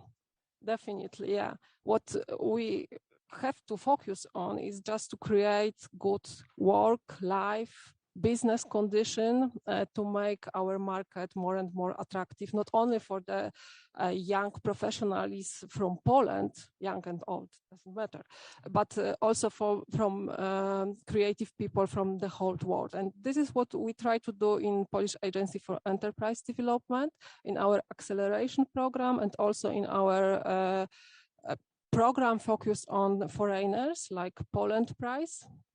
And I have to admit that the first results are quite promising. In our pilot programs, more than 100 new SMEs established, was established, by foreigners from the whole world. And in current programs, we are expecting even 400 more. So, answering on your question, definitely we should import people, their knowledge, and then the technology will come with them. The question is how to make SMEs invest in digital, how to make them interested in developing their business into something bigger than SME, how to make those places an attractive place to work for our scientists and work with our scientists. And in your experience, in your programs, do you foresee any of the type of programs in the future? Do you see a need for that kind of support? How do you see that in the future for the next European perspective? If we talk about startups, of course, we have to think about acceleration programs. So we have to remember about advisory services, about financing. But what we see, it's the most important for our clients in the startup ecosystem. It's to connect them with the clients. So what we do in our programs, we connect the startups with big companies, with their first client that is able to help them to develop the product and show this on the. So the basic thing which the startup really needs is the first client, the first cash flow, the first ability to check the market with the market, what the result of their innovation is. Yeah, I think so. So again, Marcin, there's this question of collaboration of scientists with business. Polish experience in such that it was very limited. It's improving. Again, your institution has created a special program called the Challenge, where business can turn to your institution, to your scientists with a question, and you come back with a proposal of a resolution within 2 weeks, very agile. You have hundreds of projects like that already run. Can you elaborate how you see existing way of collaborating between scientists and business in Poland, and how can we improve this? Because that's if we actually do have these areas of expertise that we determine we want to do, then this collaboration of those very two different worlds, which does take place in other countries, should be somehow strengthened, improved, supported. Okay, so maybe some words about the Łukasiewicz. Łukasiewicz Research Network. It's a very young organization because we have only 2.5 years old. We are 2.5 years old, but it's built with the very experienced institutes, research institutes, and now in the network we have 32 institutes with the very wide range of competences. And from the beginning of Łukasiewicz, we concentrated very strongly on cooperation with the business, because we don't want to cooperate. We want to make a business with the business. So this is our aim, and that's why we analyzed the problems in cooperation and making the business with the business. And the first thing what before Łukasiewicz was the problem. It's finding the competent scientists and the competent institutions which can help in solving the problem of the businesses. Before Łukasiewicz, we had 38, because we started with the 38 institutes. So business should find the competent scientists in these 38 institutes. So our idea was to create a single point of contact. The businesses don't care about where is the scientist. It's our role to find the competent team and to create the answer for challenge which the business defined for us. So it was the basic thing, and thanks to this assumption, we created a challenge system. It's of course is supported by the IT. So business can send us the challenge, and the Łukasiewicz within 15 days give the team, the competent team, and also the answer for this challenge. The initial answer, of course, but it's the answer that we showed that we are able to solve the business problems. So till now, we had the anniversary of launching that system. It was 2 years ago, and till now we had 1,000 challenges with over 400 companies in Poland. So it's quite big number of companies which already cooperate with Łukasiewicz. So it's the few things. Łukasiewicz has over 4,000 of scientists. It's not possible to build such a competences in businesses, and also very wide range of infrastructure, research infrastructure, which is not possible to build in the single company. So it is the strength of Łukasiewicz in cooperation with the businesses. And I would like also to touch the international cooperation, the subject of international cooperation, because it's also very important in research, of course. So to our aim, it's increasing the cooperation, because the biggest research projects that are with the different partners, not only national but international. So we want to build the cooperation with many institutions, international institutions, and that's why we created Center for Foresight and Internationalization, which the director is one of the employees from VTT, one of the research network in Europe, the biggest institutions in Horizon 2020. So we also attract people from abroad to come to Łukasiewicz to build the competences and to build the very strong entity in Europe and further maybe in the world.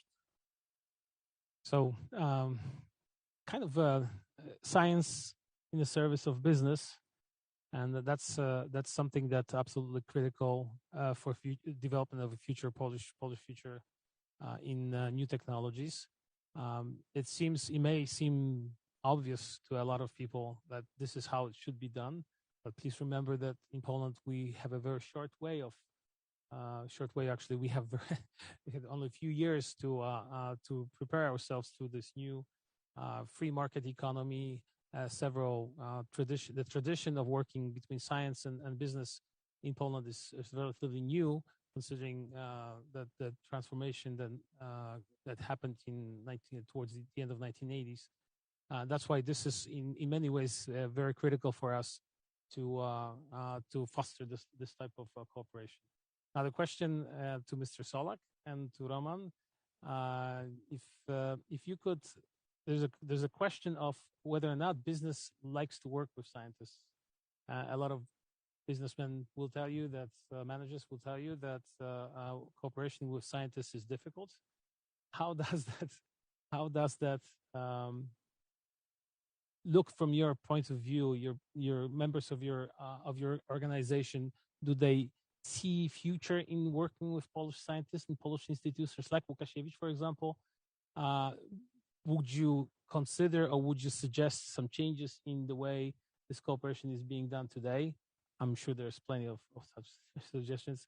How can we change our institutions to make your life better? Well, I think that as a country we are doing more and more to make the cooperation between the business and between science better, more effective.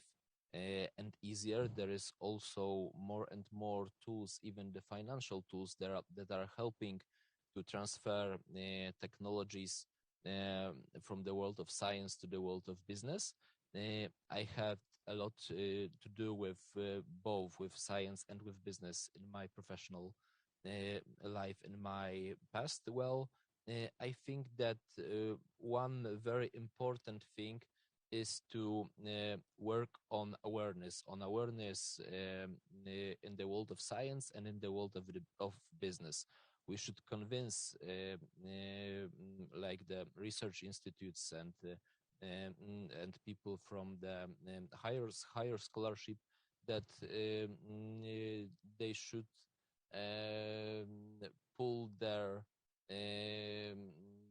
innovative products and services to the market faster and faster. And we also need to work on awareness of business that it's worth to invest in the digital technologies, in innovations. These are two quite important. These are two quite important tasks. Well, the Future Industry Platform is a national agency that is responsible for working on awareness of our entrepreneurs, that it is worth to adopt the cyber and digital technologies in their business. And this is one of our main tasks that we are doing in our daily work as an institution. Well, my predecessor says that his institution is quite young because it has 2.5 of year. The Future Industry Platform is even younger because we have because right now we have only 2 years. And it's great work before us and road and road to make.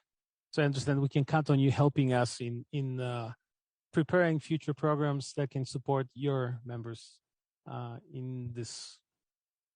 Yes, exactly. Okay, Roman, you've developed a company from start. Well, I think you see it is difficult to cooperate between science and business, but not in all areas. Let's say if we speak about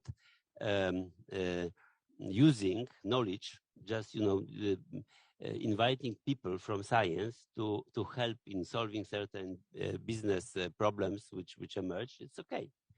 So because and I think this is number one. I mean, what is going in Poland, that a lot of small groups maybe and even not small, but are involved in some projects and they just help to understand, to solve some problems. But this is not the same to do business together. Yes. So doing business together is almost, I would say, impossible, but not because people don't want, but because we have such a legal structure. We have such law. It's very difficult to do because it's government, this is private, and you never know this intellectual property to whom it will belong at the end. Well, I can mention a lot of cases, but it's so difficult that I think business is not going to do it because it will have problems later on. Yes, and I think also from the scientific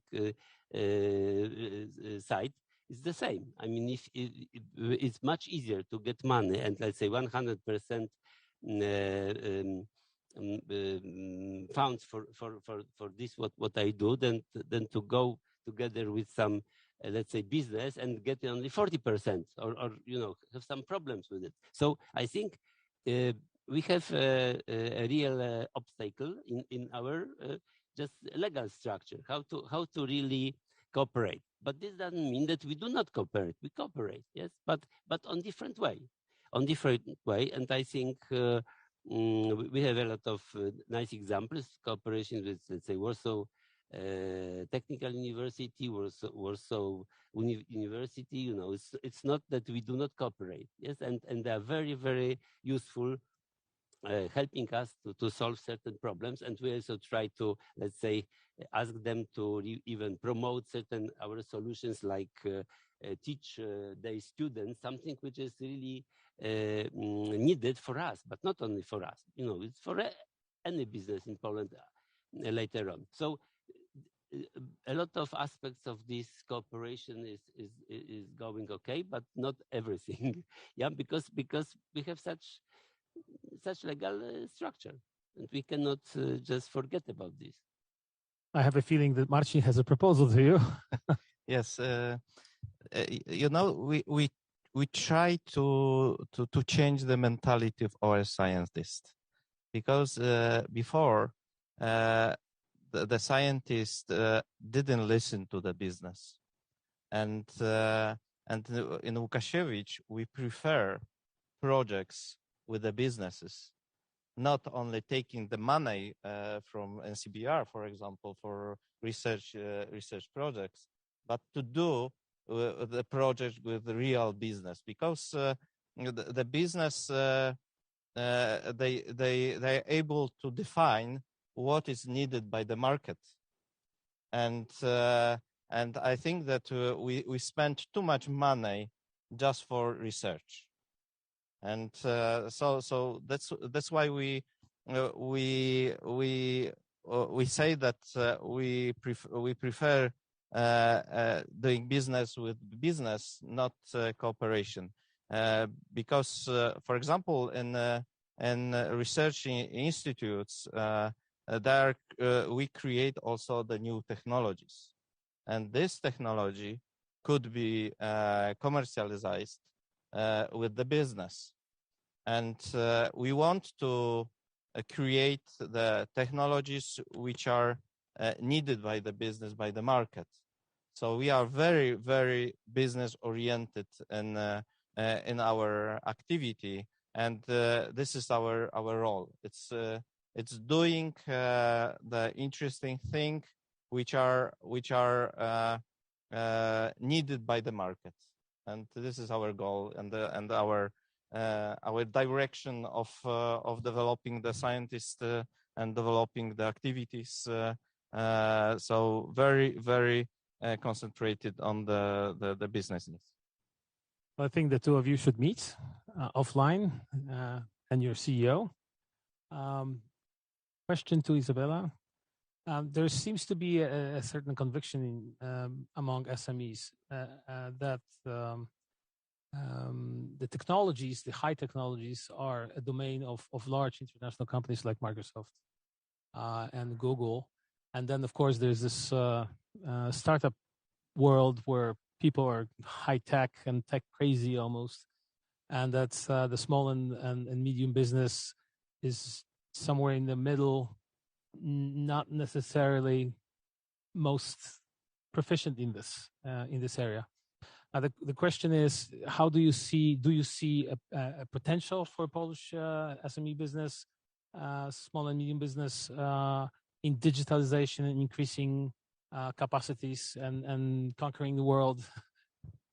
Yes, of course, we see the potential. The situation is not very clear because, on the one hand, we when we implement activities, when we support the SME in the digitalization or in the transformation for Industry 4.0 towards Industry 4.0, we see a really great interest. It's enough to say that in our last project, digitalization voucher, we received more than 6,000 applications from SMEs that wanted to digitalize their processes. So it's a really great number, and we see really big interest in the companies. But on the other hand, some studies, even the World Bank research done together with PARP, shows us that almost 50% of small and medium enterprises doesn't think about any digitalization because they think that it's something not for them. It's something for big company. And this is really something that worries us. And we think that it's definitely it's lesson to do, it's lesson to learn, and it's a lot to do for all of us, for all the institutions. Looking at the rates of return on investment, which we found in our sample population projects, I think anyone reasonably should expect that this interest should be supported also by the effect which the digitalization brings into the business. Just we're starting to come to an end. I have one more question to Mr. Solak. The COVID pandemia has two effects. Of course, the nightmare of being here, but also it stirred an increased interest in digital solutions by the participants, but by the actual consumers. The digital market is booming because suddenly those of us, including myself, who didn't look for some digital solutions in the past, now found that there are solutions already existing which help in simple things, courts, shopping, other things. But there is also this other way, this other side of this acceleration. We do not meet as often at work. We do not work as teams as much. There are some negative aspects of what we are experiencing right now, and this digital world which we're living in it's not all positive. Would you elaborate on your experience in this area and your membership companies? Well, I agree with this what you have said. Well, the COVID pandemic has shown us that companies and teams that are using digital technologies are more resistant to the effects of COVID, and it is also strictly connected with this what Ms. Izabela Banaś has said about awareness of our SMEs, which a lot of them thinks that digital technologies are not for them. And I think that COVID shown us that the digital technologies are for everyone, because I think that almost every report and every research about the results and about the impact of COVID pandemic on our economy shows that the companies that used digital technologies dealt with the results of the pandemic better and better. And I think I very often say one thing at a lot of conferences and in interviews, that luckily we as a country live in times where the money is not the biggest problem. Well, we have more and more of financial tools. Well, I'm not the proper person to say about them, but I think that also Mrs. Isabella Banaś is the proper person to say perhaps about it, what the PARP is doing for entrepreneurs and what we will have in Poland in the next perspective. But these are European tools founded by the European Commission. There are also our national tools like the tax relief, perhaps for robotization.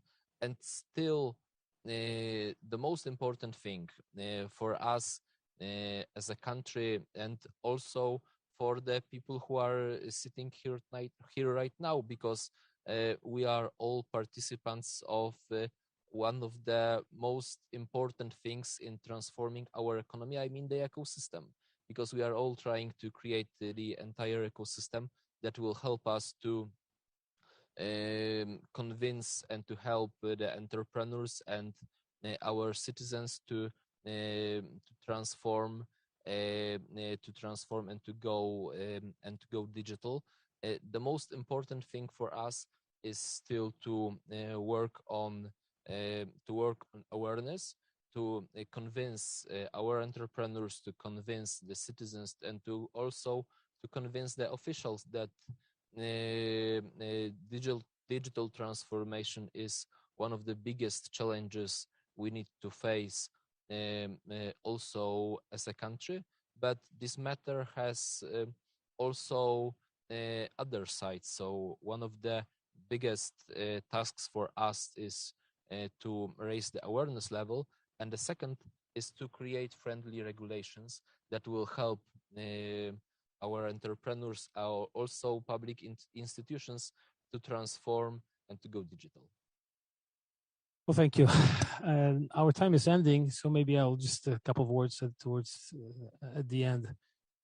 It seems obvious from what was said here that it is a lot better to be good at few things than be mediocre at a lot of things. And in Poland, we have an opportunity, resources, and know-how to actually be very good at some things. We just need to determine what those things are with some level of probability and certainty, which is also not an easy thing. But we do have scientists that can help us to determine it. We need to increase a collaboration between our scientists and business, because I personally met a lot of scientists who want to cooperate with business. They need a little bit of help, thus accelerators and help that we can provide as public institutions to provide this ecosystem for scientists to feel comfortable working for business and with business. And of course, the question of digitalization of the society. It seems obvious that that this is something that we should do, because this is the only way to go into the future, especially facing threats such as pandemia. Without digitalization, we would be in a very bad position right now, not only as Poland, but also in the world. Things would simply stop. But we also have to remember that a significant part of the world is not digitized, not connected. And we also have people here in Poland who are not connected, not because there's no network, because they just don't want to be. They don't see the reason why. Thank you for your participation. Thank you for your attention. Thank you very much.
Raz, dwa.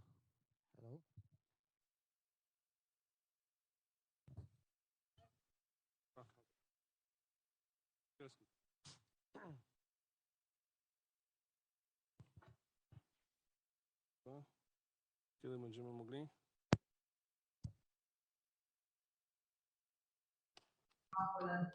Hello.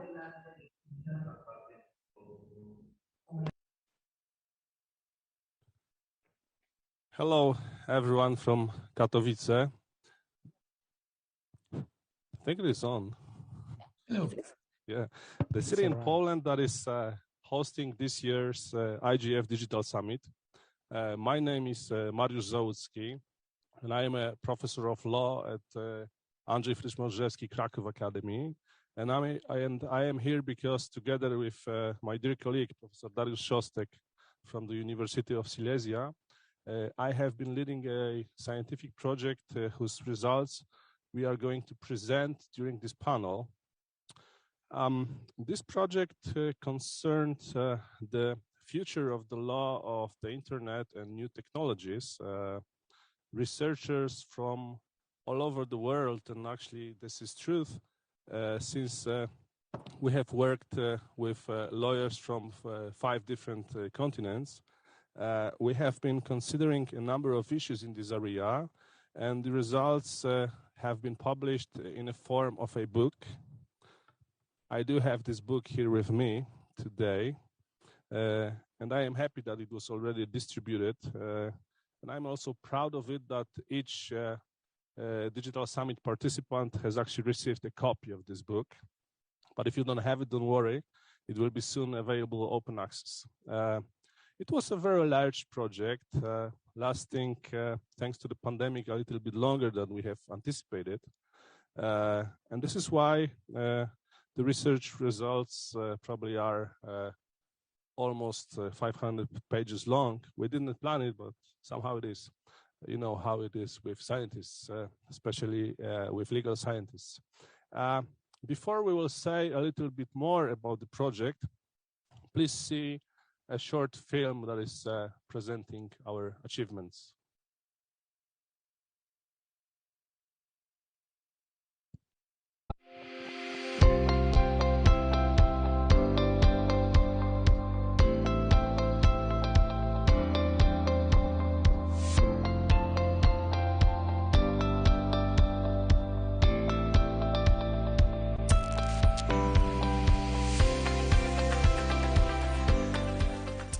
Hello, my name is Dariusz Szostek and I am a professor at University of Silesia in Poland, in Katowice. And together with Professor Załucki, we are the editors from the monograph. The future of the law is the best description of the project we have just done. Internet and new technologies will be with us for a long time, and we wanted to predict its future. So scientists from all over the world has prepared a research project, and the conclusions of this project are inserted in the book we have just issued. The book ends with conclusions and recommendations for the internet community. So I would like to encourage you to read this book and maybe join the discussion with us about the future of the law of the internet and new technologies. International research project, Internet and New Technology Law, Perspectives and Challenge was special, prepared by docents of scientists from 5 continents: Australia, South America, North America, Asia and Europe. Joint recommendation for the UN IGF on the future of the Internet. Polish editors, international team, prestigious international publishing halls, Silesia and Katowice. Welcome in UN IGF 2021.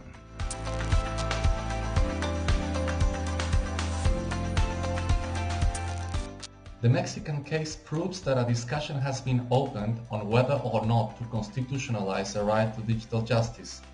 Policymakers should remember that even though such an outcome is desirable, digital justice will require extensive intervention and procedures designed to be carried digitally and not merely normative amendments.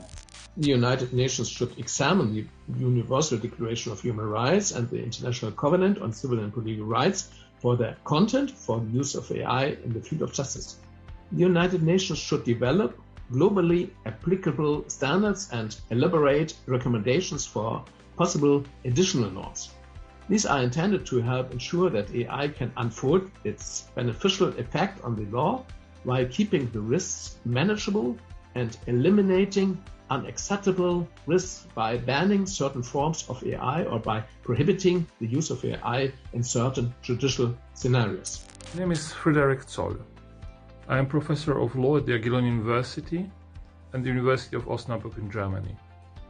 In the book Law and Internet, I have written a chapter on the legal tech and legal services. We will face here in this area incredible changes. The profession will be challenged to reshape its way of operation, the rules of ethics, and also the legal education must be completely revisited and possibly reformed. I hope that this book and this chapter will help to start the necessary discussion in Poland, in my country, and we are a little bit too late. And it is necessary to launch the process of the adjustment to the future. Thank you very much, and I wish you a pleasant reading of the book. The most concerning problems in the context of the use of artificial intelligence tools by financial firms may arise because of the opacity of AI models used, and especially opacity resulting from complexity of machine learning models, as well as corporate secrecy. Therefore, regulation should focus on mandating transparency of corporate practices and explainability of models used. I am Professor Doug Surtees of the College of Law, University of Saskatchewan, Canada. I recommend that the United Nations develop a rubric of internationally accepted standards of lawyer technological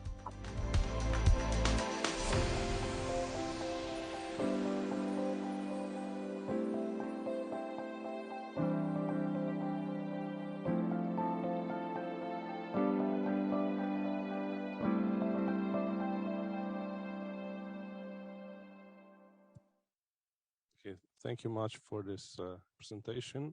And I guess now it's time to say a little bit more about the project. We have divided the title issue of the future of the law and of the internet and new technologies into several, actually 4 research areas. Every area ends with specific recommendations for the internet community. Unfortunately, due to the pandemic regulations and the problems concerned with it, not all of the members of our research team were able to join us today in Katowice. Some of them are with us online, and we will try to present some of the recommendations. But at the end, I would like to encourage you to read the book and join the discussion that I think is already running. The first area that was explored by our research team was internet, new technologies, and the sustainable development. And I'm pretty sure that this is a very important area that cannot be ignored when we are thinking about the future of law and technology. We have online with us Professor Wojciech Filipkowski, and he is here because we have also considered the issues of criminal liability in the context of functioning of smart cities. So, Professor, could you please explain to all the summit participants why the future is also concerned with the necessary changes to the criminal law? Thank you very much. I hope you can hear me. I'm sorry I wouldn't be able to participate in person in Katowice, but I hope you can hear me. Together with Rafał Rejmaniak, we look at the dark side of the development of new technologies in connection with the smart city concepts. And I think that there's a need for certain regulations concerning the application of new technologies, especially AI, artificial intelligence, because this is very difficult from criminal law point of view. And I'm talking only about the criminal liability of human beings, not the robots or the androids or artificial intelligence, because I think that's far in front of us. This is the future, maybe, but we stick with the criminal liability of human beings. So I think that we are going to use it. People will operate those technologies, the equipment which has been embedded with the new technologies. So it's very important to clearly identify all the obligations and duties of human beings operating those technologies in the concept of smart city, because of the criminal law principles, we have to know who's responsible for what, and what are the penalties for this kind of activities. We think that these are unlawful, and I think we need two things. We need to ensure the real human supervision over fully autonomous systems. And I think we still need an interdisciplinary research involving experts from different fields of science, IT, ethics, law, in development of commonly accepted principles regarding criminal liability or liability in general for potential damages. And I think that United Nations should make efforts to harmonize legal standards in those areas on a global scale, in order to avoid regulatory asymmetries between countries or regions, because those asymmetries are going to be explored and exploited by criminals in order to commit crimes. That's my thoughts. That's why we need to do research in case of criminal law in connection with new technologies and artificial intelligence in particular. Thank you. Thank you very much, Professor Filipkowski.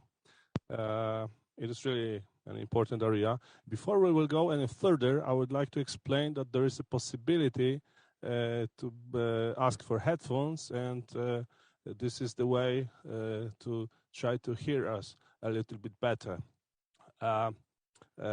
We have also devoted our research to more broad subject of eco-smart cities, and we have with us Professor Magdalena Stryja and Alexandra Harrington from New York.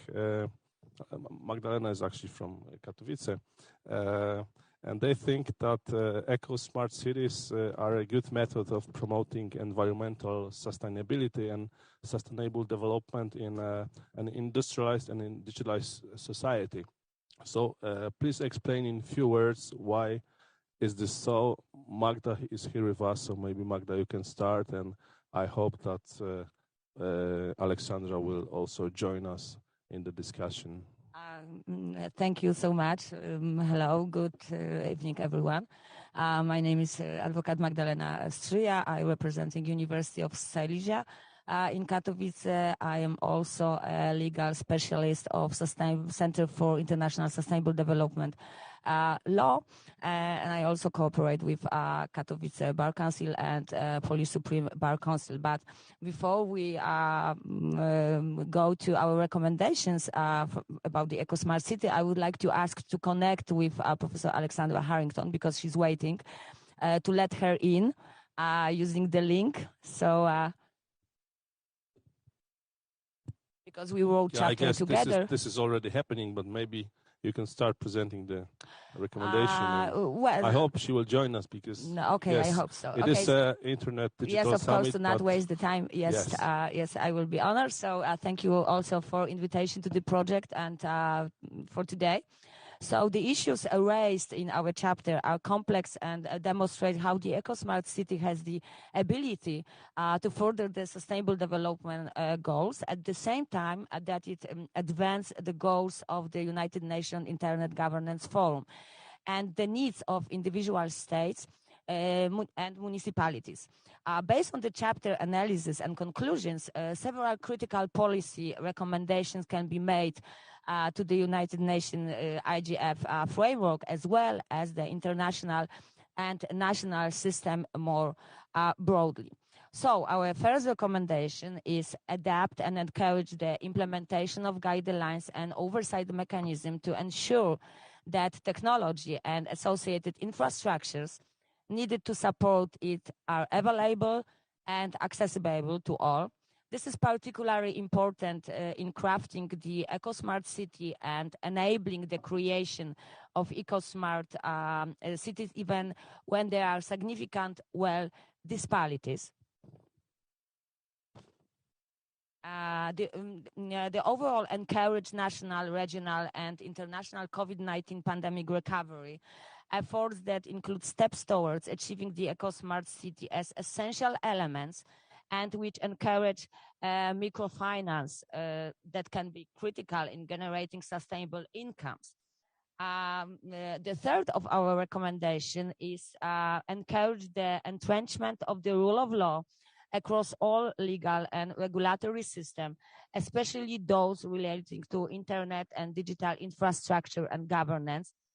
This will be of particular importance in the post-pandemic world, where recovery is increasingly linked with access to information and technology.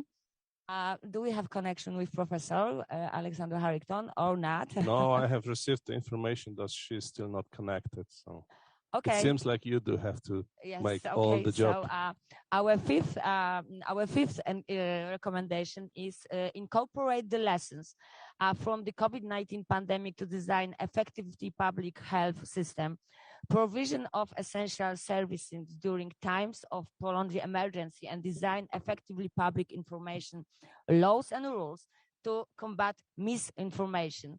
These are essential in all contexts, but particularly so in the urban context, where evidence has shown that access to essential service has been difficult, especially in lower and middle income areas, and where public health infrastructure is not designed for mass illness response. Well, we have a lot of more recommendations, but I think that I am one of the out this of is time. very and interesting subject, but everybody can read the book and join the discussion. So that's why I probably will give the floor to Professor Professor Zawuski, and thank you for your attention. I'm so sorry that we cannot connect with Professor Alexander. I hope Harrington. we will connect her today. Yeah, I hope so. It's thank possible. you. Ladies and gentlemen, one of the sections of our book is also devoted to the area of internet, new technologies, and privacy. And I was just informed that we have made a connection with sunny Milano today with Professor Maddalena Castellani, who can present us the future of cloud computing. So please, Maddalena, the floor is yours. Hello, good evening, and I'm very glad to be part of the Internet Governance Forum, and I would like to thank also on behalf of my co-authors, Cesare Triberti, that is not here, and Roberto Giacobazzi, that is here next to me, Professor Dariusz Zostak, and the coordinators, as well as the Polish government, for inviting us to participate. I do not intend to talk about the content of our paper in this brief speech, but I would like to leave a suggestion. With the University of Verona, and in particular with my co-author, Professor Giacobazzi, who is present here, as I told you before, and he is the Deputy Rector of the University of Verona, I'm lucky to be able to dedicate myself to teaching law at the Department of Computer Science here in Verona. Even before the pandemic started, we realized that it was imperative to integrate, even at university level, IT knowledge with a knowledge of law. Now in Verona, one hand software law is taught in computer science department, and on the other hand, fundamentals of computer science is taught in law school. This symbiosis has become indispensable today also because while the current pandemic has accelerated a strong link between IT and enterprises, it has also shown how current technology systems are increasing at risk of cyber attacks. In the article, we have dealt with the cloud computing system whose use is increasingly central to enterprise, first analyzing the legal aspect within the larger set of outsourcing contracts, highlighting the strength and weakness, especially regarding the need to comply with the rules provided by GDPR. And then we have offered a possible technological advanced solution of homomorphic encryption to the problem of data protection, confidentiality, and security of data stored in systems based on the cloud. As said, the solution, as a solution, is not legal but technical. The scientific operation was therefore the following. The lawyer, and Professor Triberti, analyzes the state of scientific progress, the strengths and weaknesses and risks, and asks the IT consultant to study together strategy to overcome the problem. What I would like to leave as a suggestion to the United Nations and to my colleagues is to strengthen the link between the legal world and the world of information technology in order to allow business and citizens to enjoy technological progress without having to pay as ransom the loss of their freedom, which may be that related to personal data for individuals or operational independence by companies that today often find themselves in the grip of IT companies. I pass the floor to my co-author, Professor Roberto Giacobazzi, for a brief report on the possible technological solution. Thank you. Thank you, Maddalena. Just to tell you that I have a couple of slides. I don't know if I can share the screen. Can I? Hello? Can I share the screen? I think this will not be possible, but... okay, it's disabled. Okay, so I can simply go ahead by talking. That's not an issue. Okay, so the idea is that probably the future of cloud security is homomorphic encryption. Homomorphic encryption looks like magic with respect to standard encryption, where we encrypt data, but those data encrypted are completely unreadable from outside, so they are unreadable from the cloud. With homomorphic encryption, we encrypt data, we upload the data into the cloud, but then the cloud can make operations over encrypted data, so basically in a kind of blind way, and return results that are correct with respect to our purposes. So this looks like magic, but it's not magic, it's technology. The technology is developing now in these days, in these years, and it's already something that the technology can provide for simple operations, like operations for manipulating numbers, making computations, and transforming images. So this is the perfect situation where confidentiality and privacy is assured, because all data are encrypted, but the cloud can manipulate the data, yet providing useful results. We believe that everybody that is interested in privacy and security should have a deep look at this technology, because this technology will be a true paradigm shift with the next 10 years. That's it. Thank you very much. It was actually really nice to spend a moment in a sunny Italy, especially that today the weather in Katowice is really awful. One of the research areas that we were also working on was the internet, new technologies, and the justice system. We have with us from Mexico City, Professor Mauro Arturo Rivera, if I correctly pronounce your name. And the issues that the professor with his co-researcher was interested in is the idea of constitutionalization of the digital justice. So please tell us, why is that so important, and what is actually the first proposal of Mexico in this area? One of the authors that most likely has surprised us with his literature undoubtedly is Jose Saramago. And Saramago loves to put human characters through enormous tragedies, to great perils. In his novel Blindness, he puts humans into a situation in which everyone loses sight suddenly. He's not interested into these extraordinary situations, but into revealing what lies on the core of human nature.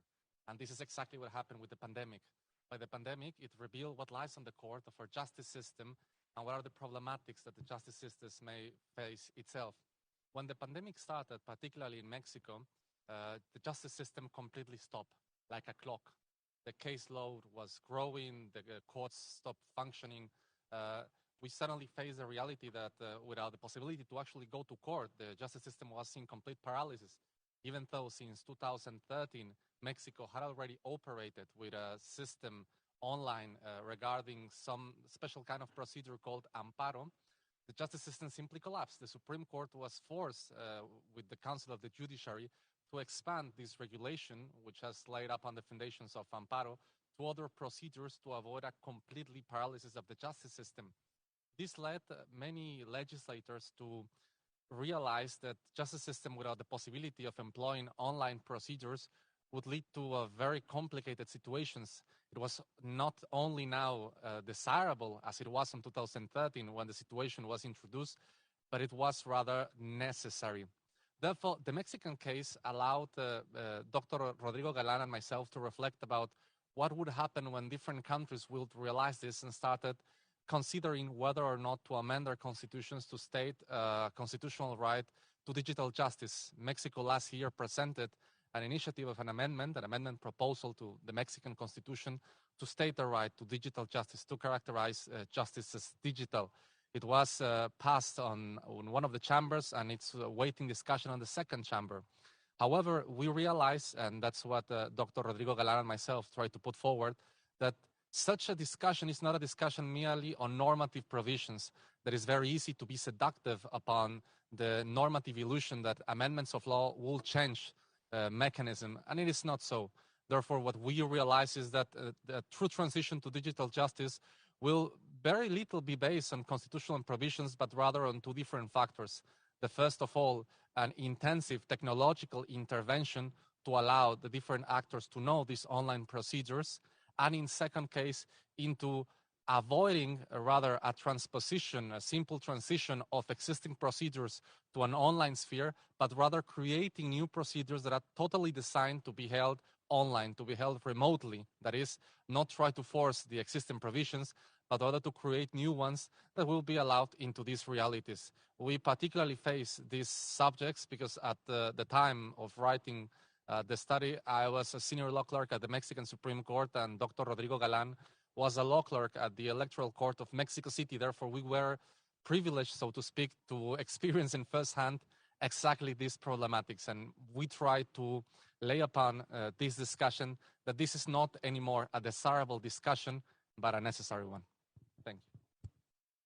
Thank you very much. The problem of digital justice is really something that we will for sure work with it in the nearest future, and maybe start another research group because this is so interesting. And now we can come back to the idea of eco-smart cities, and actually eco-smart cities, I think they also need digital justice, because we have with us Professor Alexandra Harrington. So Alexandra, can you please briefly add something to the recommendations that Magdalena has already presented? Of course, and thank you so much. I apologize for being unable to join at the last minute. And I really do hope that we can all get together in the future and see each other in the future. Magdalena did such a wonderful job of summarizing everything that I really only wanted to highlight several kind of overall themes from our presentation and our chapter. And the first is the idea that rule of law, connections with technology and infrastructure in cities, especially eco-smart cities, is critical right now, is critical to how we build and respond from the pandemic, as well as how we respond to climate change and other pressing issues. Additionally, creating and implementing guidelines and oversight mechanisms and governance systems generally for technological infrastructures, including the delivery of healthcare and digital infrastructure and public health and welfare systems, is critical. And we've seen this during the pandemic, but this is really only the tip of the iceberg in eco-smart cities. And finally, ensuring that equity and equality in access to technological and digital infrastructures is available and is easily accessible across all levels of income and all levels of society living in cities and in urban areas will be critical. And so we have identified these as the three main themes that run throughout our recommendations. As Magdalena mentioned, we have about 13 recommendations overall to the UN and to various governments, both those that are in developed states and those that are in developing states. But it is a very exciting time to study law and the intersection of law and the rule of law in particular and governance with the idea of the eco-smart city and justice per se. So thank you all very much. And I hope you enjoy the rest of your time. Thank you very much. As I said, this is a very important issue and it cannot be ignored when we are thinking about the future of the law and technology. Some of us cannot also imagine the life of a lawyer without technologies, and a part of the research that we have done enters the area of lawyers' offices, but unfortunately we don't have a time to present all of the areas of our research, but I would like to again encourage you to find the book and read it and join the discussion about the future, also the future of lawyers, not only the future of the law. And as you can imagine, and as already Professor Rivera has explained, we have also reflected on the future of the judiciary.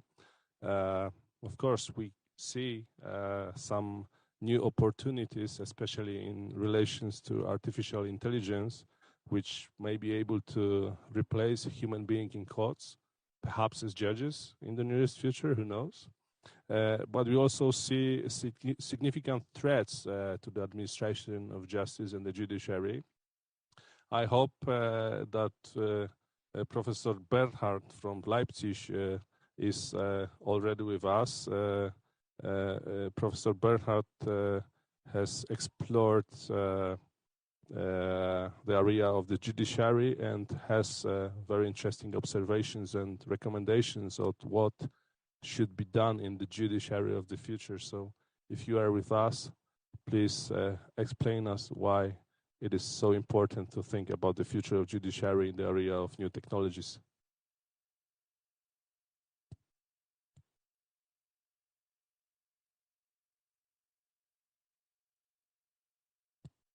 So I guess we are expecting some technological problems, but it's normal. Finally, we are at the digital summit and we are talking about new technologies, and sometimes the new technologies do not help in this area.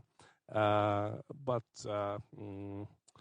as I have already explained, we think that it is possible in the nearest future that artificial intelligence would replace a human being in courts. It is not that hard to imagine, but first we really do need to think about the constitutional standards and human rights protection standards. And after the discussion on those two vital issues is done, then we can start selecting cases that can be solved by a computer. I think in Poland, as some of you already know, we have something that can be easily replaced by artificial intelligence, and this something, I mean, it's an e-court where judges has about 4 minutes to make, according to statistics, to make a decision in a specific case. So I think 4 minutes is something that is not really well thought around the case, and it's probably possible that this activity of a human being can be replaced by a judge, and then some interesting system of appeal can be executed. I have no idea if we are connected with Professor Bernhard, but I will ask again if he is with us. Professor Bernhard, can you hear us? Okay, it doesn't look like so. So we have only 3 minutes left. So I guess this is a gift from a Santa Claus to all of the participants of this digital summit. I didn't expect that we will finish before the deadline, and somehow it is possible. So thank you very much. It was really a pleasure to see that actually somebody else is interested in this subject, not only the research team. Basically, it was only a selection of the issues we wanted to present, and we are hoping that you can actually, and you will actually read the book and join the discussion of the future of the law, of the internet and new technology. Everything seems to indicate that the symbiosis of these two elements, law and technology, is necessary for our further functioning. So, counting on this discussion, I would like to say goodbye and invite you to participate in the future events that we intend to organize. I hope also that we will be soon be able to meet in a post-pandemic world and discuss the issues that concern us. Thank you very much. It was a pleasure to present these issues. Goodbye.